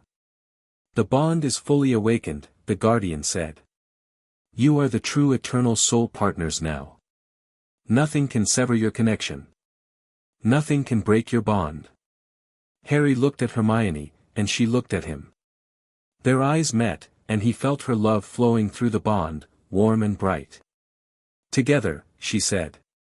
"Always." He agreed. The Guardian vanished, its purpose fulfilled, and Harry and Hermione were left alone in the chamber. The golden light of the bond pulsed around them, a constant reminder of what they'd become. "We did it," Harry said. "We actually did it." "Yes," Hermione said, her voice filled with wonder. "We did it." Harry pulled her into his arms, holding her close. "I thought I was going to lose you," he admitted. "In the trial, when Voldemort said you were dying, I thought I was going to lose you." "You'll never lose me," Hermione said softly. "I'm right here. I'm always going to be right here." Harry felt the bond pulsing between them, warm and bright, and he knew she was right. Nothing could separate them. Not Voldemort, not the darkness, not even death itself. They were bound together, forever. And that was the greatest magic of all. When they finally returned to the castle, everything looked different. The world seemed brighter, more vibrant, as if they were seeing it through new eyes.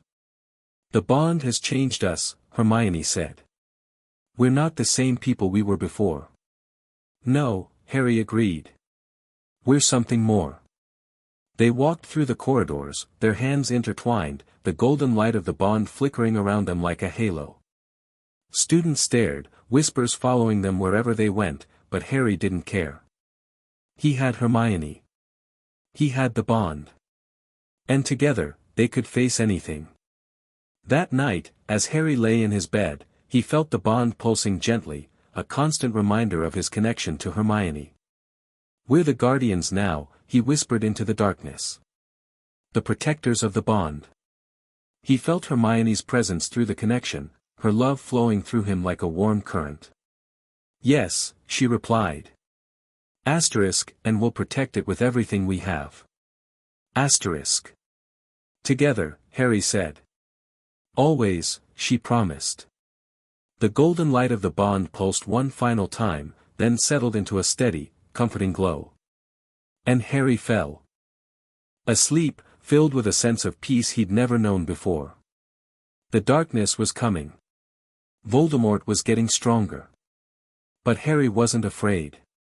Because he had Hermione. And their love was stronger than any shadow. Together. Always. Chapter 10, The Chamber's Unexpected Test. The whispers started the morning after Harry and Hermione completed the trial. They were sitting in the Great Hall, eating breakfast, when a small owl dropped a copy of the Daily Prophet onto the table. The headline screamed in bold black letters. Heir of Slytherin revealed. Attacks shake Hogwarts. Harry read the article quickly, his heart sinking with each word. Students had been petrified, multiple students, over the course of the past few days. Mrs. Norris, the caretaker's cat, had been found frozen in the corridors. And now, a message had been scrawled on the wall in blood-red letters. The Chamber of Secrets has been opened. Enemies of the heir, beware. The Chamber of Secrets, Hermione breathed, her face pale. I've read about it. It's supposed to be a legend, a secret chamber built by Salazar Slytherin himself, containing a monster that only the heir can control. Monster? Harry repeated, his stomach churning. What kind of monster? The texts don't say, Hermione admitted. But it must be something terrible. Something that can petrify people without killing them. Harry felt the bond pulse with unease. You think the attacks are connected to Voldemort? I think they're connected to something dark, Hermione said carefully. The Chamber of Secrets is Slytherin's legacy. And Voldemort was the last known heir of Slytherin. Harry's blood ran cold. So the attacks are Voldemort's doing? Maybe, Hermione said. Or maybe someone else is trying to continue his work. The attacks continued over the following weeks. Justin Finch-Fletchley was found petrified in the corridors. Then nearly headless Nick, the Gryffindor ghost, was discovered frozen in a state of half-death. The school was gripped by fear, and students whispered in hushed voices about the heir of Slytherin, about the monster in the walls, about who would be next. Harry and Hermione threw themselves into their research, determined to uncover the truth. They spent every spare moment in the library, searching for any mention of the Chamber of Secrets, the monster within it, and how to stop it. I found something, Hermione said one evening, her voice filled with excitement. She spread a tattered book across the table, its pages yellowed with age. It's a bestiary from the 16th century. It mentions a creature that can petrify with its gaze, a basilisk. A basilisk? Harry repeated. Isn't that a giant snake? The king of serpents, Hermione confirmed. It's bred from a chicken egg hatched beneath a toad. Its venom is lethal, and its gaze kills instantly, but if you see it indirectly, through a reflection or a ghost, you'll only be petrified. That explains the attacks, Harry said. Students who saw it directly would have died. But the ones who saw it indirectly, through water or a ghost, were only petrified. But how is the basilisk moving around the castle? Hermione asked. It must be using the pipes. The old plumbing system, it's connected to the Chamber of Secrets. Harry felt a chill run down his spine. So the monster is a basilisk, and it's been slithering through the walls, petrifying anyone who sees it. That's my theory, Hermione said. But we need proof. We need to find the entrance to the chamber. Harry and Hermione spent the next several days searching for clues, using the bond to sense the presence of dark magic. The pull led them to Moaning Myrtle's bathroom, a place Harry had avoided since his first visit to Hogwarts. The entrance must be here, Hermione said, her eyes scanning the room. The basilisk is using the pipes, and the pipes connect to the bathroom. Harry felt the bond pulse suddenly, and he turned toward the sinks. The taps, he said. There's something about the taps. He approached the sink with the snake engraving on the side, and as he drew closer, the bond blazed with recognition. He felt something ancient and powerful beneath his feet, and he knew, they had found the entrance. Stand back, he said to Hermione, and before she could protest, he hissed at the sink. Nothing happened. He tried again, hissing in Parseltongue, the language he'd unknowingly used to speak to the boa constrictor at the zoo. This time, the sink responded. It slid aside, revealing a dark opening that led down into the earth. The Chamber of Secrets, Hermione breathed. You found it. Harry looked at her, his heart pounding. We can't go down there alone. It's too dangerous. We have the bond, Hermione said firmly. We're stronger together. And if we don't stop the basilisk, more people will get hurt. Harry knew she was right. He took a deep breath, grabbed her hand, and together, they stepped into the darkness. The descent was long and treacherous, the pipe walls slick with moisture, the darkness pressing in from all sides. Harry felt the bond pulsing between them, a constant reassurance that he wasn't alone. When they finally reached the bottom, they found themselves in a vast chamber, its walls covered in serpent carvings that seemed to writhe in the torchlight. In the center of the room stood a massive stone statue of Salazar Slytherin, its face twisted in a cruel sneer. The chamber, Harry whispered. We're in the Chamber of Secrets. The bond blazed suddenly, and Harry felt something stirring in the darkness, something ancient and powerful, waking from a long sleep. The basilisk, Hermione said, her voice trembling. It knows we're here. Harry raised his wand, his heart pounding. We have to find it before it finds us. But before he could move, the ground began to shake, and a massive serpent emerged from the statue's mouth. Its scales were green and gleaming, its eyes the color of death. Harry met its gaze for a fraction of a second, and then the bond blazed, and a golden light exploded around him and Hermione. The basilisk recoiled, hissing in fury. It had recognized something in them, something ancient and familiar. What's happening? Hermione asked, her voice filled with awe. Why isn't it attacking? I don't know, Harry admitted. But the bond is protecting us. The basilisk can't hurt us.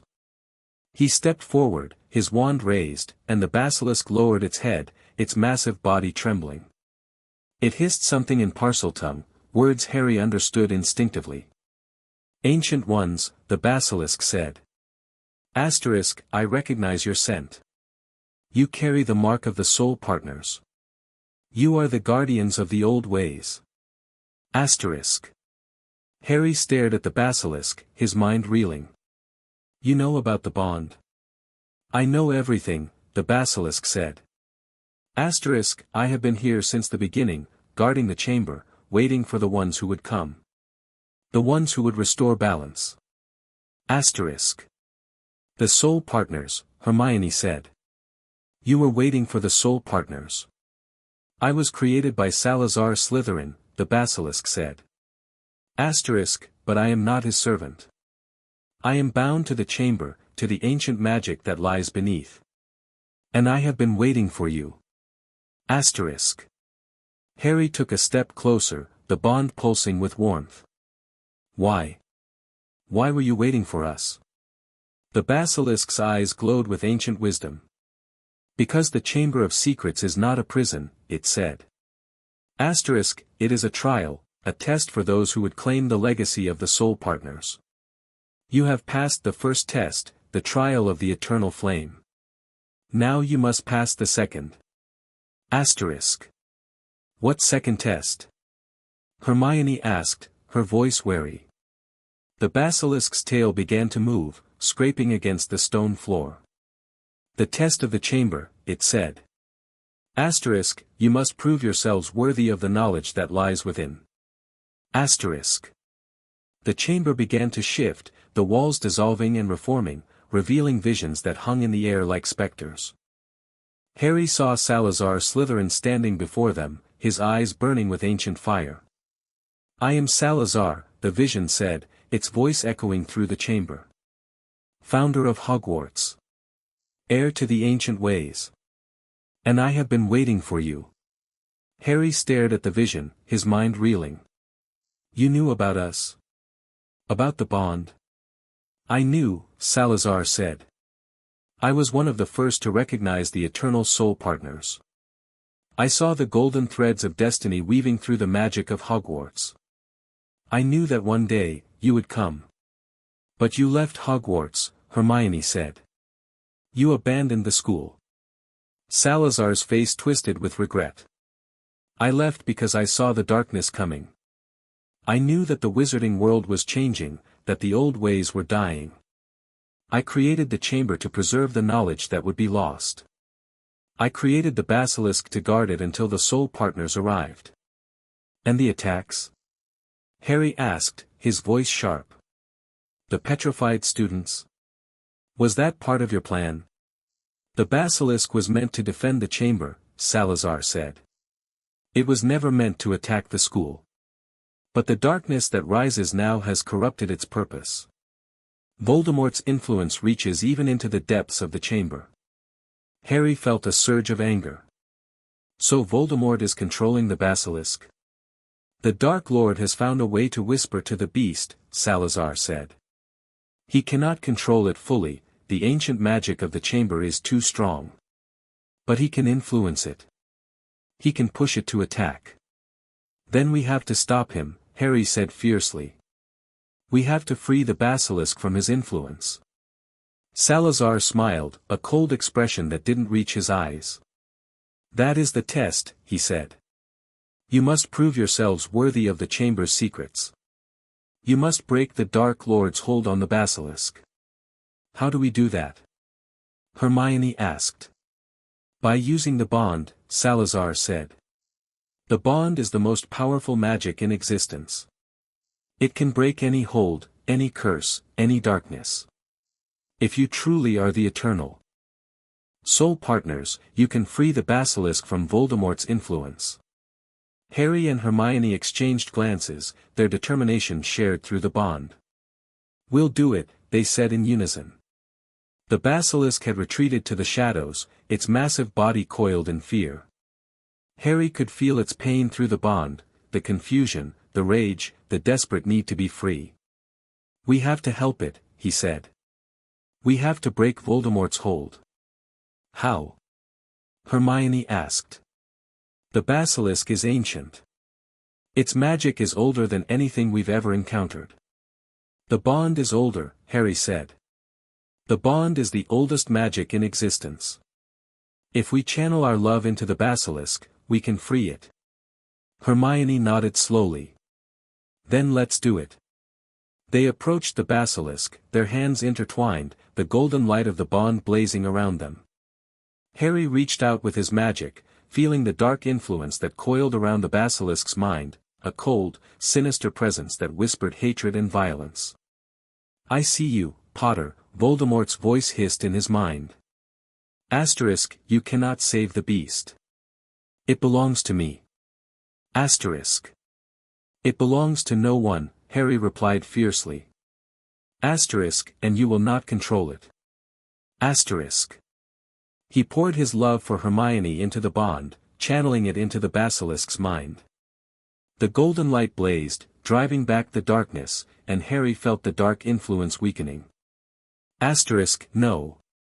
Asterisk, Voldemort screamed. You cannot, the beast is mine. It was never yours, Harry said. Asterisk, and it never will be.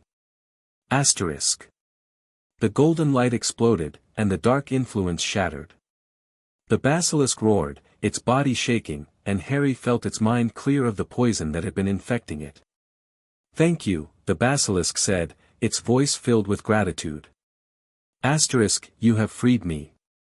You have broken the Dark Lord's hold. Asterisk. Harry collapsed to his knees, exhausted but triumphant. Hermione was beside him, her hand in his, her love flowing through the bond like a balm. "We did it," she breathed. "We actually did it."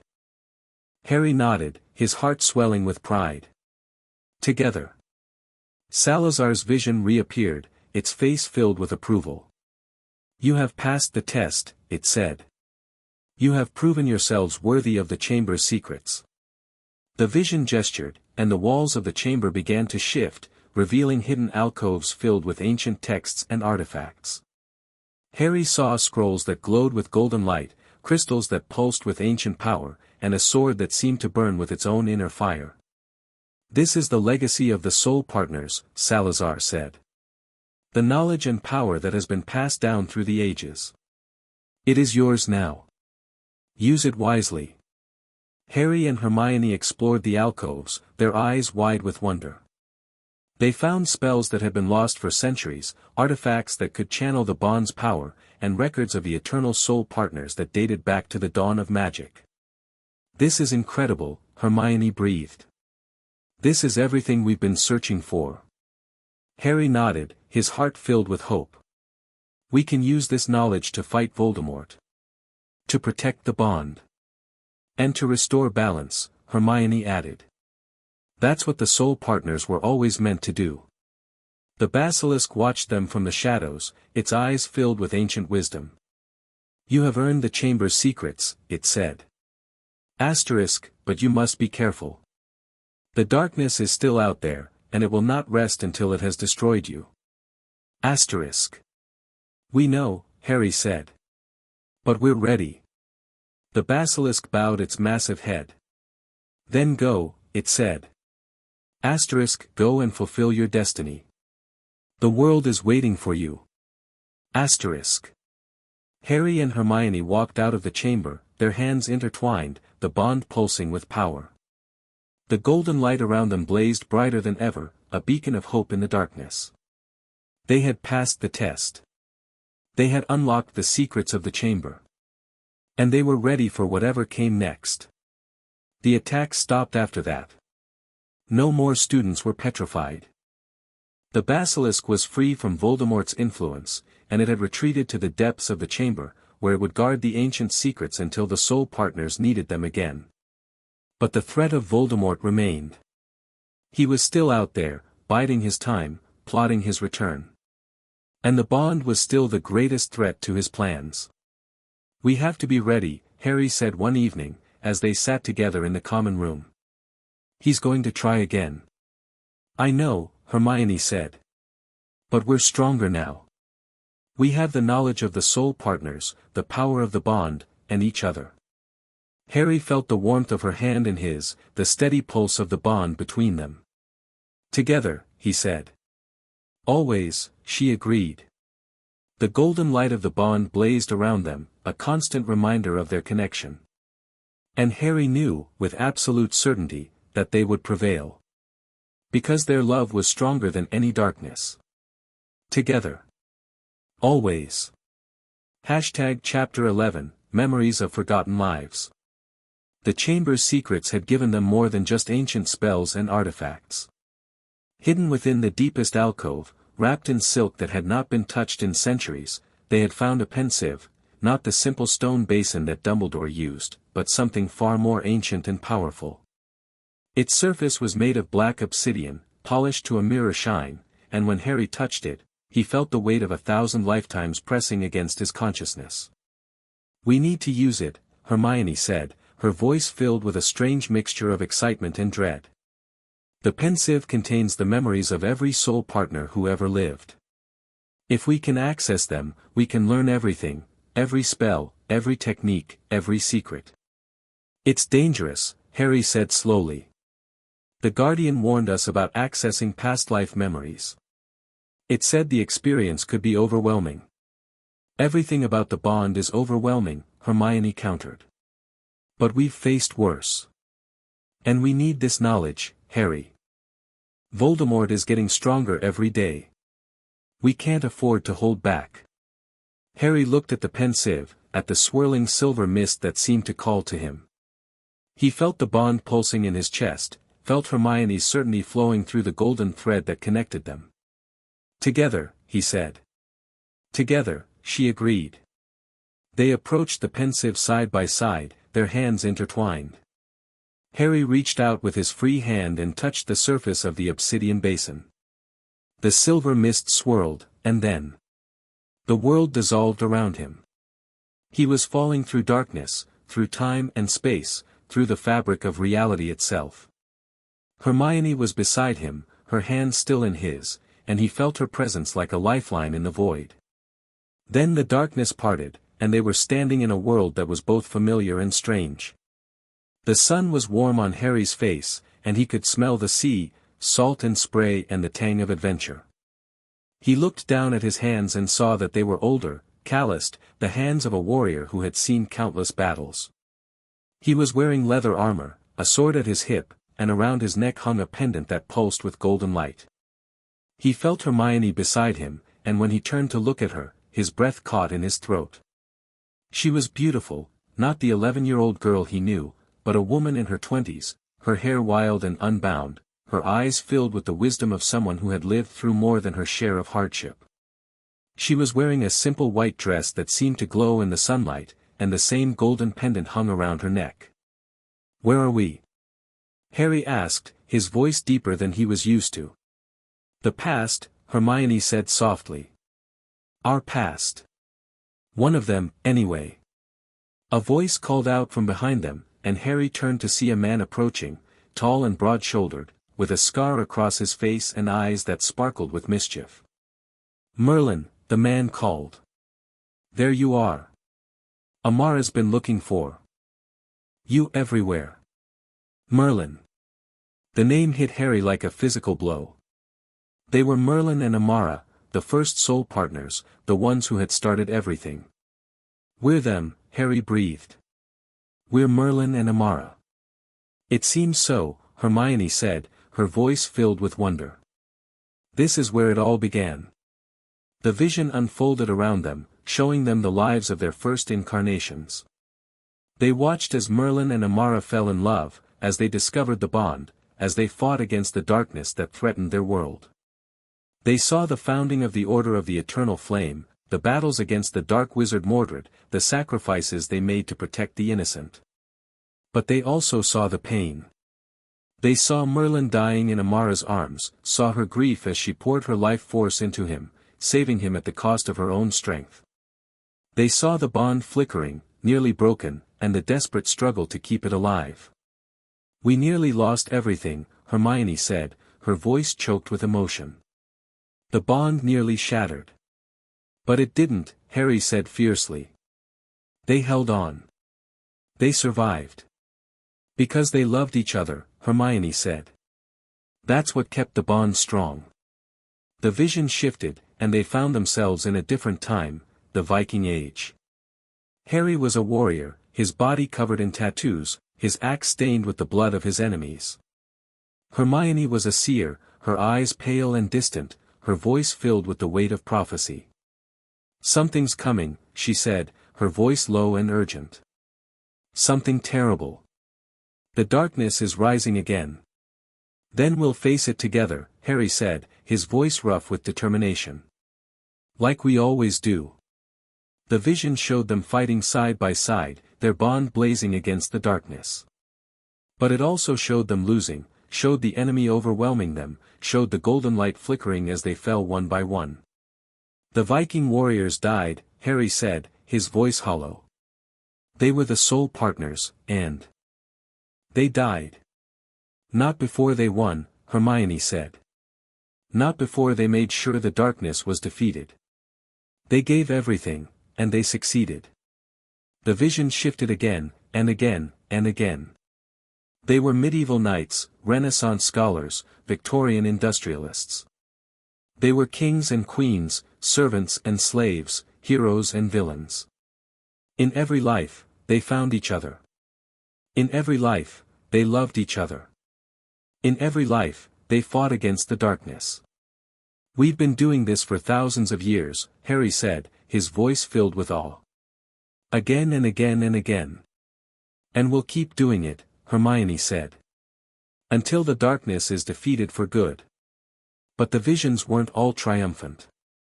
One of them showed Harry dying in a hospital bed, his body broken beyond repair, while Hermione wept by his side. Another showed Hermione sacrificing herself to save him, her life force pouring into the bond as she faded away. In one vision, they were separated, kept apart by forces beyond their control. Harry saw himself searching for her across continents, saw the grief in his eyes when he finally found her, too late to save her. "I can't watch anymore," Harry said, his voice breaking. "I can't see us dying again and again." "We have to," Hermione said, her voice firm despite her own tears. "We have to understand what we've been through. It's the only way to learn." Harry forced himself to keep watching, to keep feeling the pain of 1,000 lifetimes. And slowly, he began to understand. Every death, every loss, every sacrifice, it had all been worth it. Because in every lifetime, they had succeeded. The darkness had been defeated, the balance restored, the world saved.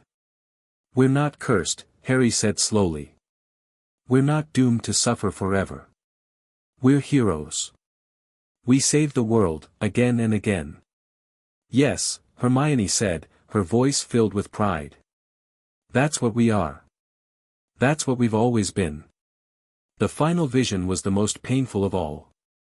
Harry found himself standing in a hall of mirrors, surrounded by reflections of himself and Hermione in every possible form, young and old, happy and sad, alive and dead.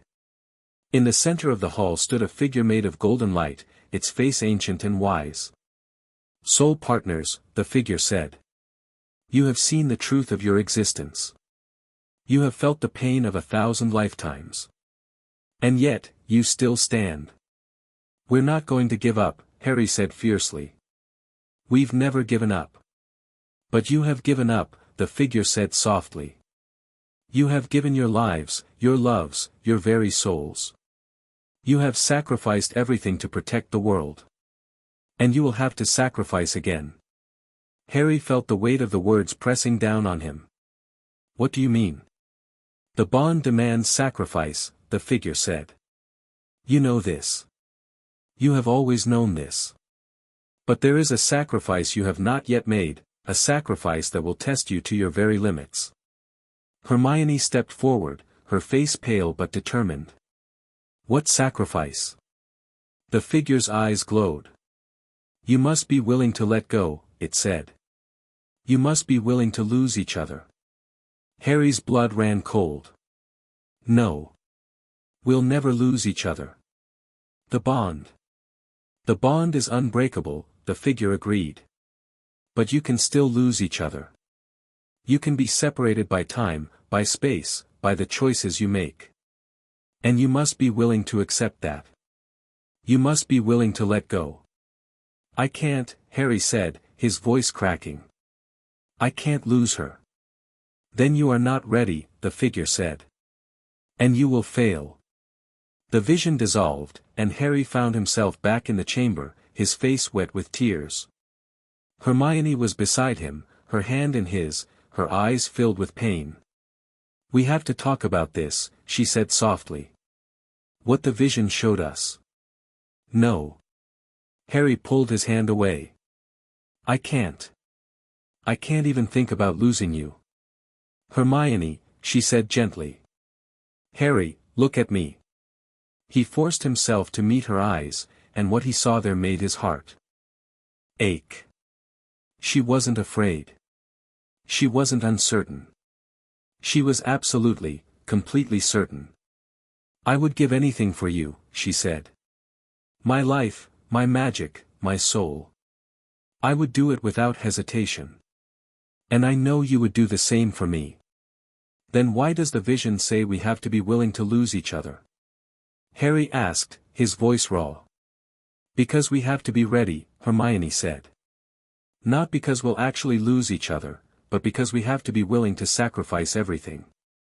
That's what the bond demands. I can't, Harry started. Yes, you can. Hermione took his face in her hands. You're the bravest person I've ever met, Harry. You've faced Voldemort, the basilisk, the trial, you've faced everything the world has thrown at you. And you've never given up. This is different, Harry said. This is you. I know. Hermione's voice was soft, filled with a love so profound it made Harry's heart ache. That's why it's the hardest test of all. But we have to pass it. We have to be willing to let go, so we can hold on even tighter. Harry felt the bond pulsing between them, warm and strong. He felt Hermione's love, her certainty, her unwavering faith in their connection. Together, he said. Always, she agreed. In the days that followed, Harry and Hermione worked to integrate the memories from the pensieve. They learned new spells, new techniques, new ways of channeling the bond's power. But more than that, they learned to accept the weight of their past lives. It's not a burden, Hermione said one evening. It's a gift. All those lifetimes, all that knowledge, it's there to help us. It's also pain, Harry said. All those deaths, all those losses, I can still feel them. Then we'll carry it together, Hermione said. Like we always do. Harry felt the warmth of her hand in his, the steady pulse of the bond between them. And he felt the weight of 1,000 lifetimes settling on his shoulders, not as a burden, but as a responsibility. We'll honor them, he said. All the soul partners who came before us.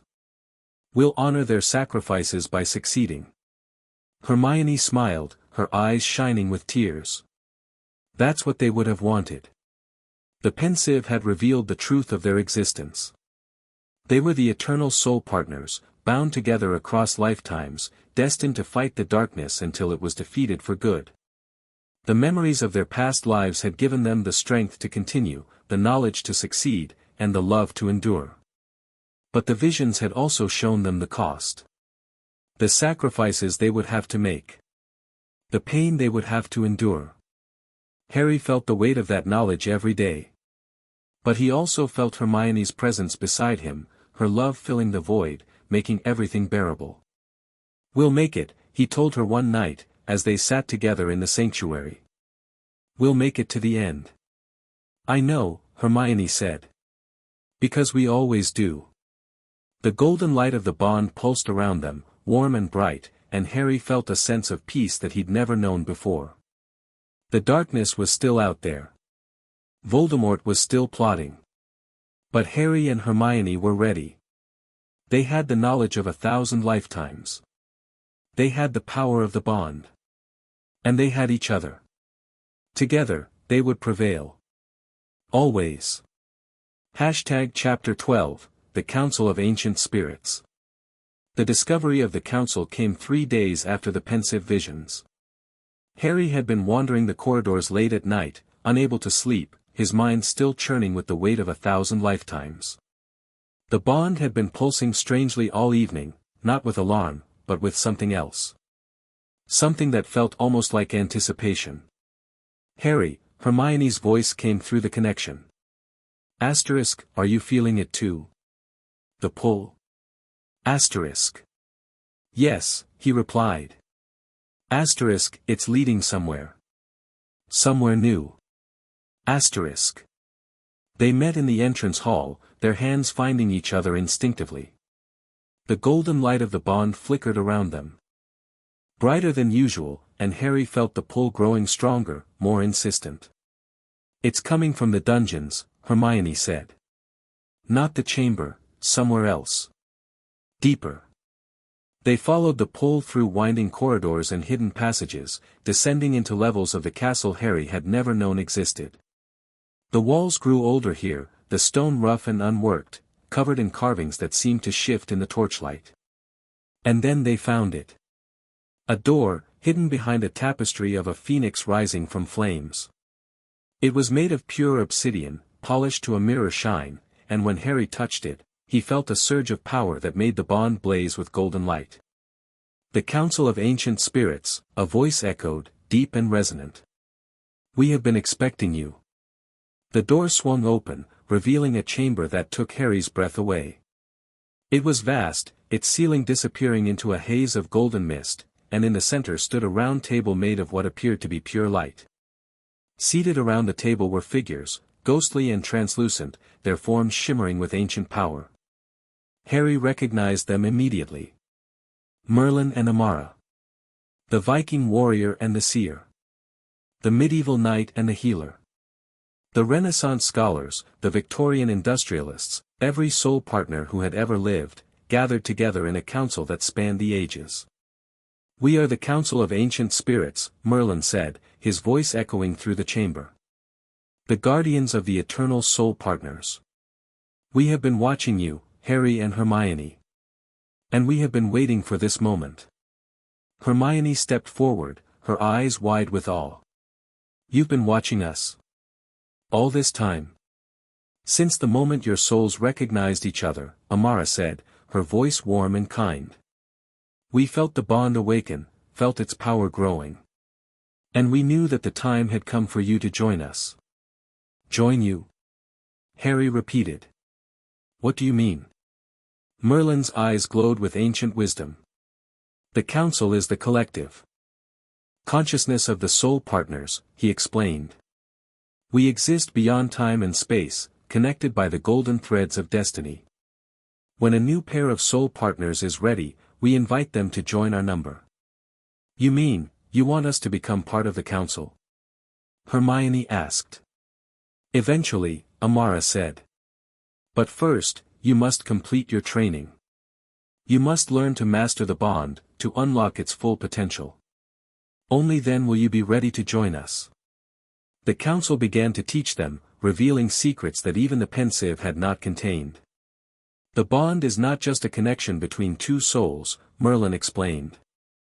It is a bridge, a conduit that allows you to access the collective knowledge of every soul partner who has ever lived. When you master the bond, you will have access to all of our memories, all of our skills, all of our power. That's incredible, Harry breathed. But how do we master it? By letting go, Amara said. You must release your fear, your doubt, your need to control. You must trust the bond completely, surrender to its power. Only then will it open fully to you. Harry and Hermione exchanged glances, their determination shared through the bond. We're ready, they said in unison. The council guided them through a series of exercises designed to deepen their connection. They practiced merging their consciousness, feeling each other's emotions as if they were their own. They practiced sharing memories, experiencing each other's pasts as if they had lived them themselves. And slowly, Harry began to feel the bond opening. It was like a door swinging wide, revealing a vast expanse of knowledge and power that had been waiting for him all along.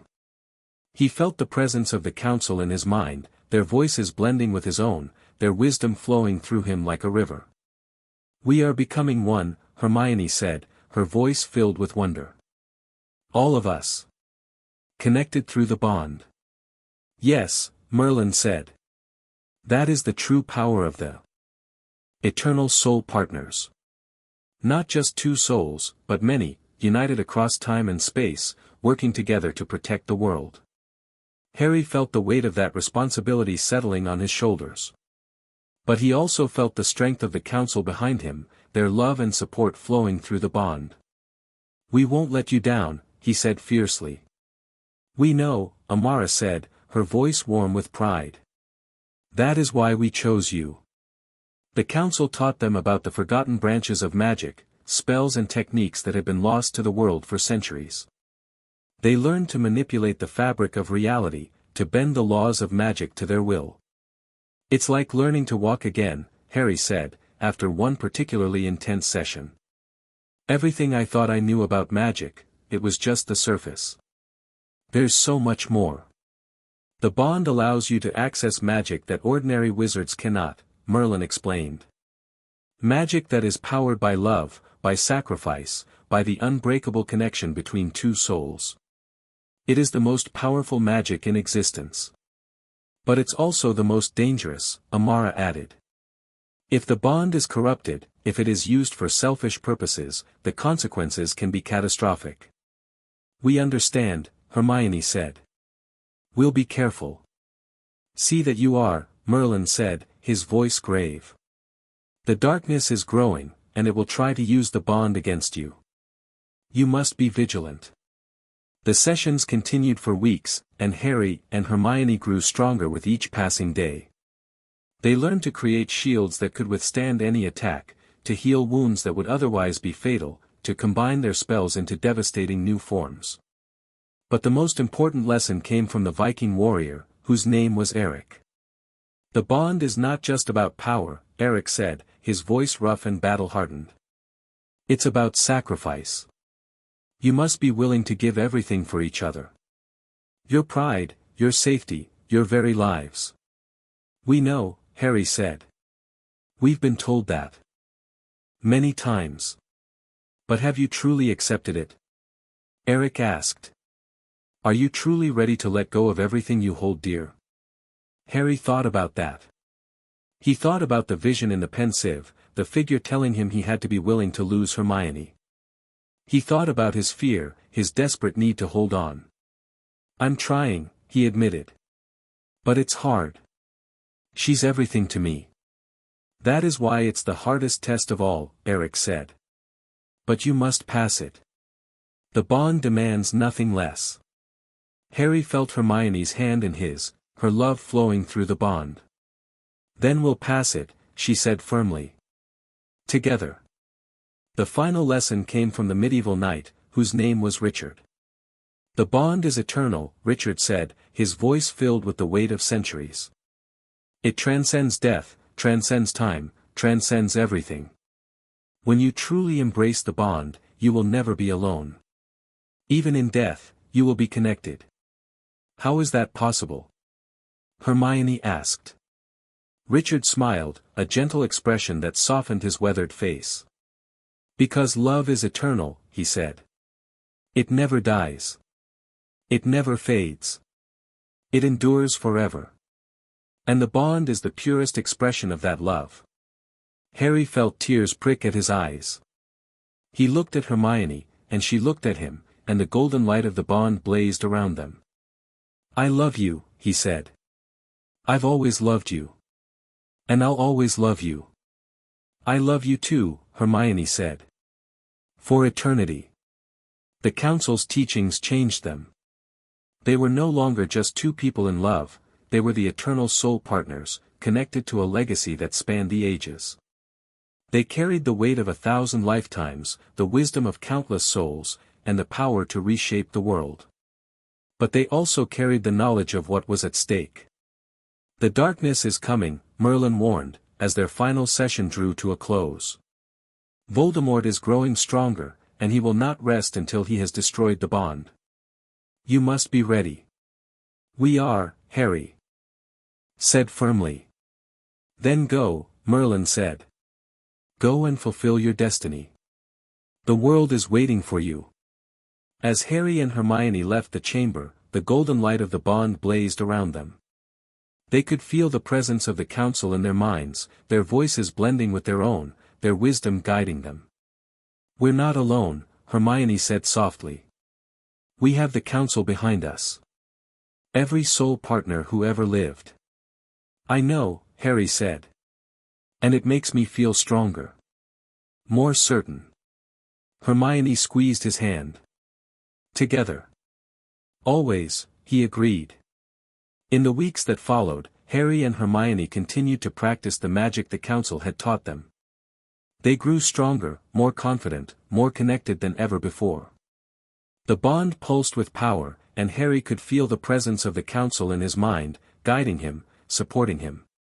But they also knew that the darkness was closing in. Voldemort's influence was spreading, his followers growing bolder. The attacks on Hogwarts had stopped, but Harry could feel the Dark Lord's presence lurking in the shadows, waiting for the right moment to strike. "We have to be ready," Harry said one evening, as they sat together in the sanctuary. "He's going to make his move soon." "I know," Hermione said. "But we're stronger now. We have the council behind us." Harry nodded, feeling the truth of her words. The golden light of the bond pulsed around them, warm and bright. "Together," he said. "Always," she agreed. That night, Harry dreamed of the council. They were gathered around the table of light, their faces filled with pride.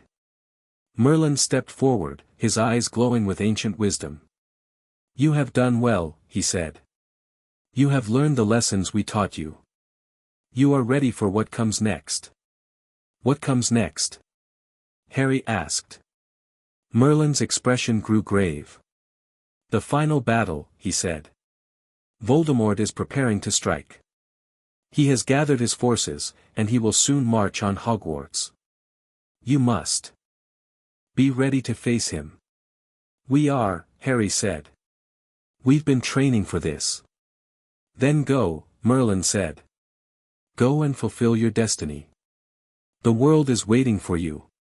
Harry woke with a start, his heart pounding. He reached out through the bond, and found Hermione already awake. "The council spoke to me too," she said. "They said the final battle is coming." "I know," Harry said. "We have to be ready." Hermione's presence flowed through the bond, warm and steady. "We are ready." Harry took a deep breath, feeling the golden light of the bond pulsing around him. "Together," he said. "Always," she agreed. The next morning, Harry and Hermione went to Dumbledore's office. The headmaster listened to their account in silence, his expression growing grimmer with each word. "The Council of Ancient Spirits," he said slowly.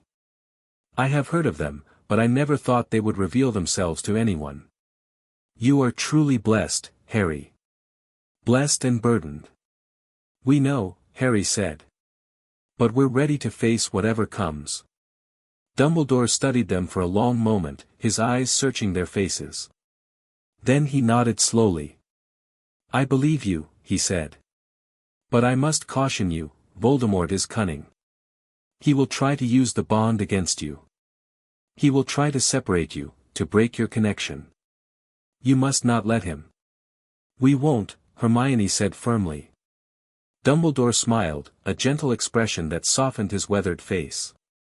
"I know you won't. You have the strength of 1,000 lifetimes behind you." Harry and Hermione exchanged glances, their determination shared through the bond. "We'll succeed," Harry said. "We have to." Dumbledore nodded. "Then go. Prepare yourselves. The battle is coming." As they walked out of Dumbledore's office, Harry felt the weight of the council's presence in his mind. They were with him, guiding him, supporting him. He felt their love, their wisdom, their unwavering faith in him and Hermione. "We can do this," he said softly. "We can win." Hermione took his hand, her fingers warm against his. "I know." The golden light of the bond blazed around them, a beacon of hope in the gathering darkness. "Together," Harry said. "Always," Hermione agreed. The Council of Ancient Spirits had revealed themselves. The legacy of the eternal soul partners was theirs to carry.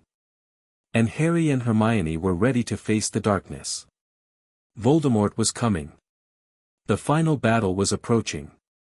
But they were not afraid. Because they had each other. And their love was stronger than any shadow. Together. Always. Thank you.